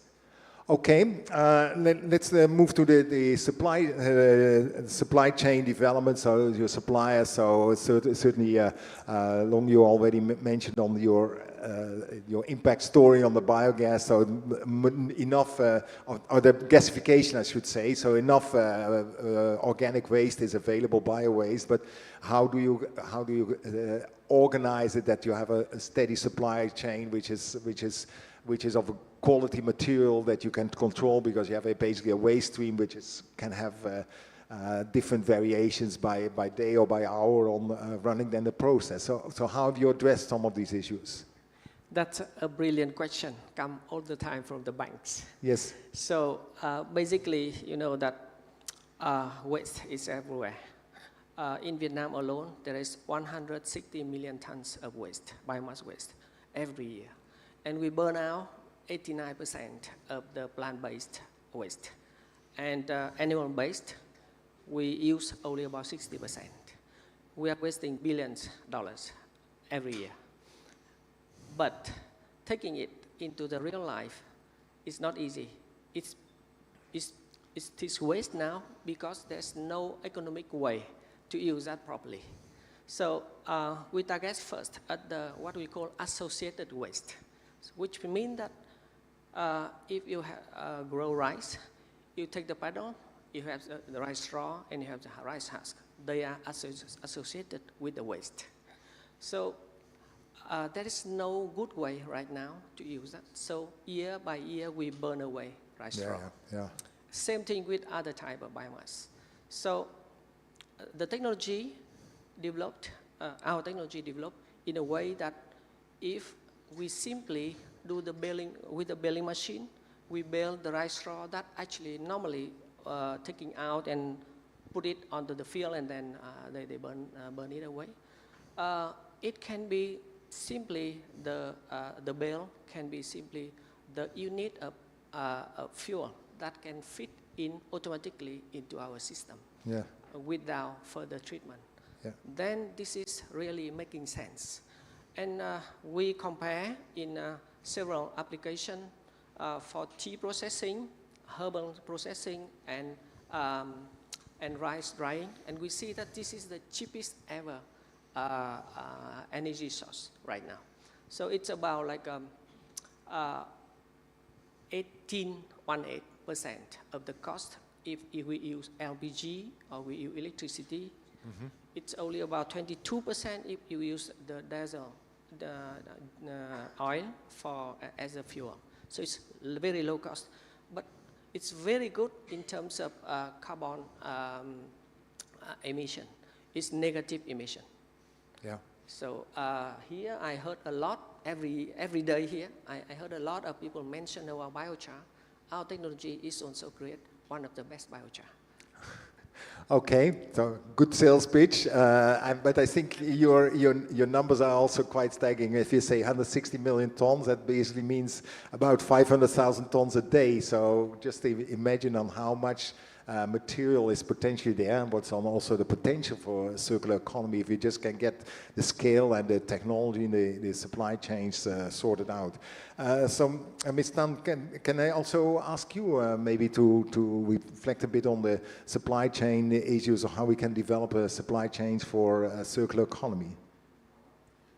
Yeah, so regarding supply chain for the circular economy, so firstly, I think the most important thing is to identify who are all of the actors, the key actors and sub actors in the supply chain and the value chain. So this is also the methodologies and the approach that we are using for our training programs and our business, social business programs. So first, it is about the collaborations between the stakeholders. To build up a strong supply chain and an effective one of the key factors is to know who what the products and the services are designed for.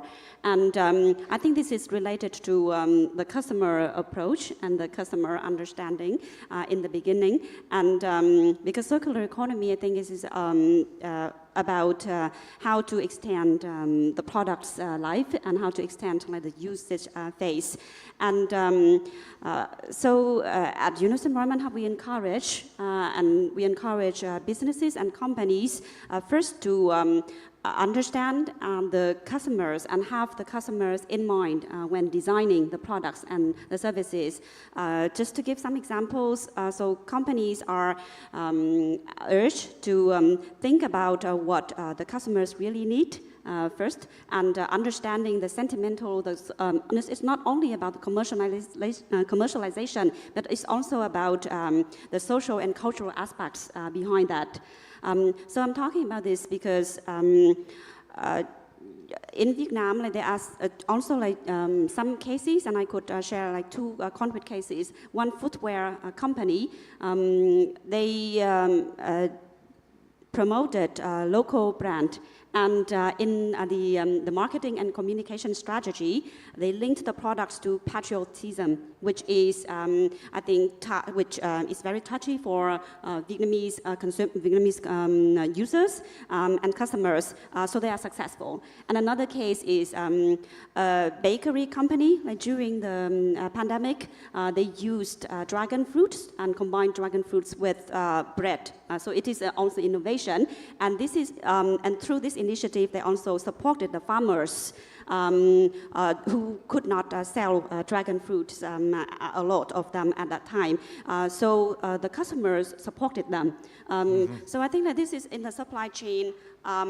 It's if the companies really understand and can find the touching points with their customers, then it could lead to successful and more efficient business models. Yeah. And then after that, circular economy is not the journey that one company or one association can do this alone.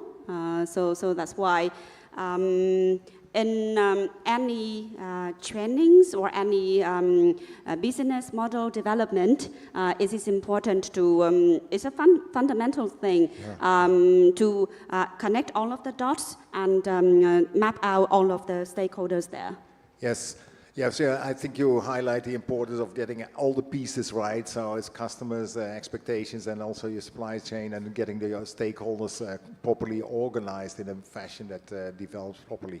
So let's move to the fourth point, which was suggested finance. As if there's no money, nothing happens. That is the issue. So Naps, can I ask you first, because you succeeded to raise funding for your business venture. So what would you recommend for circular startups in terms of financing? What are the 2 or 3 things you could consider and recommend to others? Well, I think as a startup, there are many different ways of to access finance. There are grants, and there's also debt financing, and there's equity investment.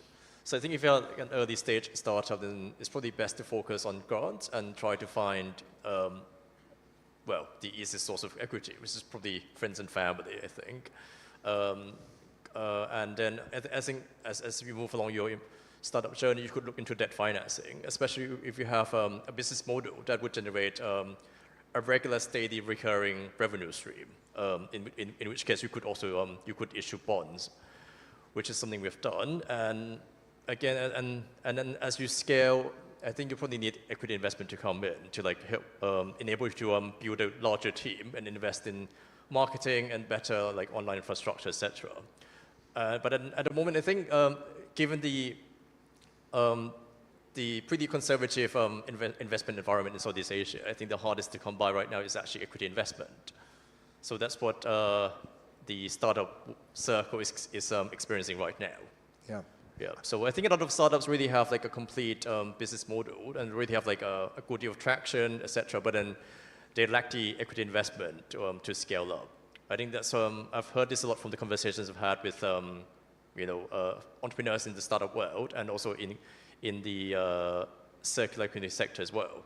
Yeah, it's really an issue to get the first money that can trigger then the next batch of money to get started, and to get a flywheel to get some scale which makes it viable. I think we need investors to have a greater risk appetite and kind of appreciate the urgency of this transition. Yeah. Because I think there are like, obviously the government regulations and support couldn't go so far. They could all these regulations and support and they come with grants, etc. But then at the end, once you reach a certain stage, you really need serious equity money to help you scale. Otherwise, you're just stuck in that stage. Yes, yes, yeah. Okay, Nick, come back to you.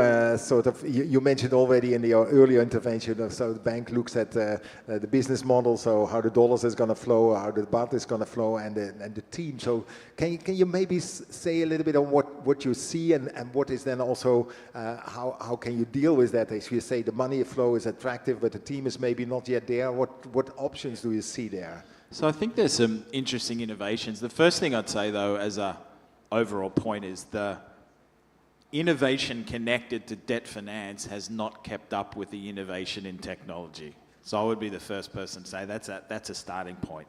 The bank's role, as I mentioned, is to move money. So we have to innovate that. It's not a if, it's a when, and it's a how.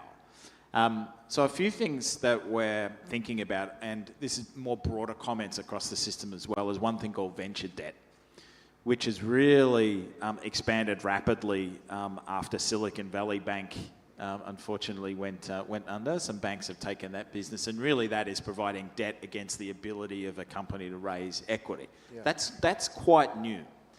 So that's one thing. You still have to have an idea of the cash flow generating ability of a company and trust and have a good view of management's ability to execute, but that's one tool. The other one as well is we're spending a lot of time thinking about how we can provide more innovative solutions at a fund level. Yeah.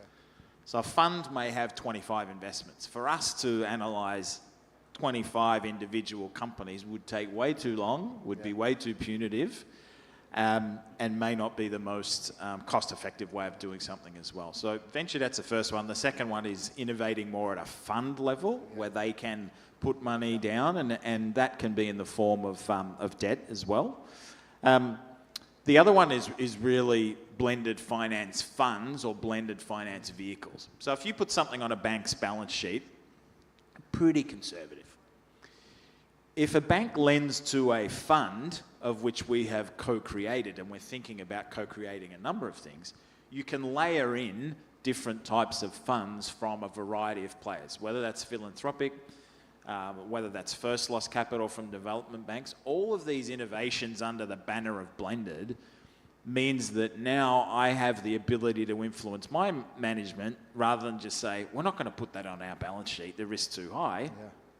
Let's design a fund with someone who's interested in, I don't know, let's say hydrogen or some sort of circular model or battery swapping, whatever it is.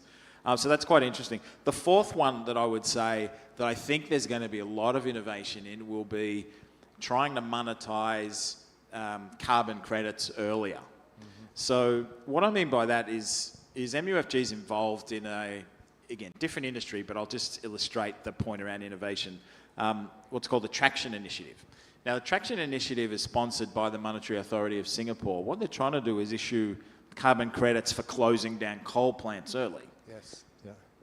So no one would have thought of that a few years ago, even as a viable option. There's a lot of things to do to figure that out, but you can actually take that same thinking and say, well, certainty of cash flows can be difficult for some startups, but there's more corporates willing to look at buying into, let's just say, the environmental style benefits of a company. Let's just put it under a banner of a carbon credit. So that means there's different anchors and different types of let's say, offtake that can support cash flow, which means it's easy to get debt. And I think everything I've said is new, is developing, but I am very hopeful that banks, including us, will continue to really innovate around that to make sure we've got more and more options, because the financing gap to hit net zero, of which circular models, circular type of companies are a key part of, we need to innovate. We can't just do the same old thing.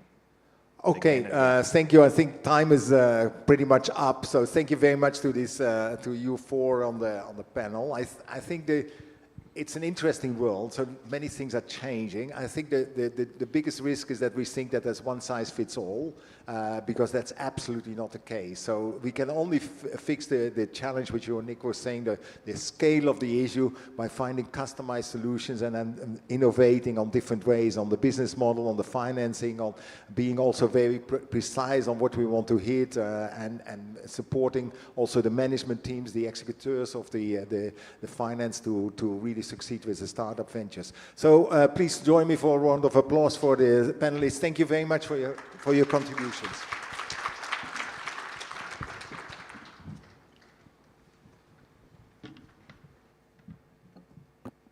Thank you very much, René van Berkel and all our panelists. You want to say something? Yes, just a little bit of publicity for eReady, something which is linked to this panel.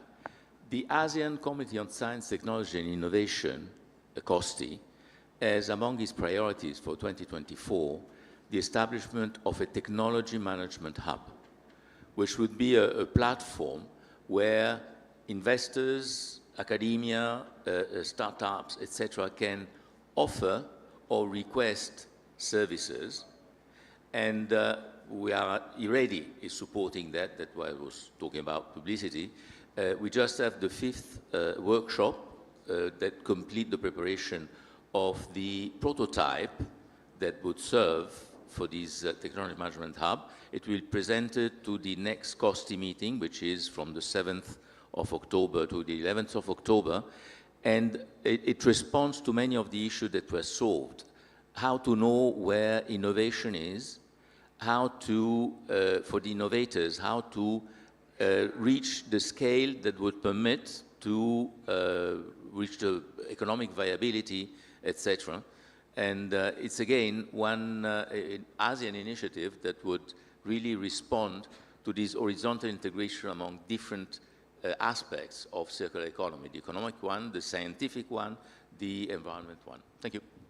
Thank you, Aldo. So you have noticed we are pretty much a lot behind time. We still want to have a proper coffee break because you maybe want to speak to some of the speakers, right, and to connect. We still have 3 short panels and a very quick closing. So just as a request to all moderators, this includes me, by the way, and our panelists, let's try to shorten a little bit by a few minutes each panel. So please be to the point. And we are now moving to the next panel before our coffee break. It's a very short one on comprehensive circularity in electronics. And we have 4 interesting panelists and 1 moderator. May I request all the panelists to come here on stage? So we save a little bit of time on that. Please join on stage, and I will introduce you to your moderator. He's actually the policy director of Hot and Cool Institute. I think it's based in Berlin. He's a researcher, he's a lecturer. I think most of the time you live in Japan. So please welcome Magnus Benson. And please come join on stage.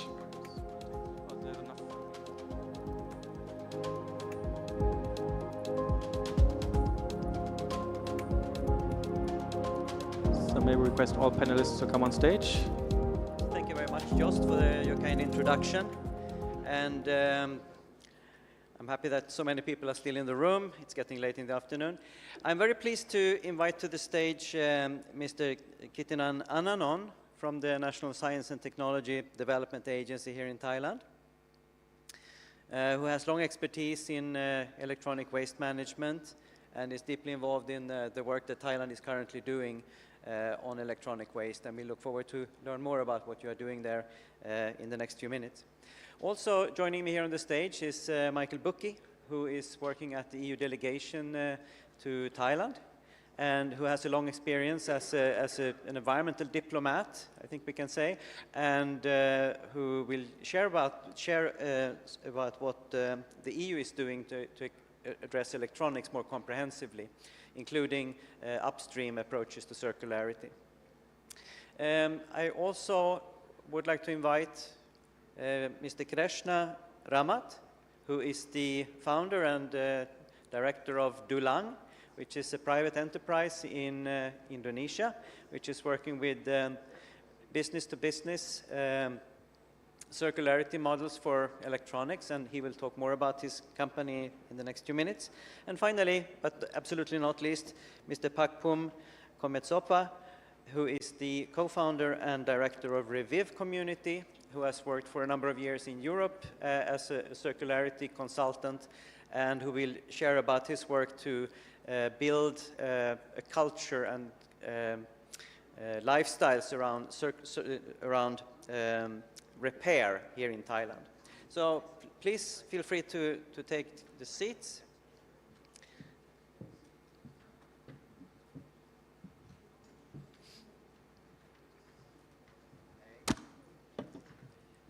You're most welcome to sit there. So, just as a few words of introduction, why we are focusing on electronics, it's an important sector because of its environmental impacts.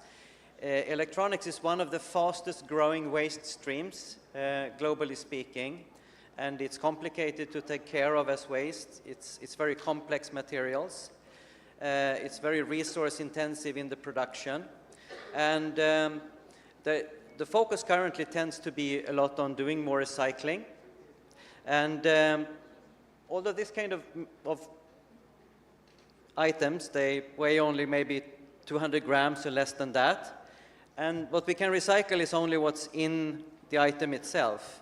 But it has a wider footprint. In the production process of making smartphones and laptops, we need hundreds of kilos of materials to produce one of these items, and huge amounts of water. And those resources we will never get back just by recycling what's in the product itself. So in order to, we need to minimize the environmental footprint of these items. We need to make sure that we make them long-lasting, that we use them for as long as possible, that we make them repairable, that we actually repair them in practice, and reuse them for as long as it's practically possible. I would like to spend a couple of minutes just to get a feeling for how you are using electronics. Could we get the poll on the screen? We have prepared a brief Slido poll. So if you all could pick up your smartphones, which is very suitable since we are talking about electronics here, and enter the website slido.com, either by typing it in or by simply photographing the QR code. I think we wait maybe 10-15 seconds for people to get online.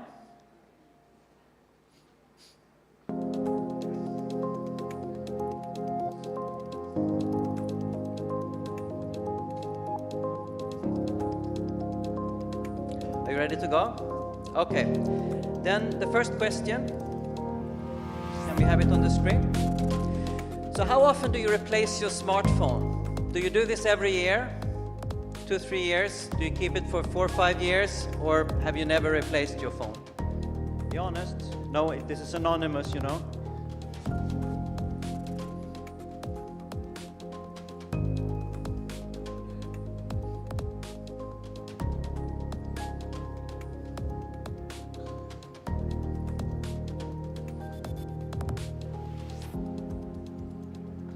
Okay.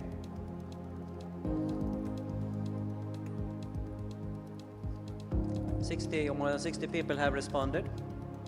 And it seems like people actually keep their gadgets for quite a long time before they're replacing them. No one seems to be replacing it every year. I hope that is actually true. In that case, it's a good indication. Okay. Could we move to the next question? How often do you use repair services for electronic products? Not only smartphones, but also computers and other stuff. Do you do this sometimes, often? Maybe you did it one time, or you never do that?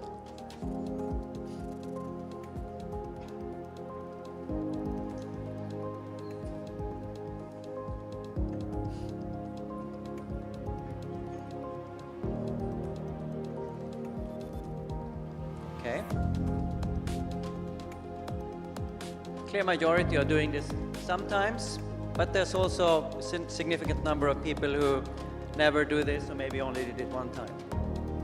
You can move on.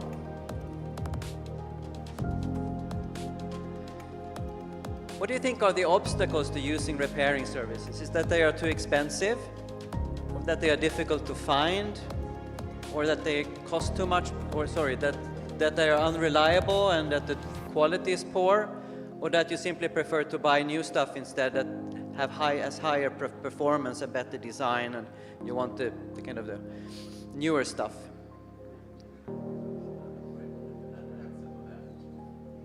Pardon?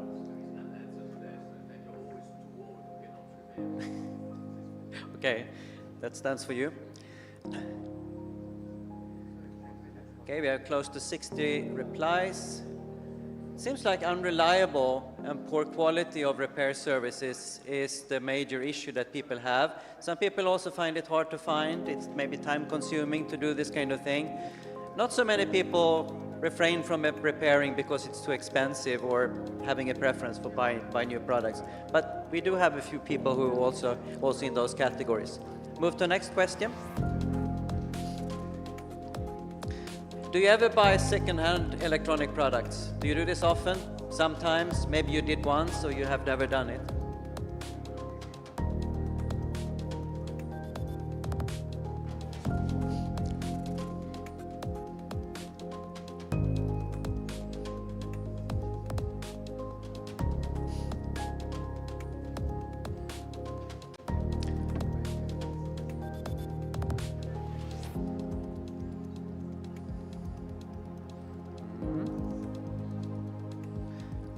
Over 60 responses, then it seems like never is the most common thing. More than 1/3 of you never buy second-hand electronics, but some people do it sometimes. 1/4 of you maybe one time, but also some people say that they often do this, 10%. Okay, move to the next. Do you ever donate or sell old electronics that are still functioning? Do you do this often, or once in a while, maybe did one time, or never, you just threw them away?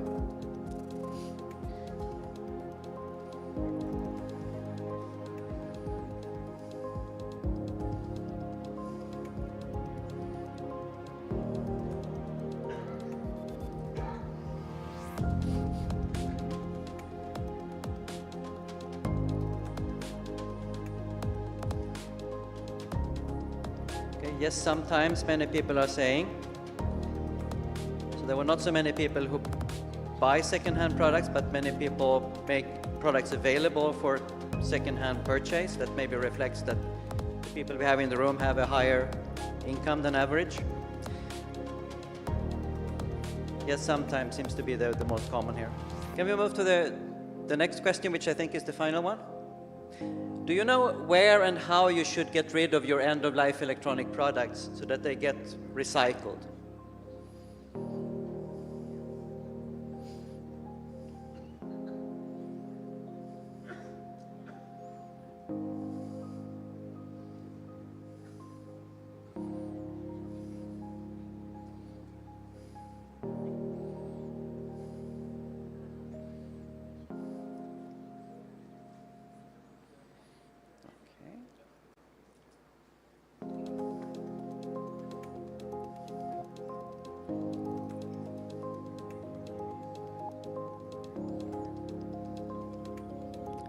Okay, maybe we can say that around 60% of you don't really know where you should put these end-of-life items, so make sure that they go to recycling.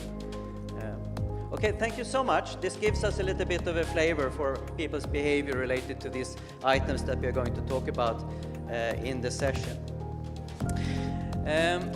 So, without further ado, I would like to invite you, Mr. Kitanan Annanon, to use a few slides to update us on what Thailand is doing in relation to e-waste management and your thoughts on how it could be expanded based on what's going on currently, shifting more upstream. And please keep in mind that time is brief. Okay, thank you. to be shorter. Go to next slide, please. Okay. This is a situation in Thailand, and I think it's similar to most countries in ASEAN because we rely heavily on the informal sector. This the problem when we have the products and we don't know where to reuse, where to repair. It's difficult or it's not convenient for the user, especially in Thailand. So we usually sell it or give it to the informal sector that come to pick up from the household. And we realized that there's a missing link here. So what we have trying to do, we think there should be a solution for this to provide the service to fill in the missing link. The service could be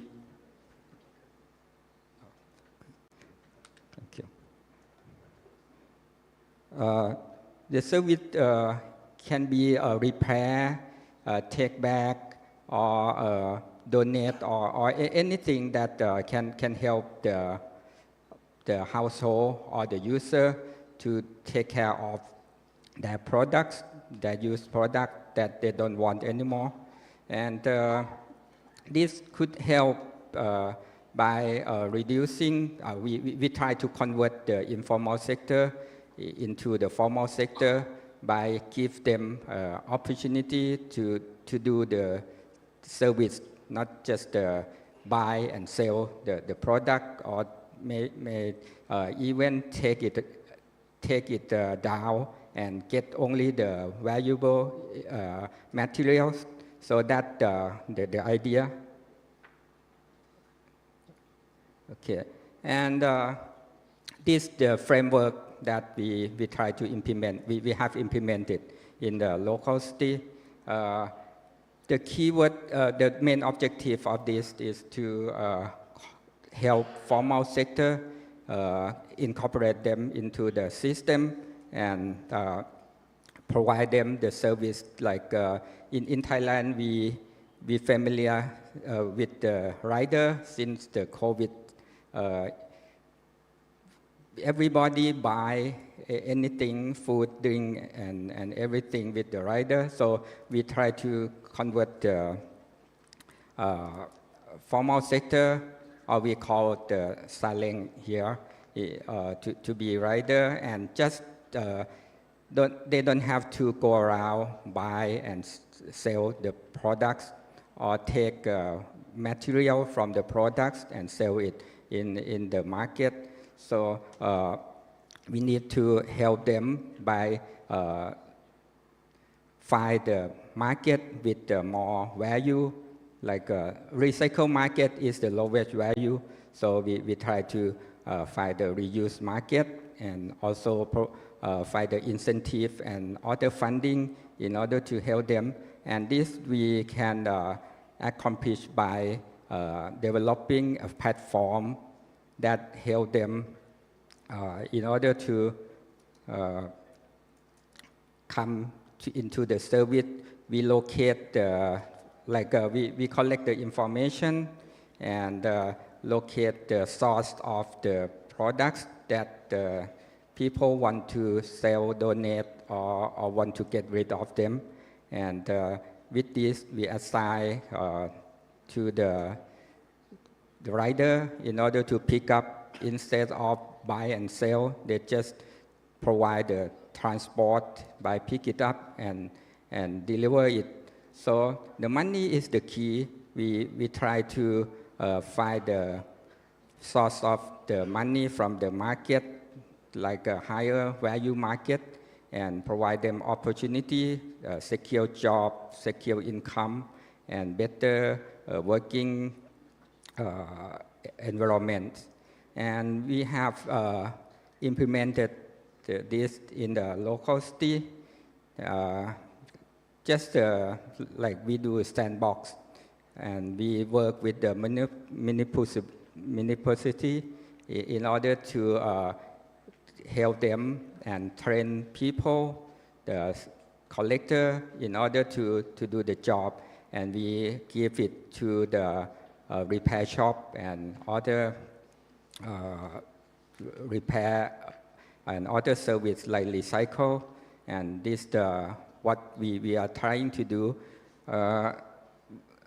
To be back a little bit, these three markets that we identify is the recycle market, that's the old market, and we try to encourage the reuse of the parts, spare parts, and reuse of the product.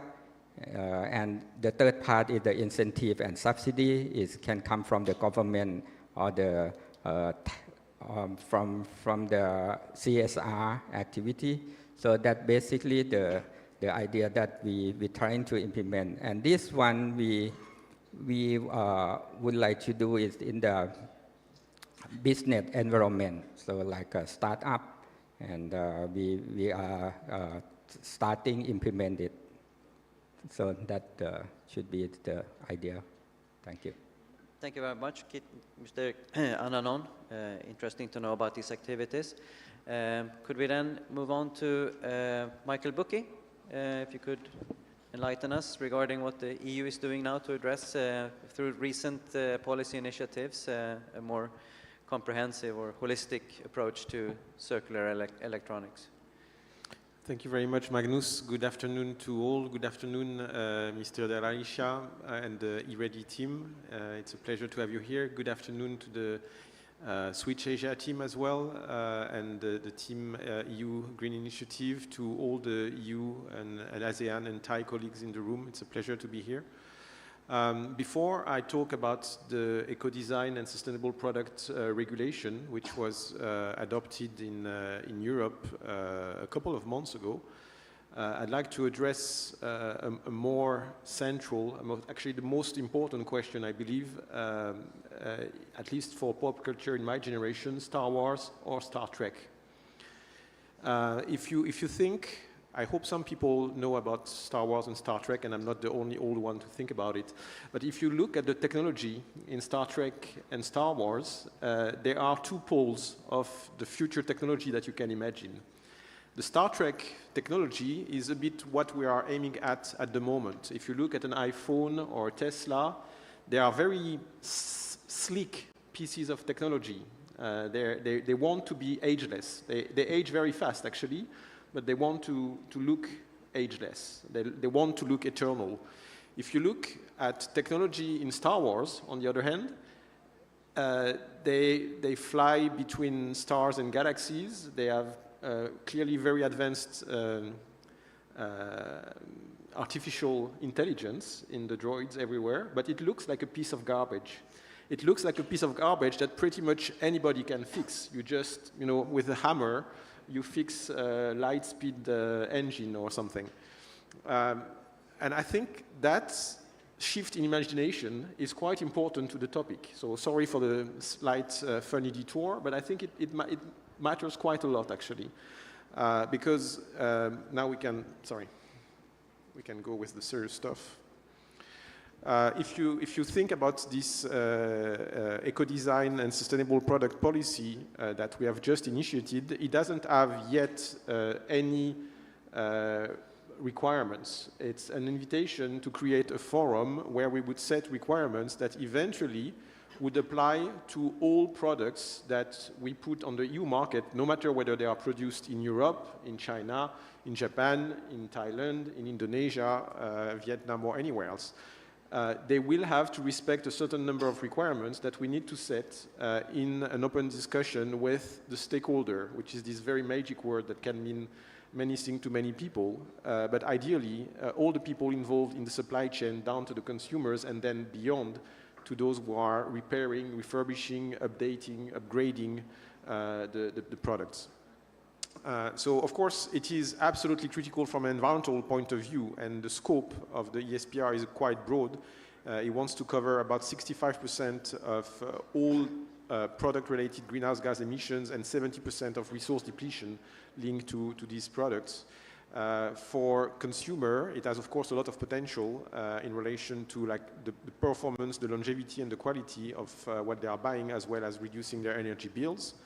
But there is also a lot of potential for the supply chain actors, those economic stakeholders that will be involved in the design, production, maintenance, repair, and possibly disposal or recycling of these things. So if we look in the detail of it, there are actually two kinds of requirements. Performance requirements in relation, for instance, to durability, reliability, reusability, upgradability, repairability, maintenance, refurbishment, the presence of toxic substances that could hinder the reuse or the recycling of the products. The possibility of remanufacturing meaning that you don't just bring it back to as good as it was when it left the factory the last time, but can even be better, suitable to the new conditions. And of course the recovery of materials, but also of parts. If we are thinking about remanufacturing, maybe you don't need to melt or scrap everything. You can just take the pieces that can still work and fix something else. That really goes against the current design of electronics, which sometimes are just a black box that nobody can open. Nobody can pry open, nobody can fix, nobody understands really how they work. They are meant to be extremely compact on one end, also extremely cheap, but then they die very fast, and when they die, there is no way to bring them back. So these are the performance requirements, but also, and maybe as importantly, there are information requirements, meaning that we want to empower the consumers to know what they are buying and how long it's going to live and how far it's going to be, or how difficult or easy it's going to be to repair and improve. So one of the key words in the ESPR is this notion of a digital product passport. Simply put, it means just a QR code that you could put on pretty much any product, and that will relate to a database. And the database will contain information on the components, where it was produced. So there is a notion of due diligence and traceability to an extent, but mostly how it can be repaired. So to have like a follow-up, and maybe that will help also extending the notion of extended producer responsibility, because you could follow your products down the line to a greater extent. Now, the question that was asked first when we discussed this panel was, how do we make sure we do all of that without putting or leaving anyone behind? That the informal sector can be part of such a transition. So let's try to keep everybody in the loop, in the circular economy loop, and not only the most advanced industries and players. So I've spent 4 years in India before coming to Bangkok just a few months ago, and I was really struck that I could get things repaired in India much more than I can in Europe. Pretty much any kind of either very old or very advanced piece of material, appliance, could be fixed in India. But it was such a mess. I mean, it was terrible. Finding the one guy in this huge market, which looks much more chaotic than Chatuchak, I can tell you. But there was one place, in Nehru Place, there was everything. You could get anything fixed. The most advanced piece of technology, even a lightsaber, you could get it fixed in New Delhi. But finding the place, finding the person doing it, unless you were really deep in that market, was next to impossible. So I think that's the first answer. If we want to keep people in the loop, there will be a serious effort of information that will need to happen for the people to understand that once you have the QR code, once you know that this product can be fixed, to connect you to the people who can actually fix it. And there is also a need to manage expectations that it doesn't have to be a super high-tech facility that's going to take care of your product, but that in theory you should be able to do it yourself. And if you are, in theory, in principle, able to do it yourself, to have access to the spare parts, then maybe a small SME could also do it. In our experience on EE repair in EU, there are 4 groups of products: communication equipment, so mostly cell phones, computers and peripheral, consumer electronics, and household appliance. These 4 categories came out as those that are most readily fixed and fixable. We run an EU circularity gap report this year that looked into how member states are, European member states, are incentivizing repair as the new normal. So the first thing, and I think it's very applicable to the notion of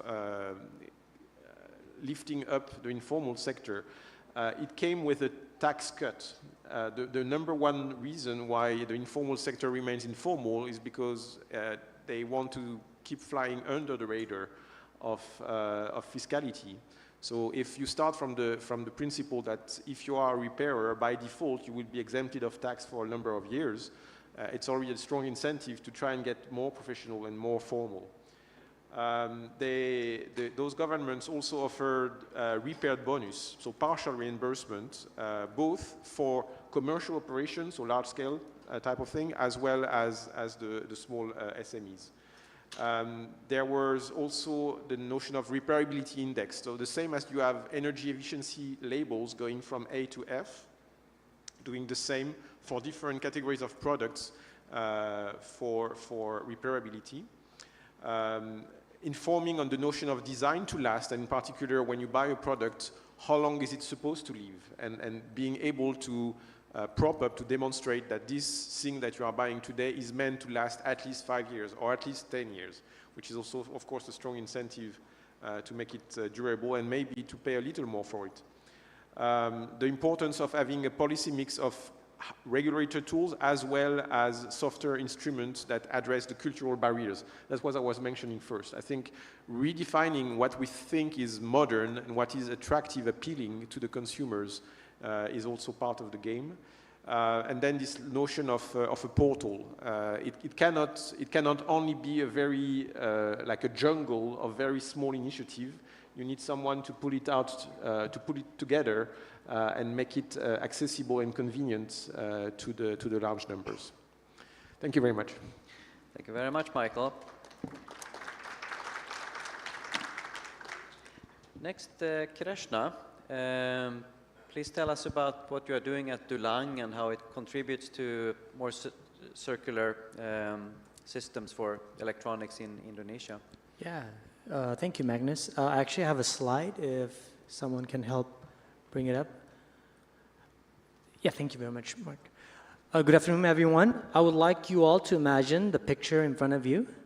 It's probably a picture that is very familiar, and it's not in the context of household, but in the context of corporation as well. So the fact of the matter is that currently the way that we consume electronics is very much unsustainable and quite wasteful, right? In Indonesia, most of the e-waste or electronics, right, aren't being handled sustainably, right? And in Jakarta alone, it's produced around 75 tons per day, right? Your average iPhone during its life cycle would yield around 64 kilograms of carbon emission. So it becomes also a carbon emission issue, right? And we are seeing a rapid growth, right, of this problem. It's actually the fastest growing solid waste stream. Next thing you know, if we don't handle this properly, it's gonna be like single-use plastic, right? And the UN has recently issued a report about this in the Digital Economy Report. It's actually a good report that sort of summarizes, you know, the problem as well as possible solution.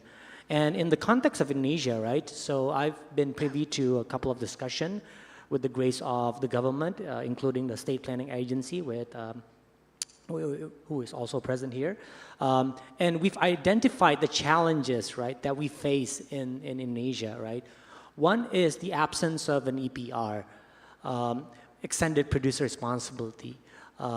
Yes, there is this umbrella regulation, but the implementing technical regulation is not there yet, and therefore the players are confused on how to go about it, right? Not to mention in some jurisdictions in this part of the world, right, the manufacturers are actually not in the country, right, but in other places. So what you have is just the large distributors as well as retailers. So that's something to bear in mind as well from the perspective of regulator.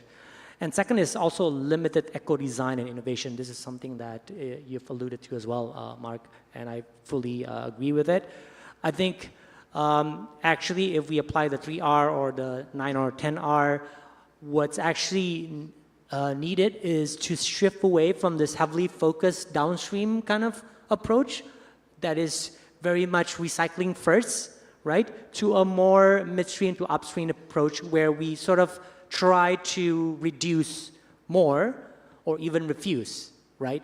And for the stuff that is already going in the system, think about ways in which we can extend the life use as well, find ways to remanufacture, repurpose, or upcycle at the very end.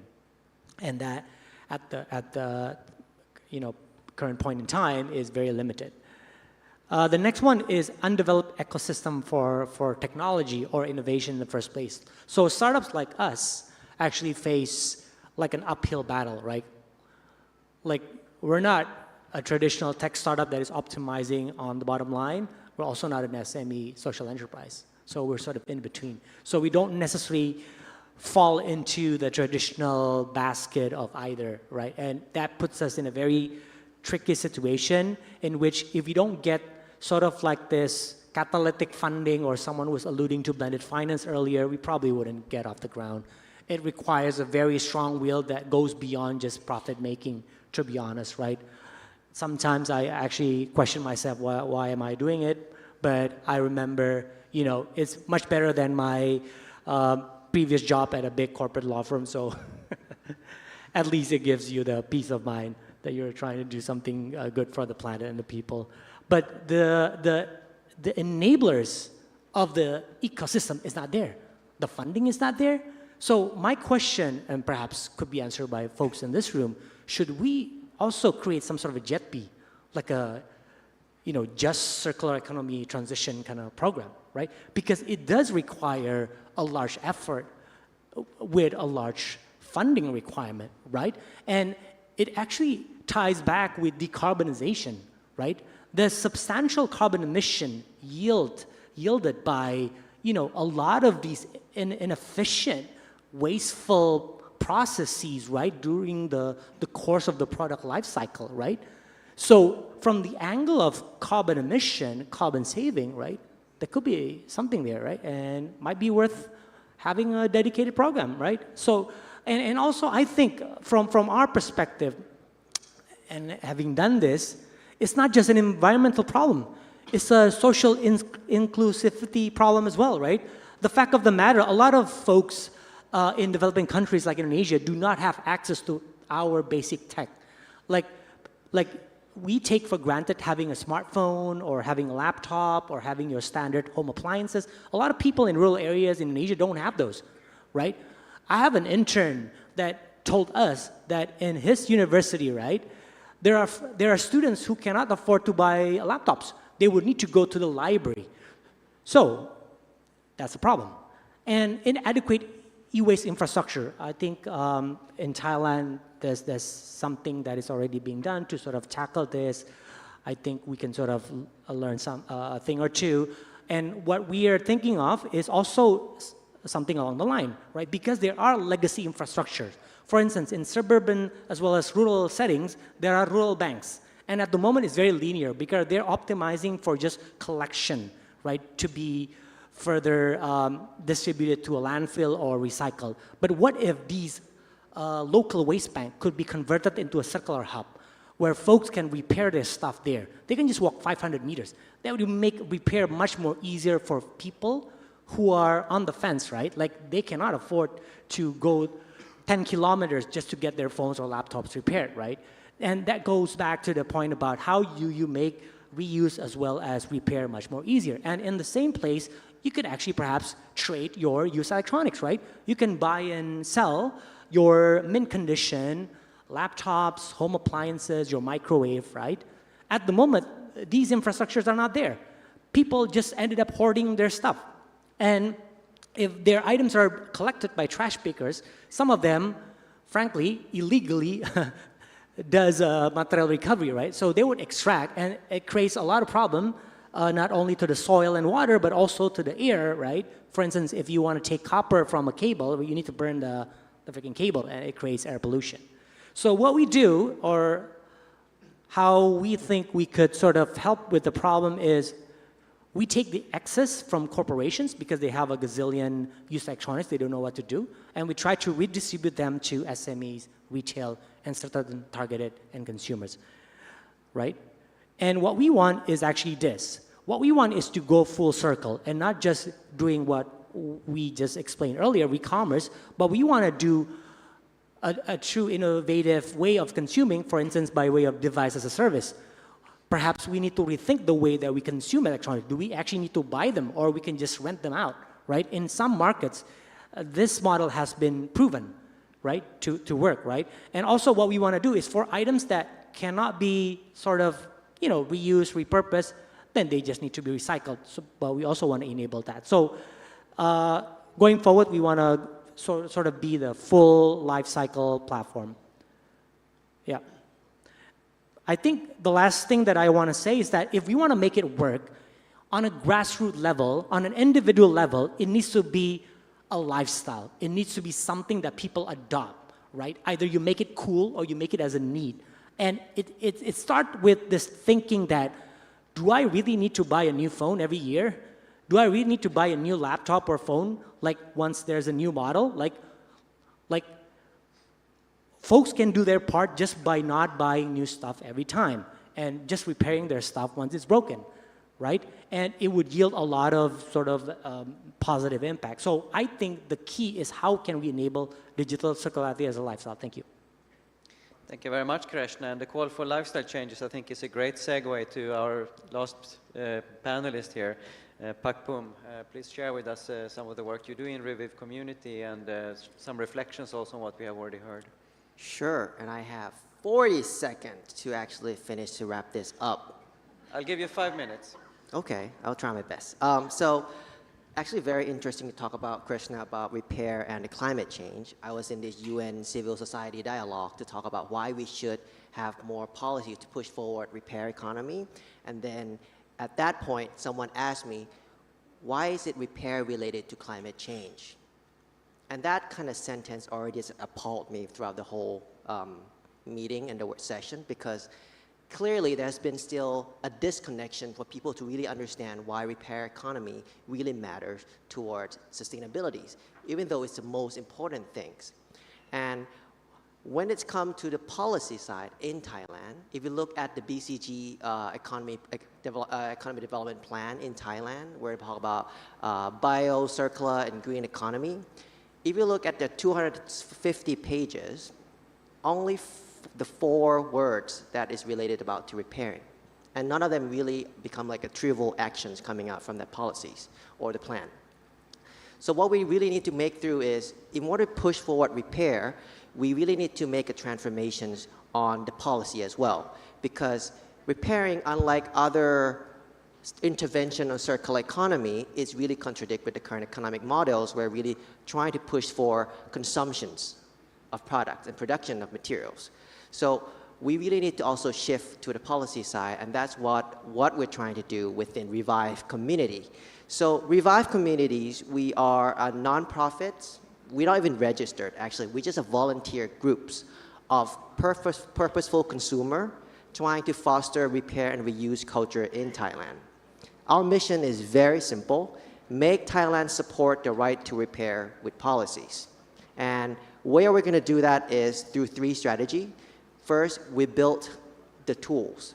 Second, we develop platform. And third, we build the communities. These are the 3 main projects we're currently doing right now under our volunteer groups.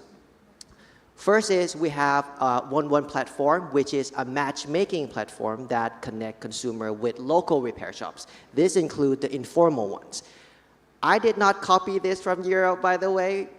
We were doing this, and apparently when Right to Repair Act came out, we're kind of in a line, sync, which is really great.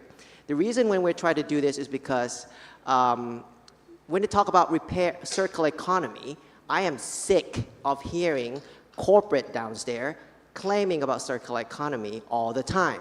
When the mom and pop shop who are working on repairing since before I was born, they're working on circular economy when become the term, never get the benefit out of this. It doesn't seem fair at all. So what we're trying to do is we're trying to create a matchmaking platform that connect the consumer with local repair shop. This could be big brands, it doesn't matter, or also the informal repair shop where people can review which one is good, which one is not good. And it's still a crowd-based. In your EU, if you go to the Right to Repair Act directive, this is going to be established by the government or some sort of private. Now we're doing it ourselves, a consumer, using a bit of a money from ourselves. The second project we're doing is exactly what Michael just said. In order to really push forward the repair culture, we need to build the community. So what we did right now is we create this Thailand, within this month, we're launching Repair Community Thailand. First, we did it within the Revive communities, was we test out first in that whether Thailand or Southeast Asia in general, the concept of Repair Cafe, which is a monthly event where within each community you gathered volunteers who are good at repairing something to repair stuff. So that concept has already been established in Europe, started in Netherlands, and globally it become a thing. There are 3,000 repair cafe around the world. But in Southeast Asia, if you look at the map, none, very little. So we tested out through the pilot 6 times, see whether it worked, and it turned out it really worked. Everyone loves it. The community, the consumer, they all loved it. They want to try it out. They want to have more. So we signed an MOU with the International Repair Cafe Network to translate the manual into Thai, and then added the 6 case study that we just did with the pilot into that manuals. We're going to launch this out, the manual public, in this month, and we're going to create a webinar to teach people how to actually establish Repair Cafe. And because of the language issue, so the International Repair Cafe Network kind of like asking us to be like an acting coordinator for compiling Repair Cafe Network in Thailand and then share the information to them, which is something which is important.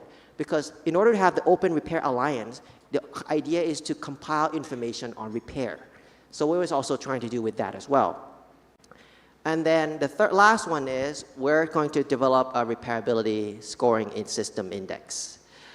This is something that I wanted to do because in order to push forward repair economy or even help local repair shops, no matter it's in Indonesia or somewhere else, we need a proper standard on product design and development. And that we need something that what Europe are doing, but we're not going to get it in our country yet. So our idea of this project is we're developing the consumer-led assessment report for the repairability of products using my own experience as a sustainability consultant, used to work on circular economy for a long time. I will develop that through also using a reference from the EU ESPR as well to create this assessment, and where those brands that I just called upon are one of the first key target, we're going to start assessing their products. So this is something that we're doing. So we built the platform, built the communities, and built the tools that could launch it out so that consumer can start debating, can start questioning back to the brand, back to the government, that this is something that you need to do. Because honestly, all these 3 projects, especially the first and the last one, should have been a consumer spending their night time on their own personal time to do this.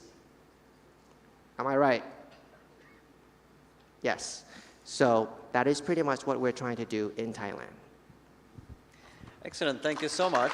And I should say also that we were actually expecting to have one of those brands you had on your slide here on the scene, on the stage with us, but they backed out a week ago because they said they didn't have time to prepare properly. Okay, I know that we are late, so instead of a discussion, I would like to ask you one single question. If we are going to move towards this vision of having products that have a long durability, that are designed for repairability, where repair services are easy to find, reliable, good quality, and affordable, how can the governments in ASEAN member states, maybe thinking primarily of Thailand and Indonesia, take action? If you could ask your government to do one single thing or 2, what would you prioritize? We can start from, maybe from Michael as an outsider here living in this region for quite some time. Yeah, I've lived in Indonesia for 4 years, but I've only lived in Bangkok for 2 months. So I don't feel qualified to advise the government, especially because I feel that on many other of those EU policies that may have an impact on the production and exports of Thailand, Thailand is actually very forward thinking. They're actually looking very far, and I'm impressed by the level of foresight that goes into how they addressed, for instance, the famous CBAM or UDR. I think Thailand is particularly good at understanding those requirements and anticipating those requirements. In the field of rubber, for instance, which is particularly important, 90% of those experts, they are already UDR compliant, if you will, or very close to be UDR compliant. So I think Thailand doesn't need our advice so much. However, if there was one advice I could give, would be maybe just join us, learn from our mistakes, because we have been at it. We've been trying to do that for quite a long time. And we still haven't got it fully. I mean, there is only a relatively small fraction of the products which are properly fully made circular in Europe. So it's a journey. And the earlier you join and the more open you are to understanding what we tried, what worked and what maybe didn't work so well, the better you can do and maybe leapfrog something that we did. So I think trusting in grassroots movements like the one that were just presented, I think is also extremely important. The lessons of circular economy that we have developed in Europe were for Europe. They cannot just be copy-paste and transposed to different cultural, technical, financial, social circumstances. They need to be adapted. And so we may share the philosophy of circular economy, we may share an ideal, be it Star Trek or Star Wars, but I think it really needs to be informed by what's already there. And in certain cases, I found that the Asian economies have more potential. I was talking about the repair economy. The repair economy in Europe is dead. I mean, maybe it is like the phoenix, it is a rebirth, but it's been properly dead because we were completely used to the linear system. Not so much in parts of Asia, at least. So maybe there is an advantage that you can tap into. Thank you very much. Mr. Anano, you are working for the government yourself, so it's a little bit like talking to yourself. But if you're the political leaders that are setting the direction for your work, if you could ask them for increased support in one direction, what would you wish for? Yeah, if you ask about what the government should do in Thailand, actually I think there's a lot of things and there's a whole story. So I think if it's difficult to pick just one, but I think some basic important is about the understanding.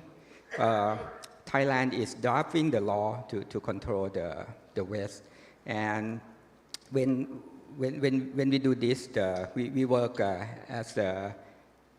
the technical. It's okay, but when it comes to lawyer, when they're going to draft the law, even the definition come to the background. When we talk about waste, they think, I think the mindset and the same understanding is very important. When we talk about waste, sometimes here most people, some people still think waste is something to get rid of. So it's just like there's no use, but we think as a resource. So maybe awareness, understanding, and basic thing is very important. When we draft the law, we just like copy or take the law from EU, from somewhere else, and try to force the public. And I even heard that the government officer said the informal sector has to adjust themselves.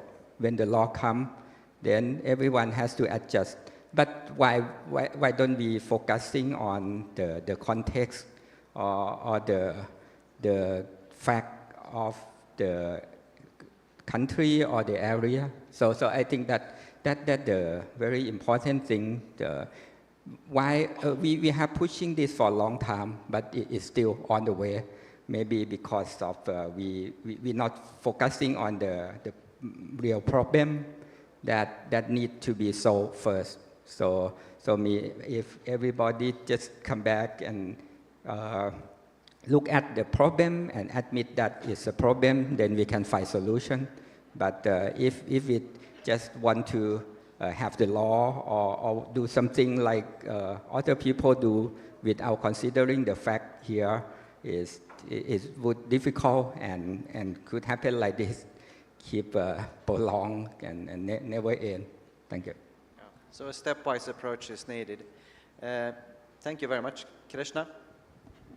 Yeah, thank you. I have a couple of thoughts, actually. I think, for instance, Indonesia has done a great job in terms of setting out a national action plan and roadmap. At least we sort of identify the challenges and trying to come up with possible solutions and a timeline to sort of like solve the challenges, right? I do think that could be expanded into a more regional or even global level because this problem is transboundary. And just to piggyback on the legal sort of legalese or legalities, right?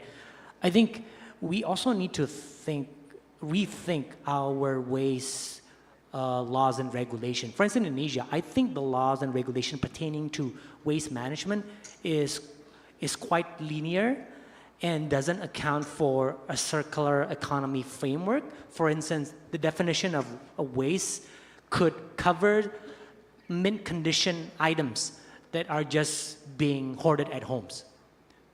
I mean, if you have a used smartphone that is not necessarily dismantled, is it hazardous? Is it dangerous to the environment, to other people? And therefore, should it be considered as a waste, right?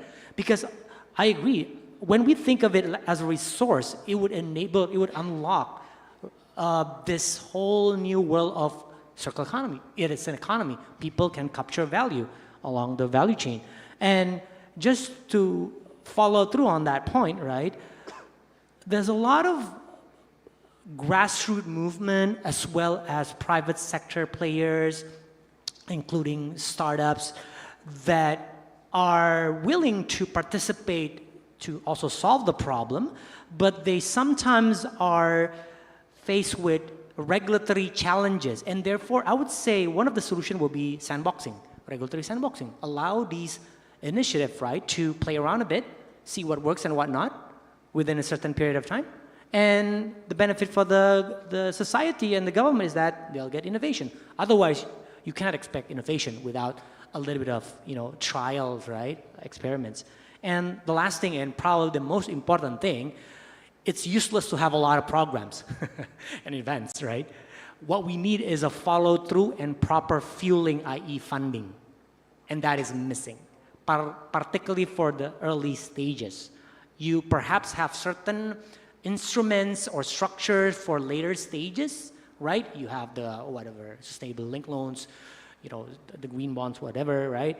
But you don't necessarily have the patient capital to catalyze a lot of these startups, a lot of these grassroots movement. It could be in the blended finance structure, but there needs to be that scheme. Thank you. Thank you very much, Krishna. And Pak Poo, may I ask you to wrap up the bag here? I would say two keywords for me. I think repair issue is universal and repair is a priority. Come back to the first one on the universal side. I've seen people telling me that some of the interventions that we're trying to do, you have to think about consider the context. You can't copy some of the policies that has been mentioned somewhere else and try to adapt it to Thailand. But I agree with that, but at the same time, I also want to point out some of them, it's not really contextualized. It's transboundary, like what Krishna just said. Like repairing, if let's say about making product designs become more recyclable and repairable by, let's say, asking the knot in the electronic to be using same knot, same screw.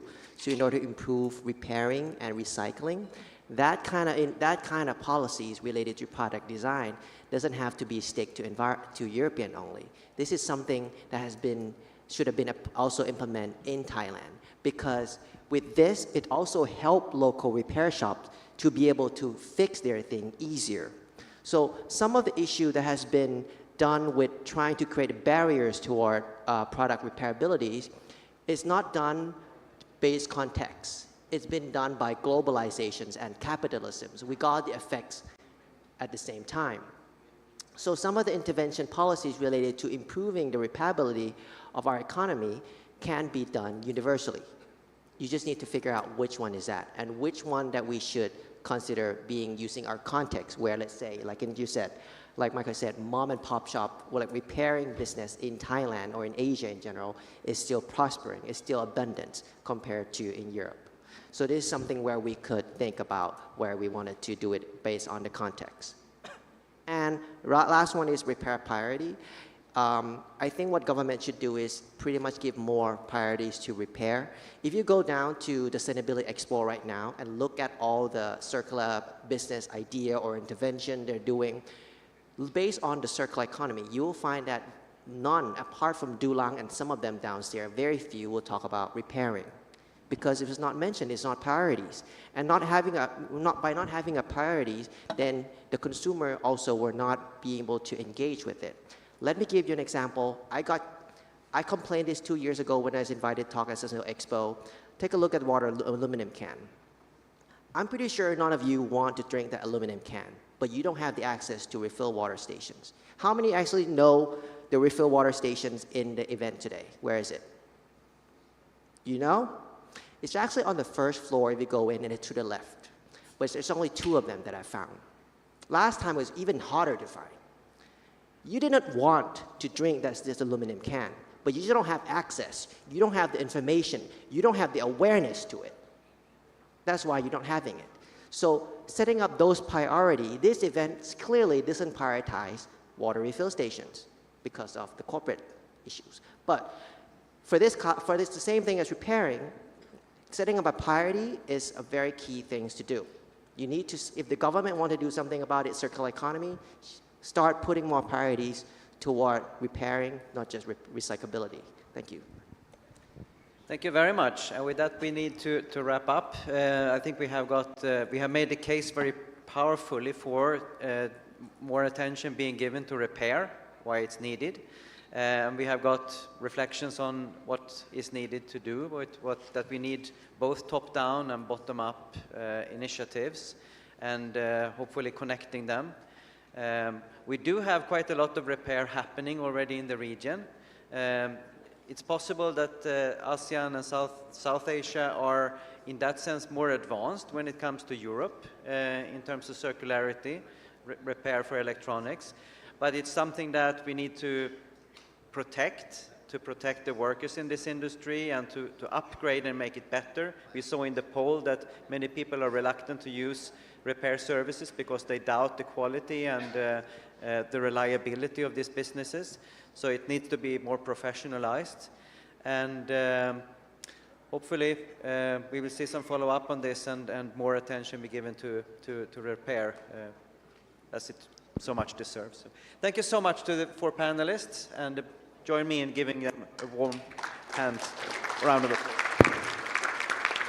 Thank you very much, Magnus, and our panelists. I think in referring to Michael and I think Star Trek and Star Wars, I think now I wish I have this beamer where I can beam you quickly to coffee, press a button, and then Scotty beam them all back.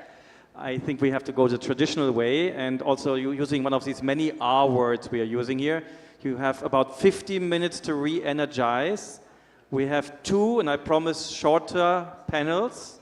1 for sure, because I know the moderator. So the next panel will actually be on values, traditions, customs, a very interesting question. And I know 2 of the 3 panelists personally, so it's well worth to stay on.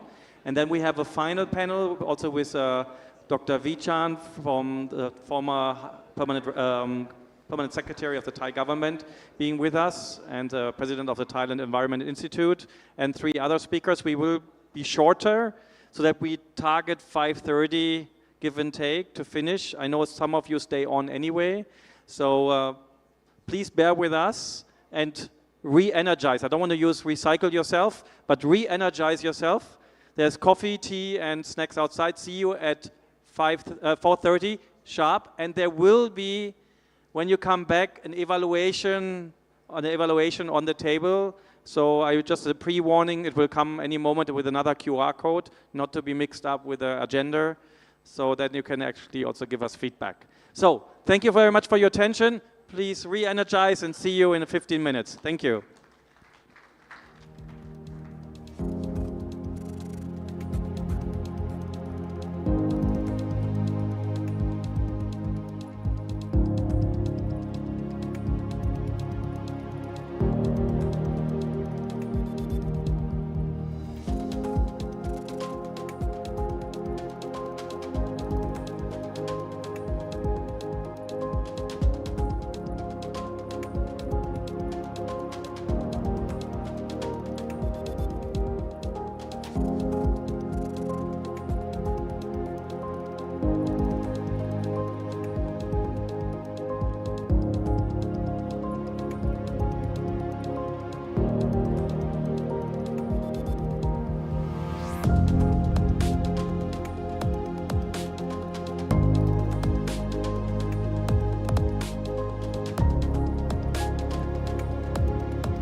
Pat,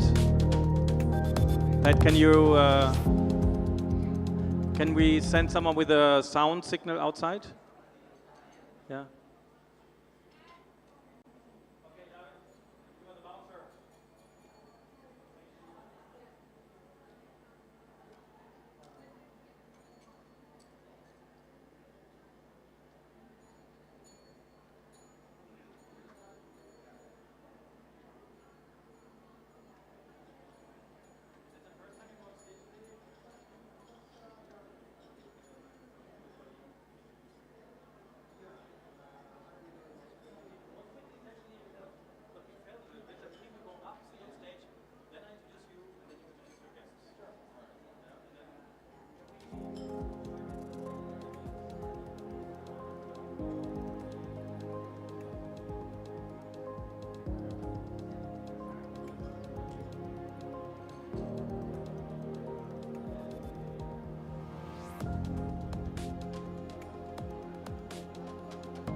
No, but basically you can say I come from an HIV health background, public health.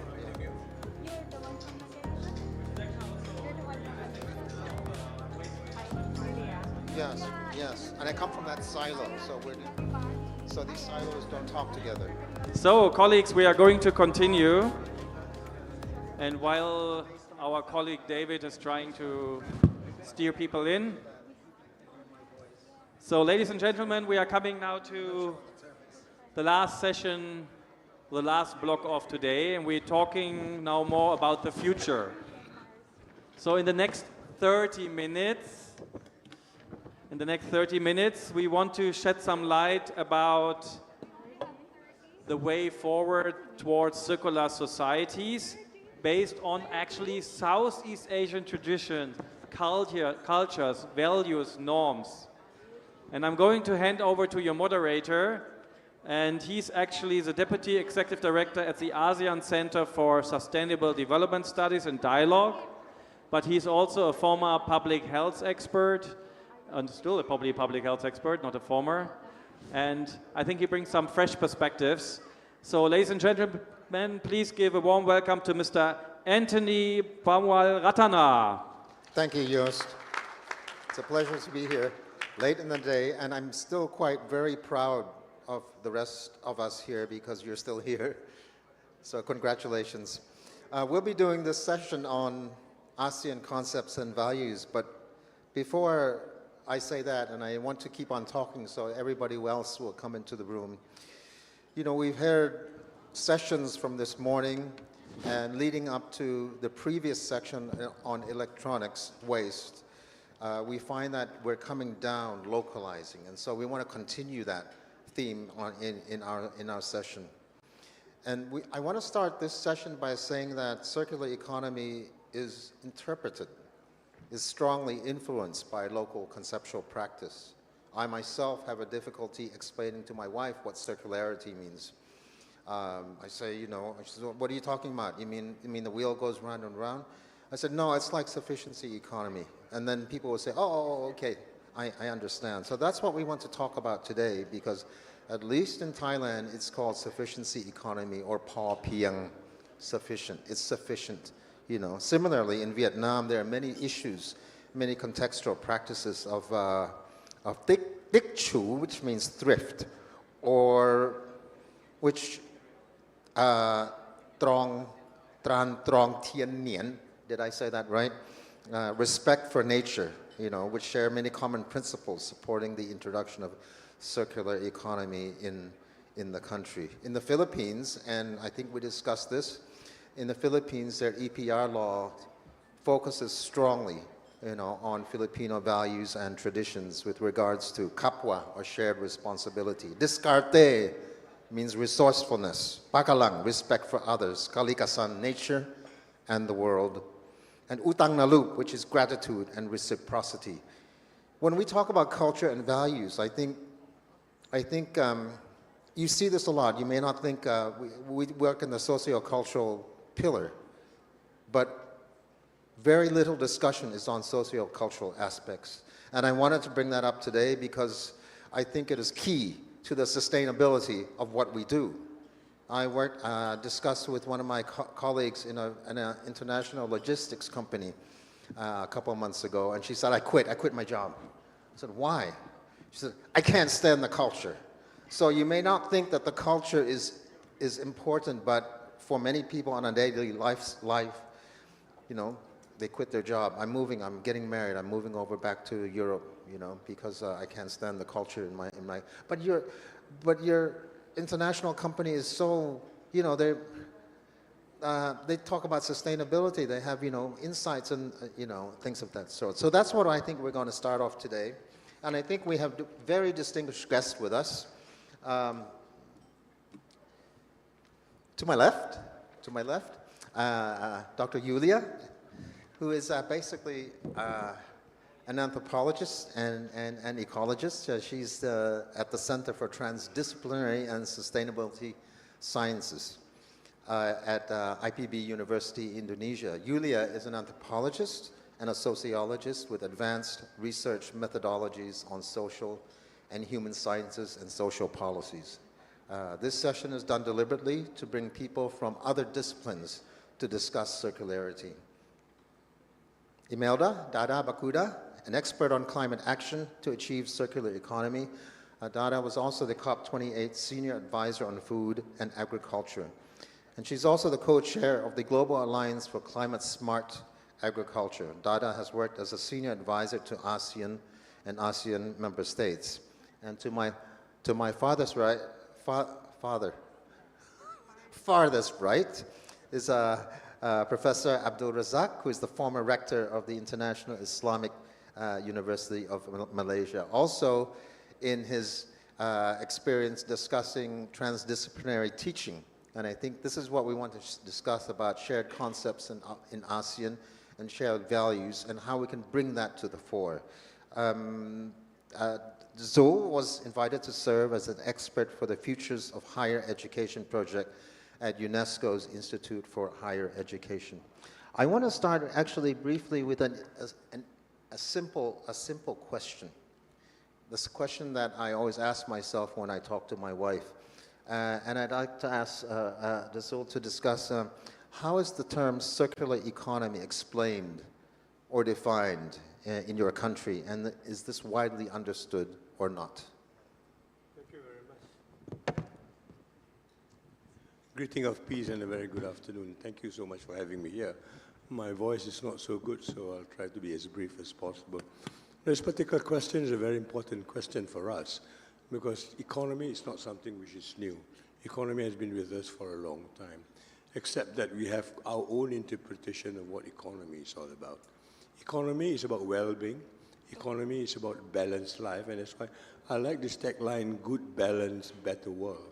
But I've been trying to hear where is the balance in our discussion.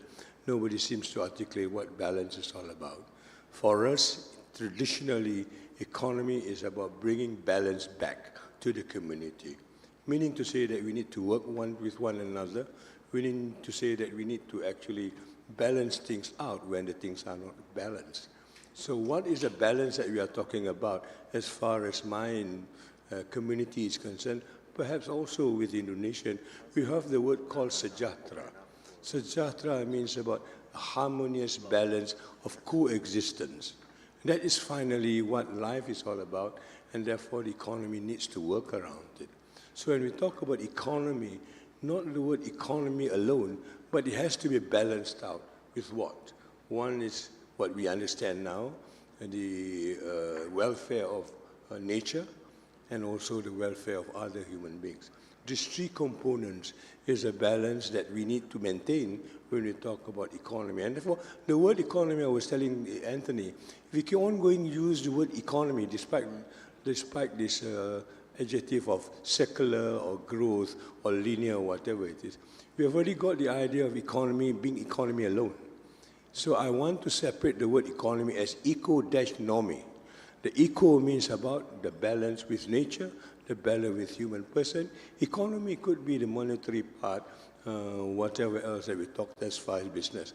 But these three components must be there, and that is what economy in a secular way or in a traditional way as far as my community is concerned. And that has been taken out. So we got the period of colonialization when people come in, and then it becomes just economy, where hard cash becomes important, where life is just about livelihood, no longer about life, and therefore our association with nature, other fellow human beings, becomes secondary as far as that is concerned. That's how I look at it. Thank you very much. I think what I'm learning from you, Professor, is a balanced life. And a coexistence. We do not own the world, but we are just part of it, and the economy aspect. Dada, is it possible then, when we talk about these concepts, to shape national development with regard to national policies or city planning, for example, is it possible to relate this to climate action to achieve circular economy?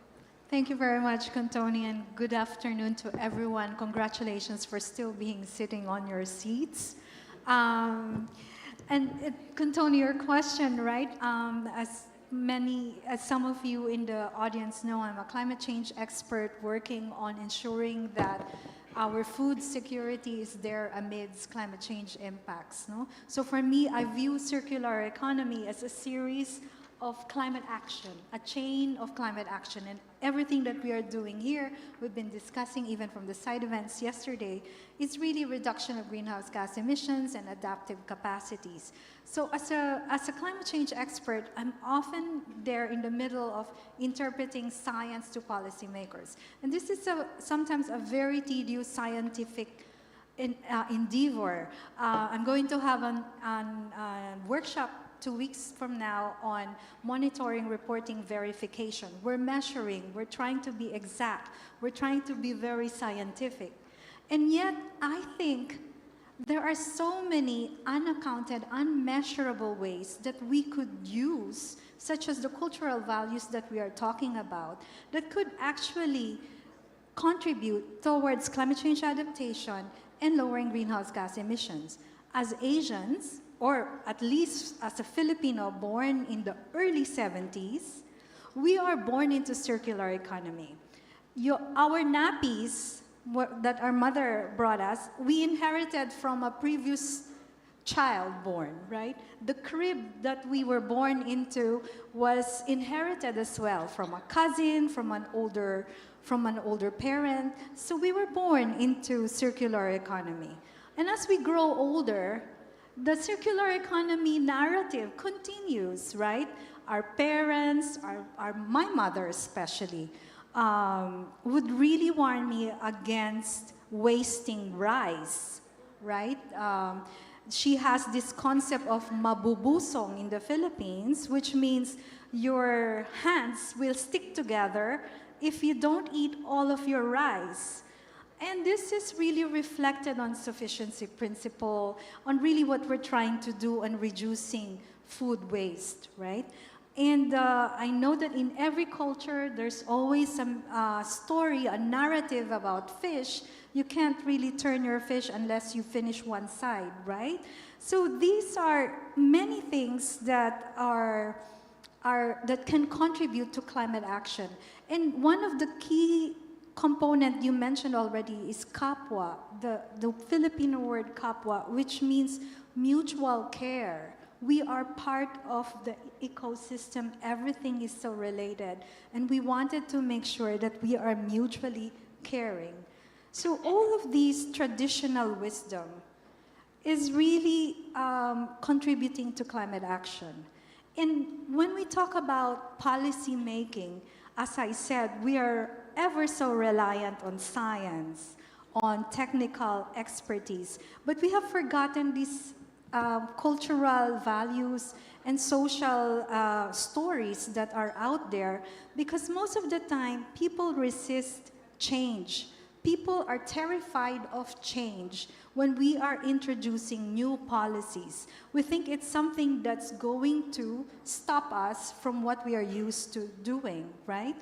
But I think going back deeper into cultural values, policymaking should really look at it as introducing something familiar. We were born with it. This is our culture.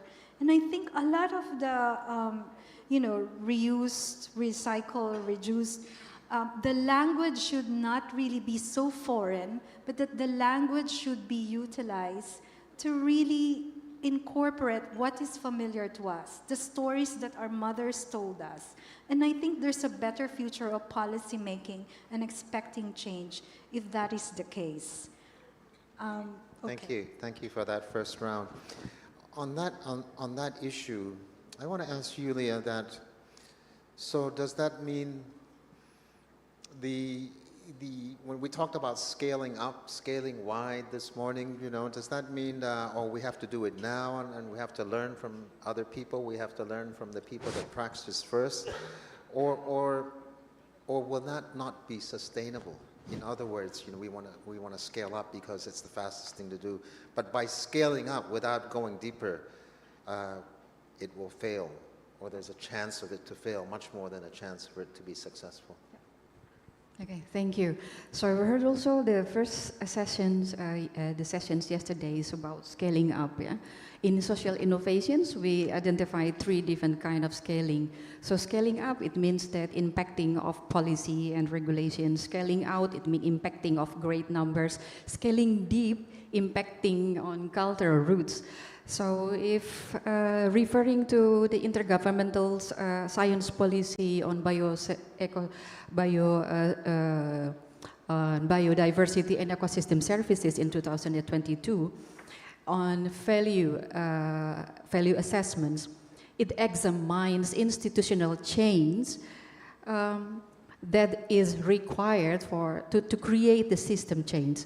So it examines also that it draws on diverse knowledge systems, and also it examines on this scaling deep, that what you mentioned, yeah, scaling deep. So in order for us to drive the system change, we need to identify on the localities. So we talk about the data, but if you would like to adhere to LNOB principles, leaving no one behind, how far can you go? How understands you are about the, the vulnerability levels of your customers? So we cannot say also ASEANs as generals, who are these people we are talking about? So for instance, we understand the data, if you would like to see it like an actor's level, indigenous peoples, people with disability, these are inclusive innovations. Or the youth, there are different kind of various of groups. So you understand what kind of value construction of each of these groups to be able to design the system as a whole. And design the system as a whole is not only degenerative designs, it means that the design that is informed only on the technical, but we need to move forward to regenerative design. So design as a living systems, not only on the technical systems. So are you saying that when you want to look at different groups, indigenous groups, youth, elderly, disability, wouldn't that take a lot of time? And this is a general question to all three of you. Wouldn't that take a lot of time and a lot of effort just to find that local context, even though ASEAN is extremely diverse? Whereas July 18, 2024, the new eco-design requirement of the EU comes into force. What do we do about things like that? Would anybody like to? I mean, regulation, I'm just using it as an example, a real case example, that these things are coming into force. How would you provide advice to the people that are working on this? I think the whole purpose, as I've mentioned, how do you get justice, fairness, and equitability at the end of the day? For example, in the tradition that we have, before you start a business, if somebody comes to my shop and I've got my first customer, and there's a second customer that comes in, then I will ask the customer to go to the second shop. And then if there's a third customer, then the third customer go to the third shop. When all the shops that has got their first customer, then business begins.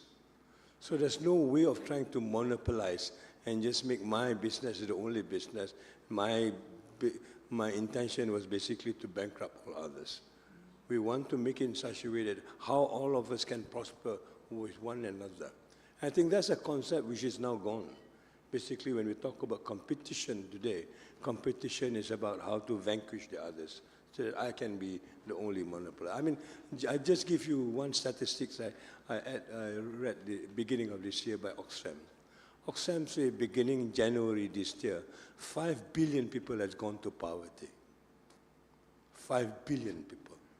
But on the other hand, Oxfam also say, within the next 5 years, we will see the first trillionaire. I mean, it's such a contradiction.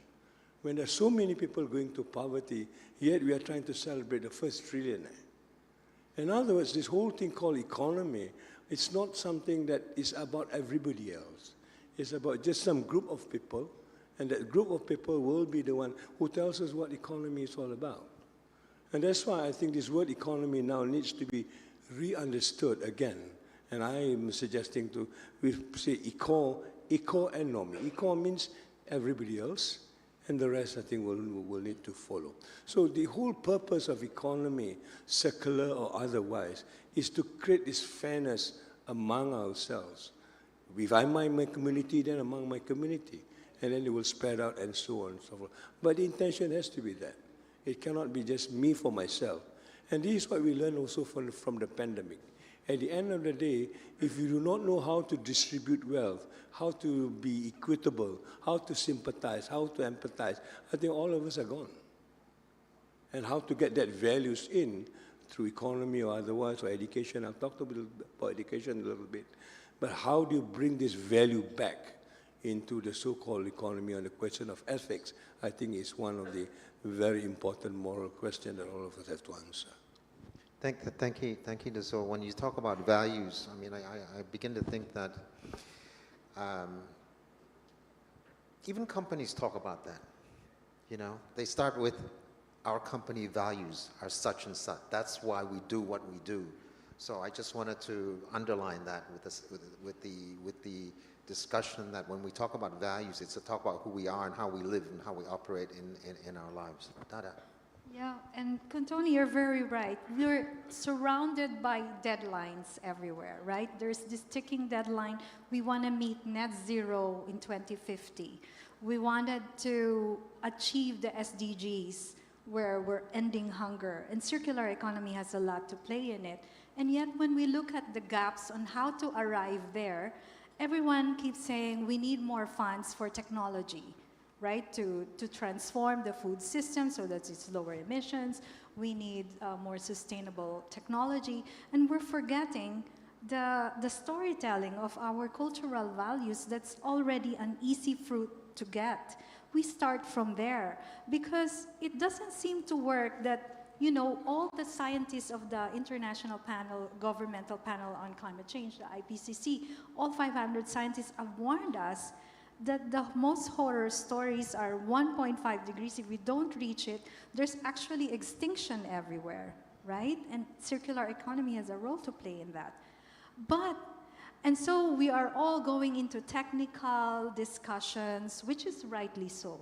But we're forgetting that the biggest scare tactic is our parents saying, you've got to finish this dish.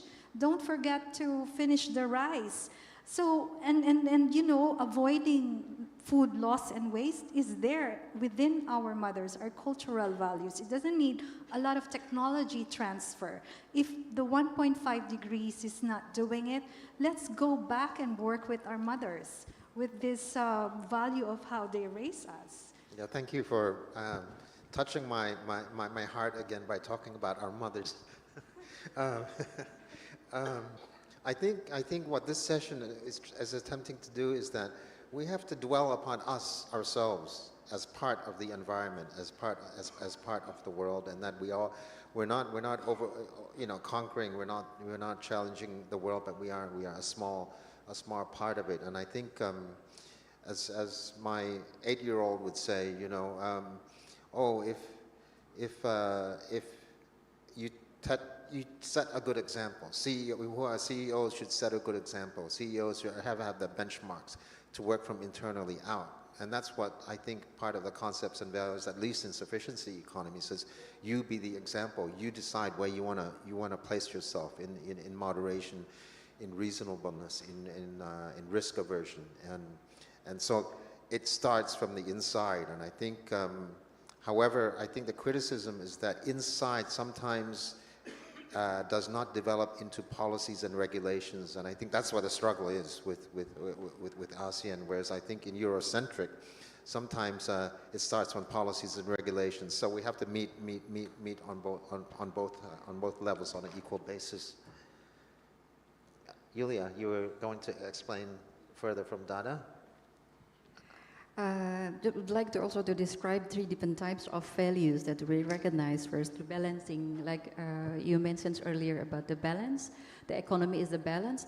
Well, I based in that report pointed out about the balancing of the values. So we call it like sustainability aligned values, because these value assessments is to how examines how the institutional change can influence the individuals to align their actions with environmental values.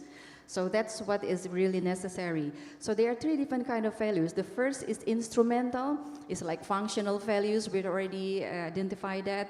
Okay, the nature and so on and so forth have some kind of functions for us. But the second is intrinsic value. Intrinsic value, it means that all of the animals, all of the plants, they also have the same exact rights as we do. This is what this biocultural diversity offers in Asia, Southeast Asia. We have those 3 different values. And the third one is relational values. Relational values explained already earlier by the speaker from Thailand, how these repairs also shops created different kind of values, which is social capital's values, social cohesion values. So I think it's any design, regenerative designs, very good designs, not only focusing on the technological advancements, but if you design based on the living systems, so you have those three values completed, and this scaling deep can really make it as an ontological foundations of is what we call well-being economy. The well-being economy fulfilling like 5 universal needs of us. Like the first needs of nature, the second needs of fairness, including reductions of inequalities. Third is needs for the connections, needs for dignity, and needs for, what is this, the fifth one? Somebody tell me the fifth one. So this well-being economy, I think, is like really the ontology of different type of economy, including circular economy, wellness economy. So this is what our biodiversity, biocultural diversity can offer us. And this is already recognized by UNESCO in 2007. This is the really huge potentials of Southeast Asia. In terms of economy, that's what you mentioned, the balancing of the 3 different values. And also the latest research from Institute of Asian Studies displaying so many different kind of examples of the power of the bioculture's diversity in Southeast Asia. So now we move forward from social innovations to bioculture innovations. This is the latest terms. And I think Southeast Asia can offer so much on these bioculture innovations, which can combine those 3 different values with 3 different scaling up, scaling out, and scaling deep. So I think that will be produce like really impactful impact for the whole systems, I think. Dada, I just wanted to summarize this, and maybe you can add on in addition to what you're about to say. I hear that what you're discussing, Julia, is a UNESCO silo. In other words, we all live in silos, and from my cursory reading of FAO, there's an FAO viewpoint. Let's put it that way. There's a UNESCO viewpoint. Do we know about that? There's an FAO viewpoint. Do we know about that? And should we be more open to discussing these issues, lest that what we plan to do will not be truly sustainable? Thank you, Kuntoni, and perfect timing as I'm now FAO. But I wanted to actually answer your question and also continue with what you're saying. How do we create these cultural values, individual belief, like how your mother told you, into actual making a scale or an impact at a larger scale policy making? So I wanted to cite an example of how eReady supported the formulation and development of the ASEAN Carbon Neutrality Guidelines for Agriculture, or ASEAN Carbon Neutrality Strategies for Agriculture, in which we dedicated 2 years of consultation. This is not like delivered by one consulting group, but a private consulting group, but really a series of consultations with many stakeholders, coming from what they feel from the heart. No? How are we going to reach carbon neutrality? A big multilateral environmental agreement that the countries have signed into. But after using climate foresight and using cultural values, we were able to come up with 7 strategies that align with the overall ASEAN strategy for the overall carbon neutrality. But we took time, 2 years of consultation to really come up. For example, a 2050 vision that they want healthy and nutritious food for all. But it took 2 years of consultation because a lot of it are really also coming from their cultural values. Thank you. Professor Dazul, just on this issue, I think you once told me that, at your university there are all these transdisciplinary and local concept. Lombok, I think, was one, that have been in existence, and sometimes with these values and practices in our world, in our silo here, we don't know about it, and we should, so that we can at least.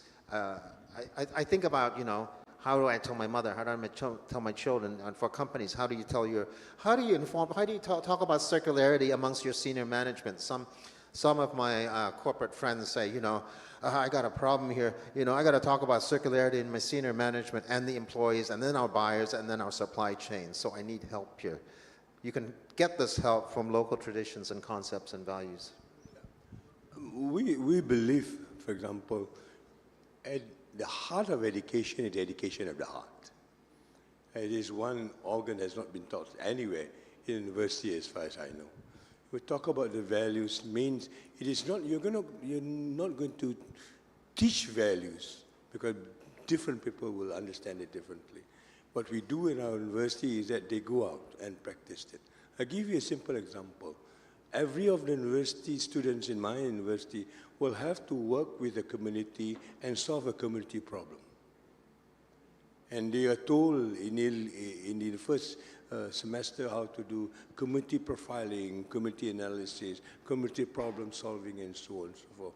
They go down to community, they look for a problem, and they begin to develop a proposal for the first semester. Second semester, they will sort of implement it, and they will be evaluated at the end of the second semester whether they actually meet the target of the university. Now, what happened during those 2 semesters is something that most of us do not imagine. They will tell me this. Previously, when we talk about poverty, we stay in an air-conditioned room, read a book on poverty, and learn there is 5 factors of poverty. Now, when we go down to the community, we find that the 5 factors do not exist at all because the book is written by somebody else in a different context, and therefore there's nothing for them to learn or to solve as well. But the moment they engage themselves with the community and learn from the community without any textbook, then they begin to understand what poverty is all about, experience what poverty is all about, and see the difference whether they are able to solve the problem or otherwise. So this whole idea of experiencing it. And once they experience those things, then it becomes part and parcel of their learning process. And that is the learning process. At the end of the day, they will tell me 3 weeks in the community is better than 3 years in the university. Because we will learn differently from what we have been told in terms of the traditional of schooling. So this morning we talk about education. I think education is important, but more important, I want to add another of your 9R is a re-education. How do you reorientate education so that this whole idea of circular economy in the context of justice, fairness, equitability becomes the substance of what education is all about? If we educate our students to be more monopolistic, more exploitative, I mean, I know some corporate entity has got values, but their values at the end of the day is to increase more, what they call a project or whatever it is. They call it CSR.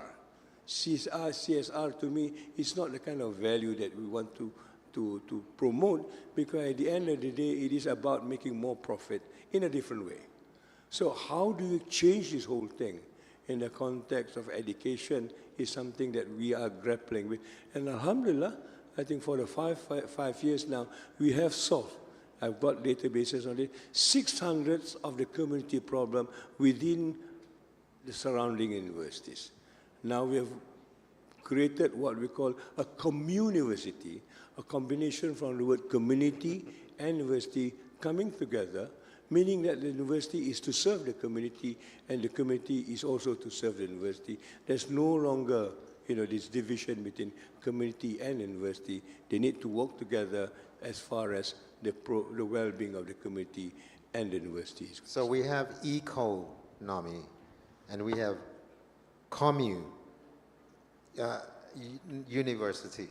I think, and that lesson learned, what I've learned from my professor is that community does have power, and I think coming from 35 years of work on HIV/AIDS, I can tell you that we have achieved the fight.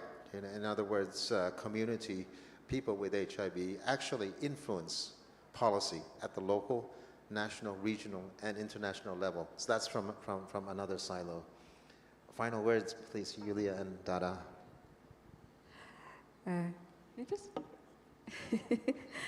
Okay. How could we align the traditions, or also Southeast Asian traditions, values, and concepts with circular economies? Is first knowing that learning from the indigenous peoples of in Southeast Asia, interconnectedness is the quality of life. So awareness of living in, living from, living as, living with. And second, aligning in terms of biocultural innovations. Third, aligning within the regenerative design framework. And fourth, aligning with what IPBES recommendations through value-centered policy, where we redefined what is economy, we redefine what the indicators for good quality of life, and we redefined what does it mean by development. That's for me. Thank you. Thank you. Tony, my quick contribution is that I think let's remind ourselves that the science has spoken. We really need circular economy, because if we don't lower our greenhouse gas emission, we won't achieve the Paris Agreement, and science says there's extinction possibility if we don't get to that common goal. And so, of course, naturally, all stakeholders has to come together, the same as in circular economy.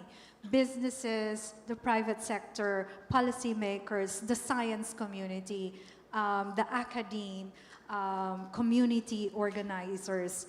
And so at the bottom of it, we don't want to be caught where we don't understand one another, because we live in different worlds. I would suggest also, new funders are finding it, the power of stories harking back from our cultural values, especially in Southeast Asia. We were born in circular economies. So let's go back to the language that we all understand. We don't have to use fancy terms. We need a common denominator of how, when we were born into this circular economy culture. Thank you very much. I think that sums it up for our session. Thank you for your attention. Thank you very much, Kontoni, for moderating this interesting panel. And I think we could have gone on, but we have the final session coming up. And yes, and Dada just stays put because she's co-moderating the final session. Can I request all the final panelists to join us here on stage? We're bringing 2 more chairs. We have 4 panelists. Yes. And is Tan Vijan here?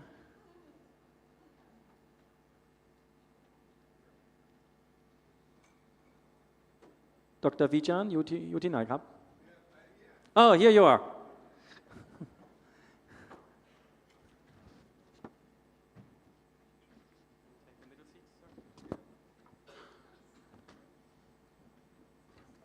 So that's the final panel for today. And we need another chair. 6, right? We asked for 6. No, take mine. No, don't take mine while I'm talking. So this is the final session. It's called actually Strengthening the ASEAN's Cooperation Towards a Circular Society, Priorities for the Next 5 Years. And we have 4 panelists with us, and I'm going to start quickly introducing them, and then we have 2 difficult questions for each of you. And they sometimes come from the left, and sometimes they can come from the right. You don't know where the questions come from. Because Dada is actually completing the moderators and making sure you're not running away when the question is too difficult. So we have with us the Dean and Professor of the School of Engineering at the University of San Carlos in Cebu City in the Visayas in the Philippines. She is also known for her innovative products and innovations, and she got a couple of awards for that. I won't mention them in detail. Please welcome Evelyn Taboada. We are very happy to have with us, and I think we're quite delayed, but we are happy you can still make it, the President of the Thailand Environment Institute and the former Permanent Secretary of the Ministry of Environment and Natural Resources. Please welcome Dr. Vijan Simachaya.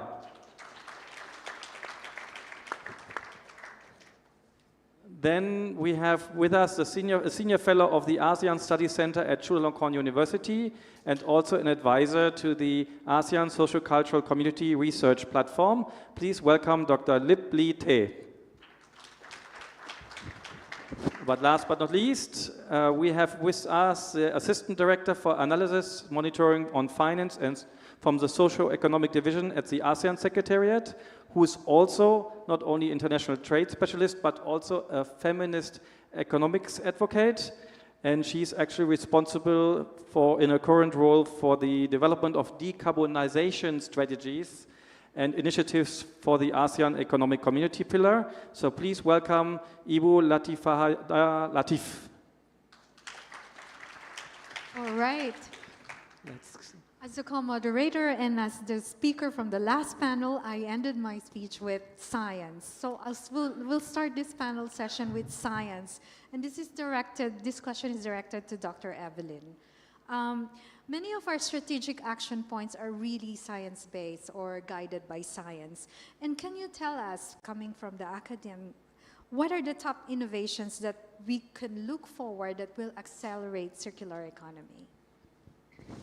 Thank you, Dada, and thank you, Joost. And good afternoon again. I'm happy to be here again in the last session. So, coming from the academe and having spent 30 years there and moving into the development sector, knowing that there is a need, an urgent need in the development sector, the most important innovations, I think, that would serve well the ASEAN is really on the high-tech side, the digitalization, but on the low-hanging fruit side, that would be research, development, and innovation based on already our traditional knowledge, traditional systems and practices, because we have a lot in the ASEAN.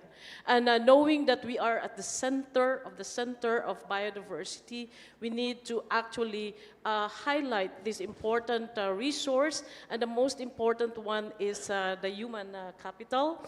And I still have to put forward this important suggestion that I have for the ASEAN, that is to look into the human resources in the ASEAN. I just learned that half of the ASEAN population is middle class and 1/3 is youth. 213 million from age 15 to 34 years old. They are so young, and our future lies with them. So there's a need to educate them fully, especially in the context of circular economy and green economy. And the most important one is also how ASEAN would really address cross-cutting issues, especially that about 10% of the ASEAN is living below the poverty line. So we have like 660 million people, and 60 to 66% million of that are actually living below the poverty line.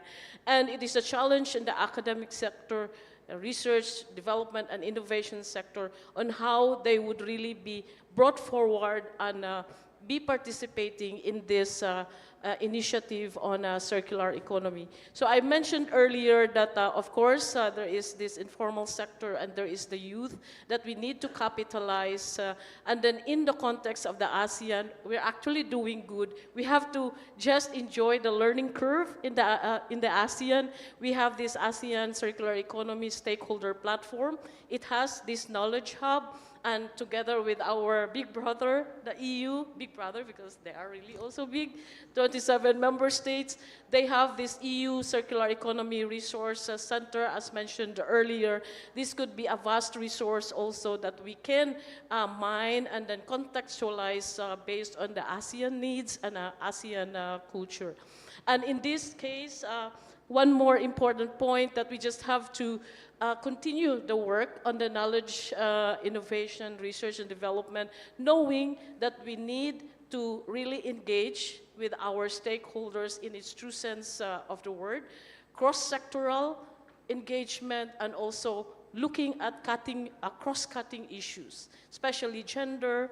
I'm happy we have a lot of women here, and then also poverty alleviation, social inclusion. We have a lot of the indigenous peoples which actually possess important traditional knowledge, systems and practices that could feed into the circular economy as mentioned earlier. And this knowledge hub should also be considering 4 pillars, that is, we call it in the academe KSAV, knowledge per se, skills, attitudes, and values. And that is looking at the holistic knowledge packaging for the ASEAN communities. So thank you, Dada. That would be, yeah. I just would like to add what you just mentioned. Site-based policy, I think, is very important. When we talk about circular economy, behind circular economy is the information. We have to prove that. Yeah. For Thailand, in that case, I can give you some example. We have we call National Agenda on BCT, Bio-Circular Green Economy. I myself serve as chairman driving of the circular economy. But the BCG is under Ministry of Higher Education, Science, Technology and Innovation. Why it belong to this ministry? Because we're going to use the new direction based on the scientific information. When we talk about the circular economy, one important thing, how we translate to the people in general, I think it's a very important issue as well.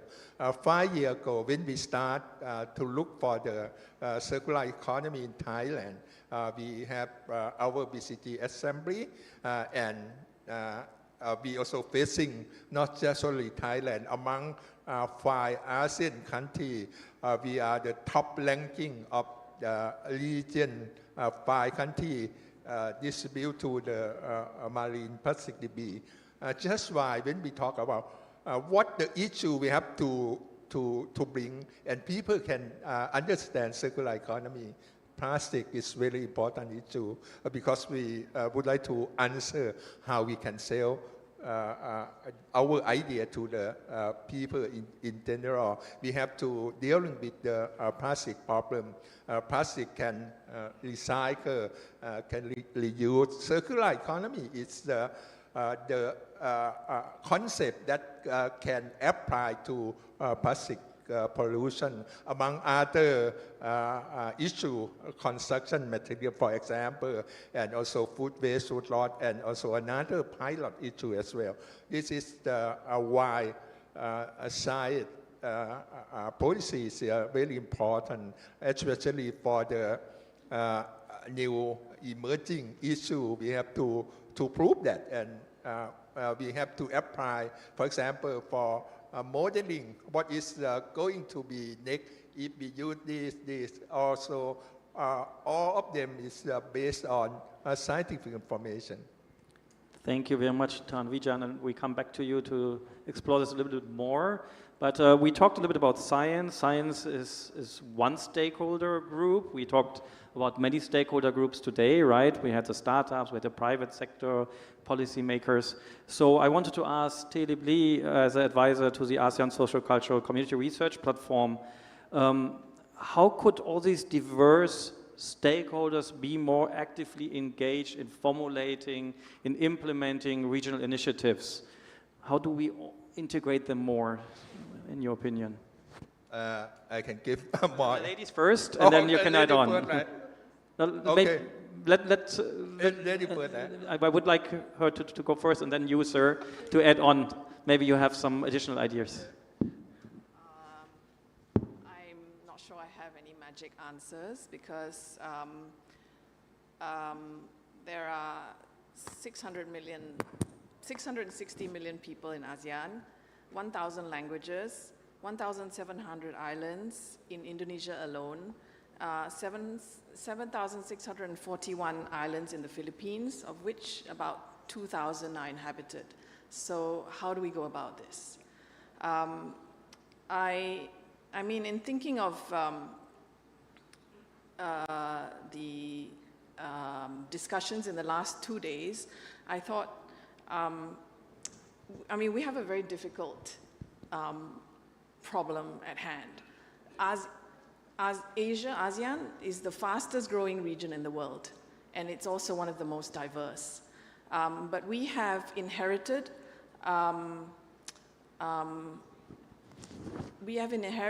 a way of thinking that has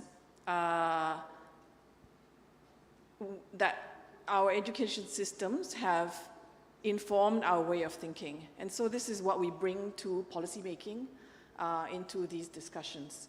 And these are defined by disciplinary boundaries. Science, technology, and within the social sciences, you have different schools, different disciplines, sociology, anthropology, environment, and so on. But this is how we are trained to think. And as a region that has inherited, that has responded to colonial history, we have also have that baggage. So what do we do about this going forward as the fastest growing region in the world with a massive problem on our hands, a rubbish crisis, we are a biodiversity disaster? How do we do this? And we haven't addressed the elephant in the room, which is the constant pursuit of economic growth. What we have done, I mean, I don't know, sorry, I've gone out of topic, but what we haven't done is really to ask why our policymakers have just pursued economic growth without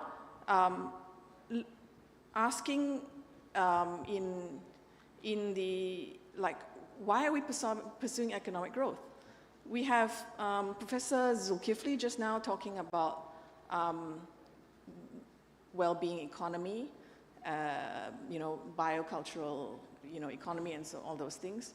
Why not we start thinking about other ways of approaching this from a structural level? Mm-hmm. So I don't have any answers as to how to engage with the stakeholders, but maybe I'll stop there and we stop there, and then we can have more discussions. Then we'll continue. But you see, now she spoke about policymakers. You, as a former policymaker, Tanvijan, you want to respond quickly to? Yes.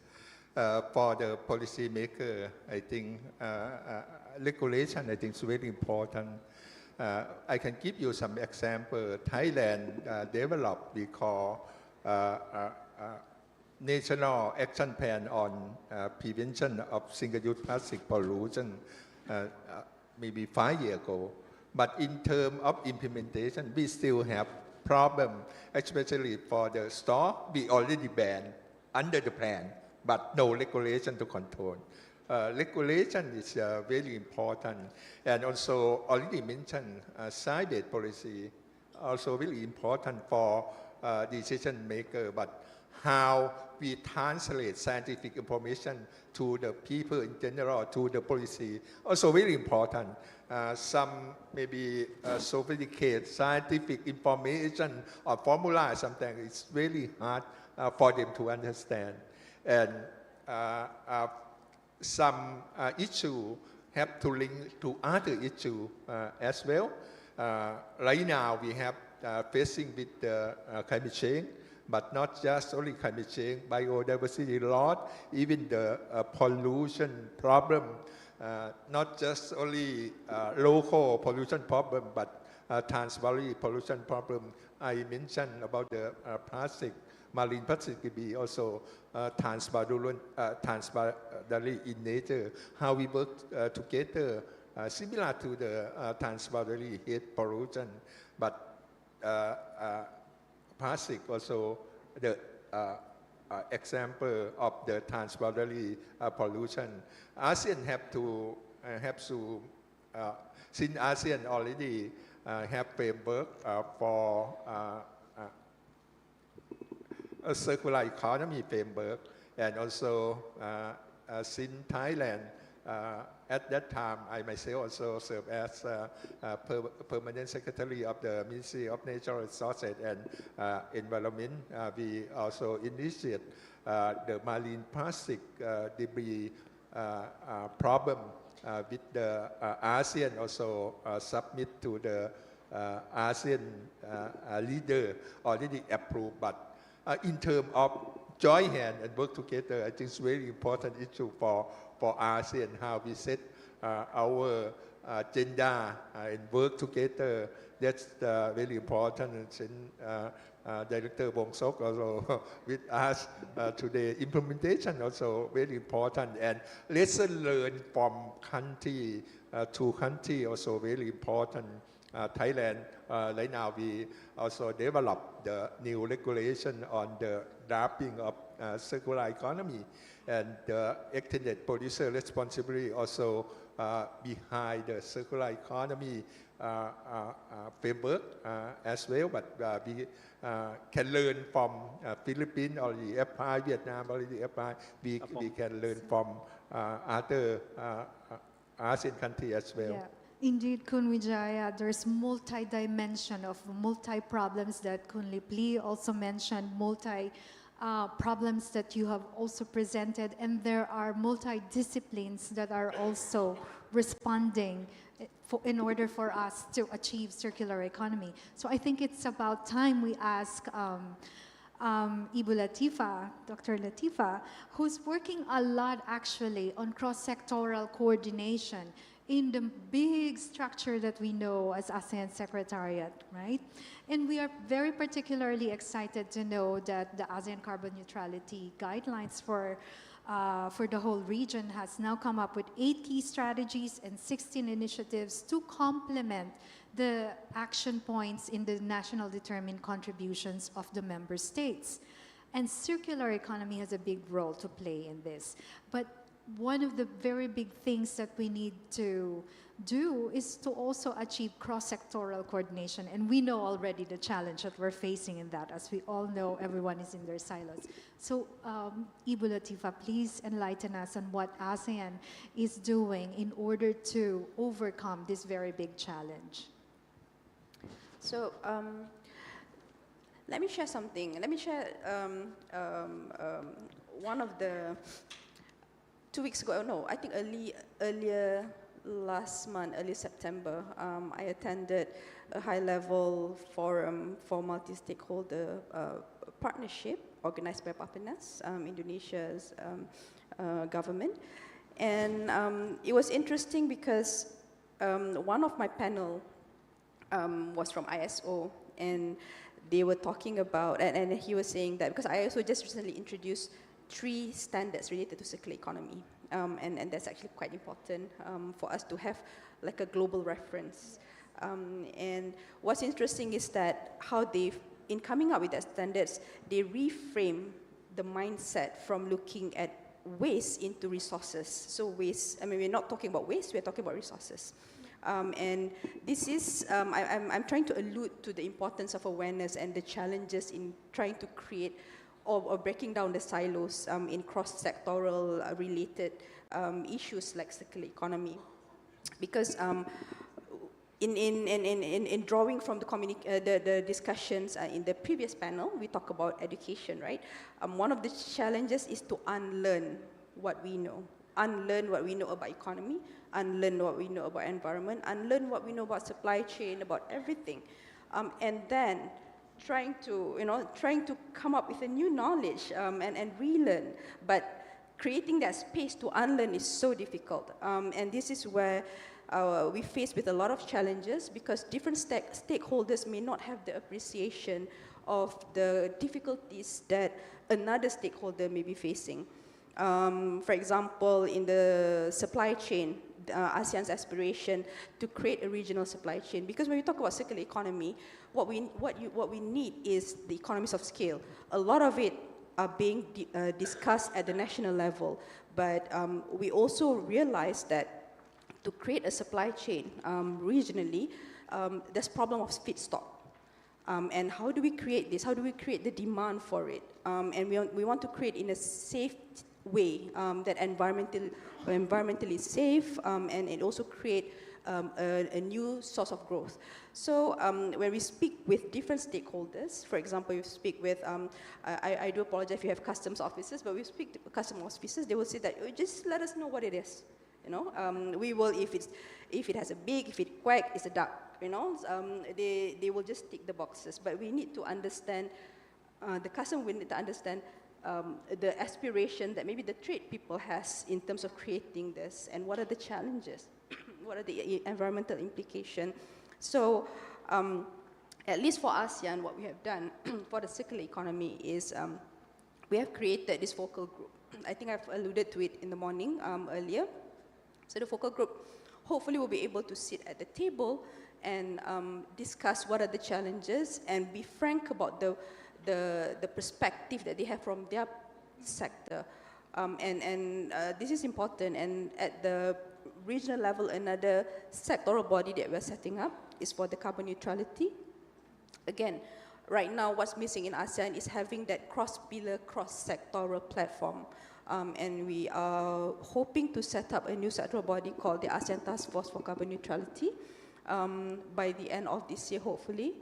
The economic ministers just approved the TOR, so hopefully we hear the good news from the summit. And this is one of the ways that we try to approach breaking down the walls, so to speak, and try to create a common platform where everybody could sit together and have an interface and be frank about what are the challenges for others to appreciate. Without appreciating others' challenges and difficulties, it's difficult to find a solution. Yeah. Our session is actually called Priorities for the Next 5 Years. So maybe for the remaining time we have, let's look into the future, the way forward. So I always say feedback is a gift, is a present. Yeah, so maybe we all know that our Malaysian friends are taking over the chairmanship next year, right? So maybe I can ask Tan Vijan, maybe you as a former permanent secretary who have worked very much in the system, and I saw you had quite a big footprint of shaping environmental policies in the region. Now you are the president of the Thailand Environment Institute, a think tank, right? So you're a bit outside the system. Yeah, and so in your personal opinion, what activities should be undertaken or what approaches should be taken by the 2025 Malaysian ASEAN chairmanship? Some advice for our friends from Malaysia. I mentioned earlier, we are facing with the very challenging climate change problem. We have to work together. ASEAN have a lot of action plan, but in the term of how we can bring action plan to the table and also work together, sharing experience among the ASEAN member countries, I think is very important because we are very close culture, and we can share lesson learned. Indonesia and have some good practice can share to Thailand. I can give you some example. Right now in Thailand, we developed the project we call PPP Plastic, Public-Private Partnership on Plastic Waste Management. Also registered as an association. I myself also going to be a chairman of that association to work closely with the private sector, government sector, and civil society as well. Private sector already sponsorship to implement the plan for the country. This the thing that we can share with the ASEAN member. We still have a problem. Maybe Malaysia can consider transboundary heat pollution still remain, especially in the Mekong sub-region. New emerging issue, plastic pollution, that going to be global plastic today. How standpoint of the ASEAN, I think is very important since we already have Bangkok Declaration on the marine plastic debris. How we can somehow we need to revise and how we can implement together, because since the researcher also report in the Asia Pacific region contain a lot of microplastic. That's the problem. Thank you, sir. Maybe Imelda, let's. I think with our remaining time, no, these are very good suggestions for the Malaysian presidency that's upcoming. And so for the remaining time, I would like to ask all our remaining speakers top priorities moving forward to support Kun Wijaya's suggestion on for you, Lepli, on multidisciplinary cooperation, how to promote scientific innovation, and really cross-sectoral in ASEAN, Ibu Latifa, especially on the communication that you just mentioned, on the frankness. Top priorities that the Malaysian presidency should also consider. Yeah, maybe me first. Of course, I put forward to the Malaysian team the further establishment, or no, it's already established, but really reinforcing the knowledge hub for the ASEAN circular economy stakeholder platform, make it more relevant to all stakeholders. My observation right now, in the past few months and years, is that it's all driven towards policy, towards private sector, but then again, we have stakeholders, we have the communities, different types of communities, we have the academy, so bringing all this together. It's not very expensive because we have the digital platform. So bring in all the information, what ASEAN is already practicing, and what we can learn from the EU and from the other sectors, what we can learn from the university in terms of research development and innovation, and also the knowledge, skills, attitudes, and values that we could derive from it to apply and mainstream circular economy. And again, I really put forward also the emphasis of focusing on the youth and also on the informal sector, because this is, for me, the only chance that they could really participate more meaningfully into this exercise on mainstreaming circular economy, and they have this great contribution to that end. So thank you, Ms. Dada. For me, at the Secretariat, I don't have a wish. I mean, we service we support the ASEAN member states, but what I wish to highlight is perhaps at the ASEAN Secretariat we could help a lot in coordinating and playing a key role in bringing together stakeholders. So not just that, to also match potential, for example, partners who may be able to support some of these projects. So I think there's also not a lot of awareness out there in terms of what ASEAN Secretariat can do. We are there to actually help out and also to facilitate. And you know, we've already been working with Malaysia closely to prepare for Malaysia chairmanship next year. And you know, it's just to fully utilize this ASEAN Secretariat platform and mechanism. Yeah, very short. Since ASEAN, we still have, compared to European community, we still facing with the basic problem. For example, talk about the waste management, like solid waste, municipal waste, still many cities in ASEAN region, we still facing with the same water pollution, transpiratory heat pollution, plastic. I just mentioned. We have to speed up for the basic environmental problem, but at the same time, we have to be ready for the new emerging issue like climate change, even the impact of climate change to biodiversity loss or something like that. Thailand also, by National Research Council, support hub of knowledge and also hub of talents on the material circularity. Not just only Thailand, but we would like the researcher to work with the researcher in the ASEAN community as well. If researcher interest to join, you can maybe visit National Research Council on the circular economy of the material as well. So I just want to add two more things. One, I think it's important for the, all of ASEAN to not, to be mindful that there are now many ASEAN centers that relate to some aspect of sustainability. The one of them is the ASEAN Center for Sustainable Development and Dialogue, and then there's going to be another one on innovation. But the question is, how are the issues going to be coordinated, and how are the institutional relationships going to be managed, and legally, how does it work? How does it work? Are they going to be an international organization, or you're going to leave these issues to separate jurisdictions? These are key questions because ASEAN has so many dialogue partners, and they all come with their own, mountains of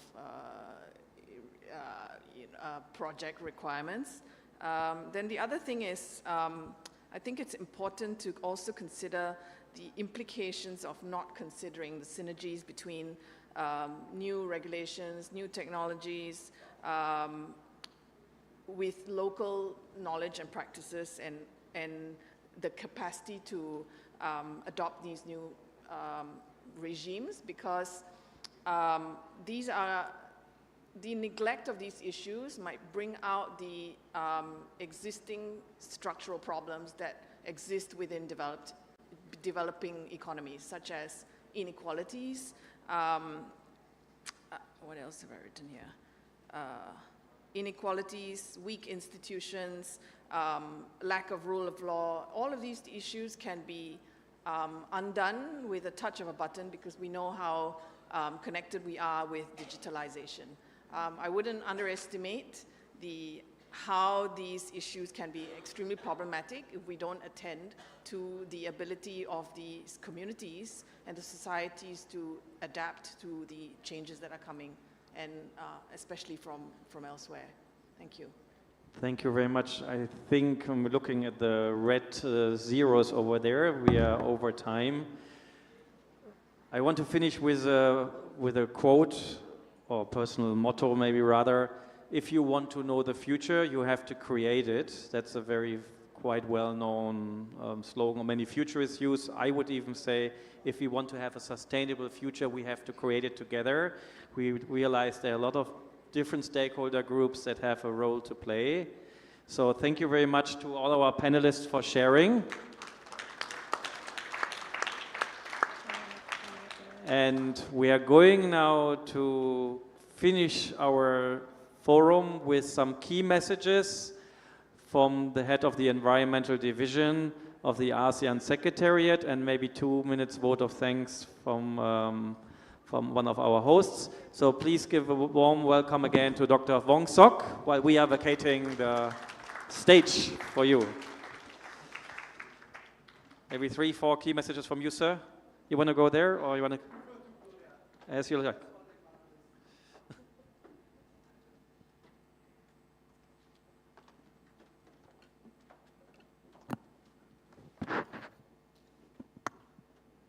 So we already come to end.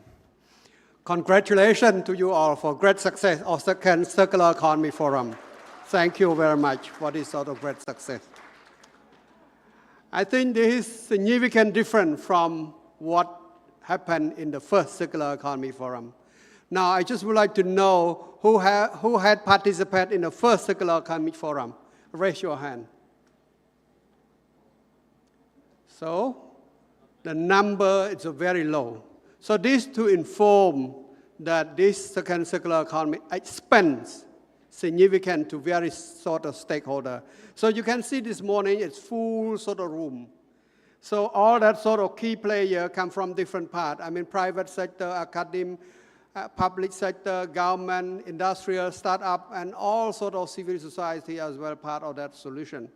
And with that, without our support from IRID, ACSDSD, all that sort of Swiss Asia, Germany, GIZ, and Finland, I say not enough. There's a lot of things that support at the back of this sort of event. I think this is grateful for your support, and this is the way we can together advance our circular economy in our region. So with that, I just would like to highlight what are the differences from the first circular economy and the second circular economy. There are significant differences. This is to inform about advancement, about acceleration of our ASEAN. So, starting first by the number of participants and diversity of participants of today. So this is significant difference. With that, this event, the important is the startup, the private company, is more than ever from the first one. This is not bad comparing to the World Circular Forum in Brussels this year. I think we have a number of private sector the same in Europe. So that's why we reflect this sort of ASEAN and EU sort of approach to innovation and entrepreneurship for circular economy. So I think with that sort of different stakeholder, it's not enough, but EU experience bring us something important. Not to copy, but to learn how we can improve our circular economy and how we can work with EU.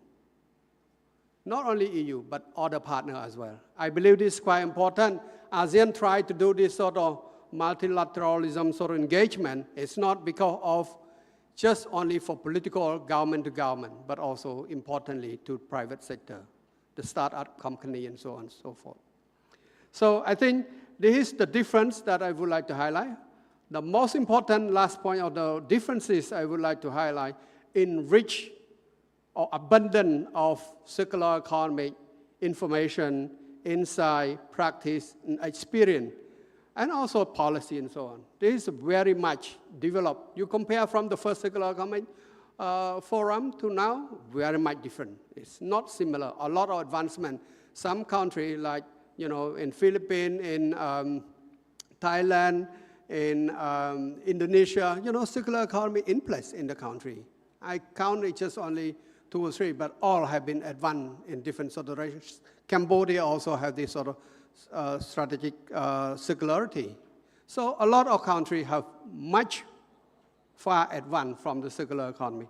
So with that, I think we learn a lot about the information, knowledge, and also the best practice and policy and so on. However, we also learn a lot also the problem. We heard a lot about the different sort of challenge, constraint, needs, or implication. I just pick up that word from Lipi. I think this is quite important for us to learn about all that sort of challenge, constraint. This is the way we are together. This is a part of solution that we are all together. I think with that, I may see a lot of diversity, a lot of concern, but the circular economy is not for a single sector so far.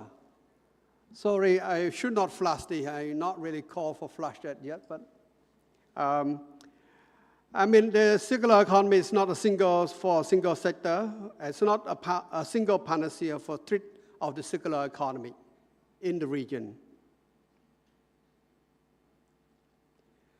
So, but it really works for every aspect of the businesses in order to make the differences of our region. So what we learned so far about the need and of the different sort of stakeholder and players so far in the room, the need of opportunity of investment, opportunity of capitalizing sort of resources, opportunity of mentoring, opportunity of capacity building. So it's a lot of things that you seek for opportunity. Also, you're looking for the improve of knowledge, improve of data, improve of information, sound information to inform policy and so on and so forth. And then also talking about policy and practice and governance, that's also highlighted by our last speaker. I think this is about how we can make policy to be more practical to guide our success rather than in the, in the book sale. The last point also, we're looking for the multi-stakeholder, multidisciplinary sort of engagement. So this is not enough. We talk about youth, we talk about private sector, informal sector, all is quite important that we all inclusive part of ASEAN business.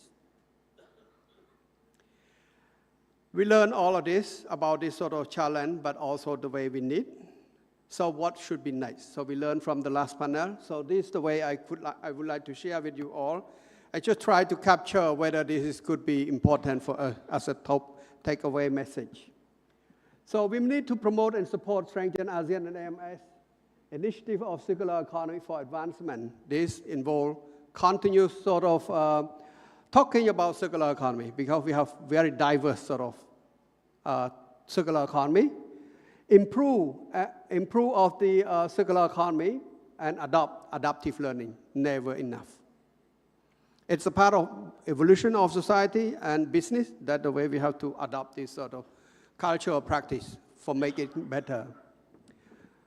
While we also learn about this sort of ASEAN Center for Sustainable Development and Policy, the ACSDSD and ASEAN Circular Economy Stakeholder Platform. This need to be further advanced. We learn a lot about what? Learning about this sort of capacity building, learning about information sharing, learning about engaging different sort of expertise and field. And this is the platform set for that. So we may need to support and make this platform to further advance and accelerate action in our region. Promote circular economy investment and partnership development that include also research and development and more sort of dialogue to the best practice and so on. Promote multi-stakeholder engagement, so including startup, youth, academia, informal sector, local community, and so on. And also, not that last, but I think the partnership, ASEAN partnership is quite important, ASEAN EU, that may need to connect business to business as well, not only the government to government. And also with other partners. And I also would like to also support and active participate in upcoming third circular economic forum for next year.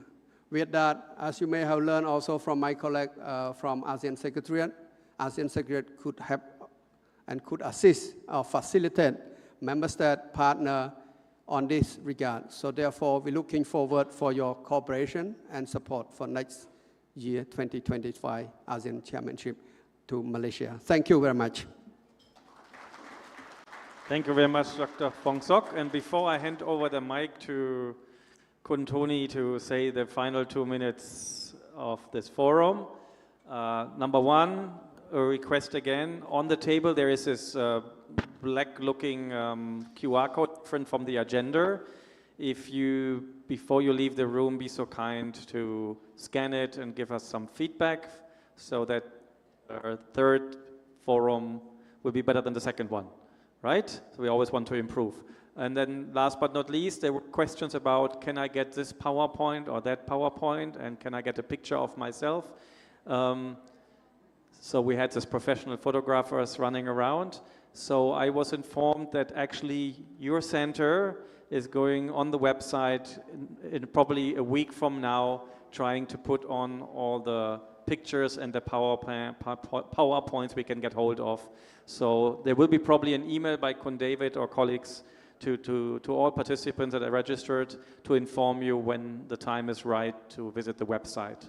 So without further ado, last but not least, the floor is yours. Thank you, Yust. I have no, Dr. Wong Sok has summarized everything and wise words of wisdom. I just wanted to thank you for the comments on the website, the ASEAN Circular Economy Stakeholder Platform. We always get that comment, you know. We were planning to hire more staff, you know, to develop, because right now there's policies, you know, it doesn't include true stakeholders, community, you know, small, you know, startups and things of that sort. So we'll be working on that. And the final note on the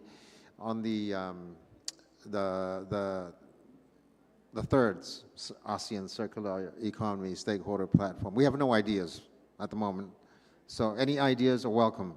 You know, we're just doing it by the seat of our pants, You know, like last year, you know, we didn't know, oh, what are we going to do? And, you know, and luckily, you know, with Malaysia's chairmanship, you know, could be held there, could it be held here? You know, we don't have a plan. But I've been struggling to find I hope, like for my background on HIV, you know, it's like the 39th, you know, international, you know, AIDS conference. You know, we need to have some sort of business plan that attracts, you know, people to come, that attracts, you know, dialogue partners and donors and things of that sort. So I need all of the, you know, good ideas. You know, we will need to discuss and do this together. Thank you very much. Have a pleasant trip home. So glad you're here. ขอบคุณมากครับ Thank you very much, Kontoni. So this concludes the second ASEAN Circular Economy Forum. We don't know when, where the third one will be, but we hope to see many of you again. Have a good evening. Maybe you want to support the Thai economy, but keep in mind only to buy the right products, okay? Thank you very much. Have a good night. See you another time.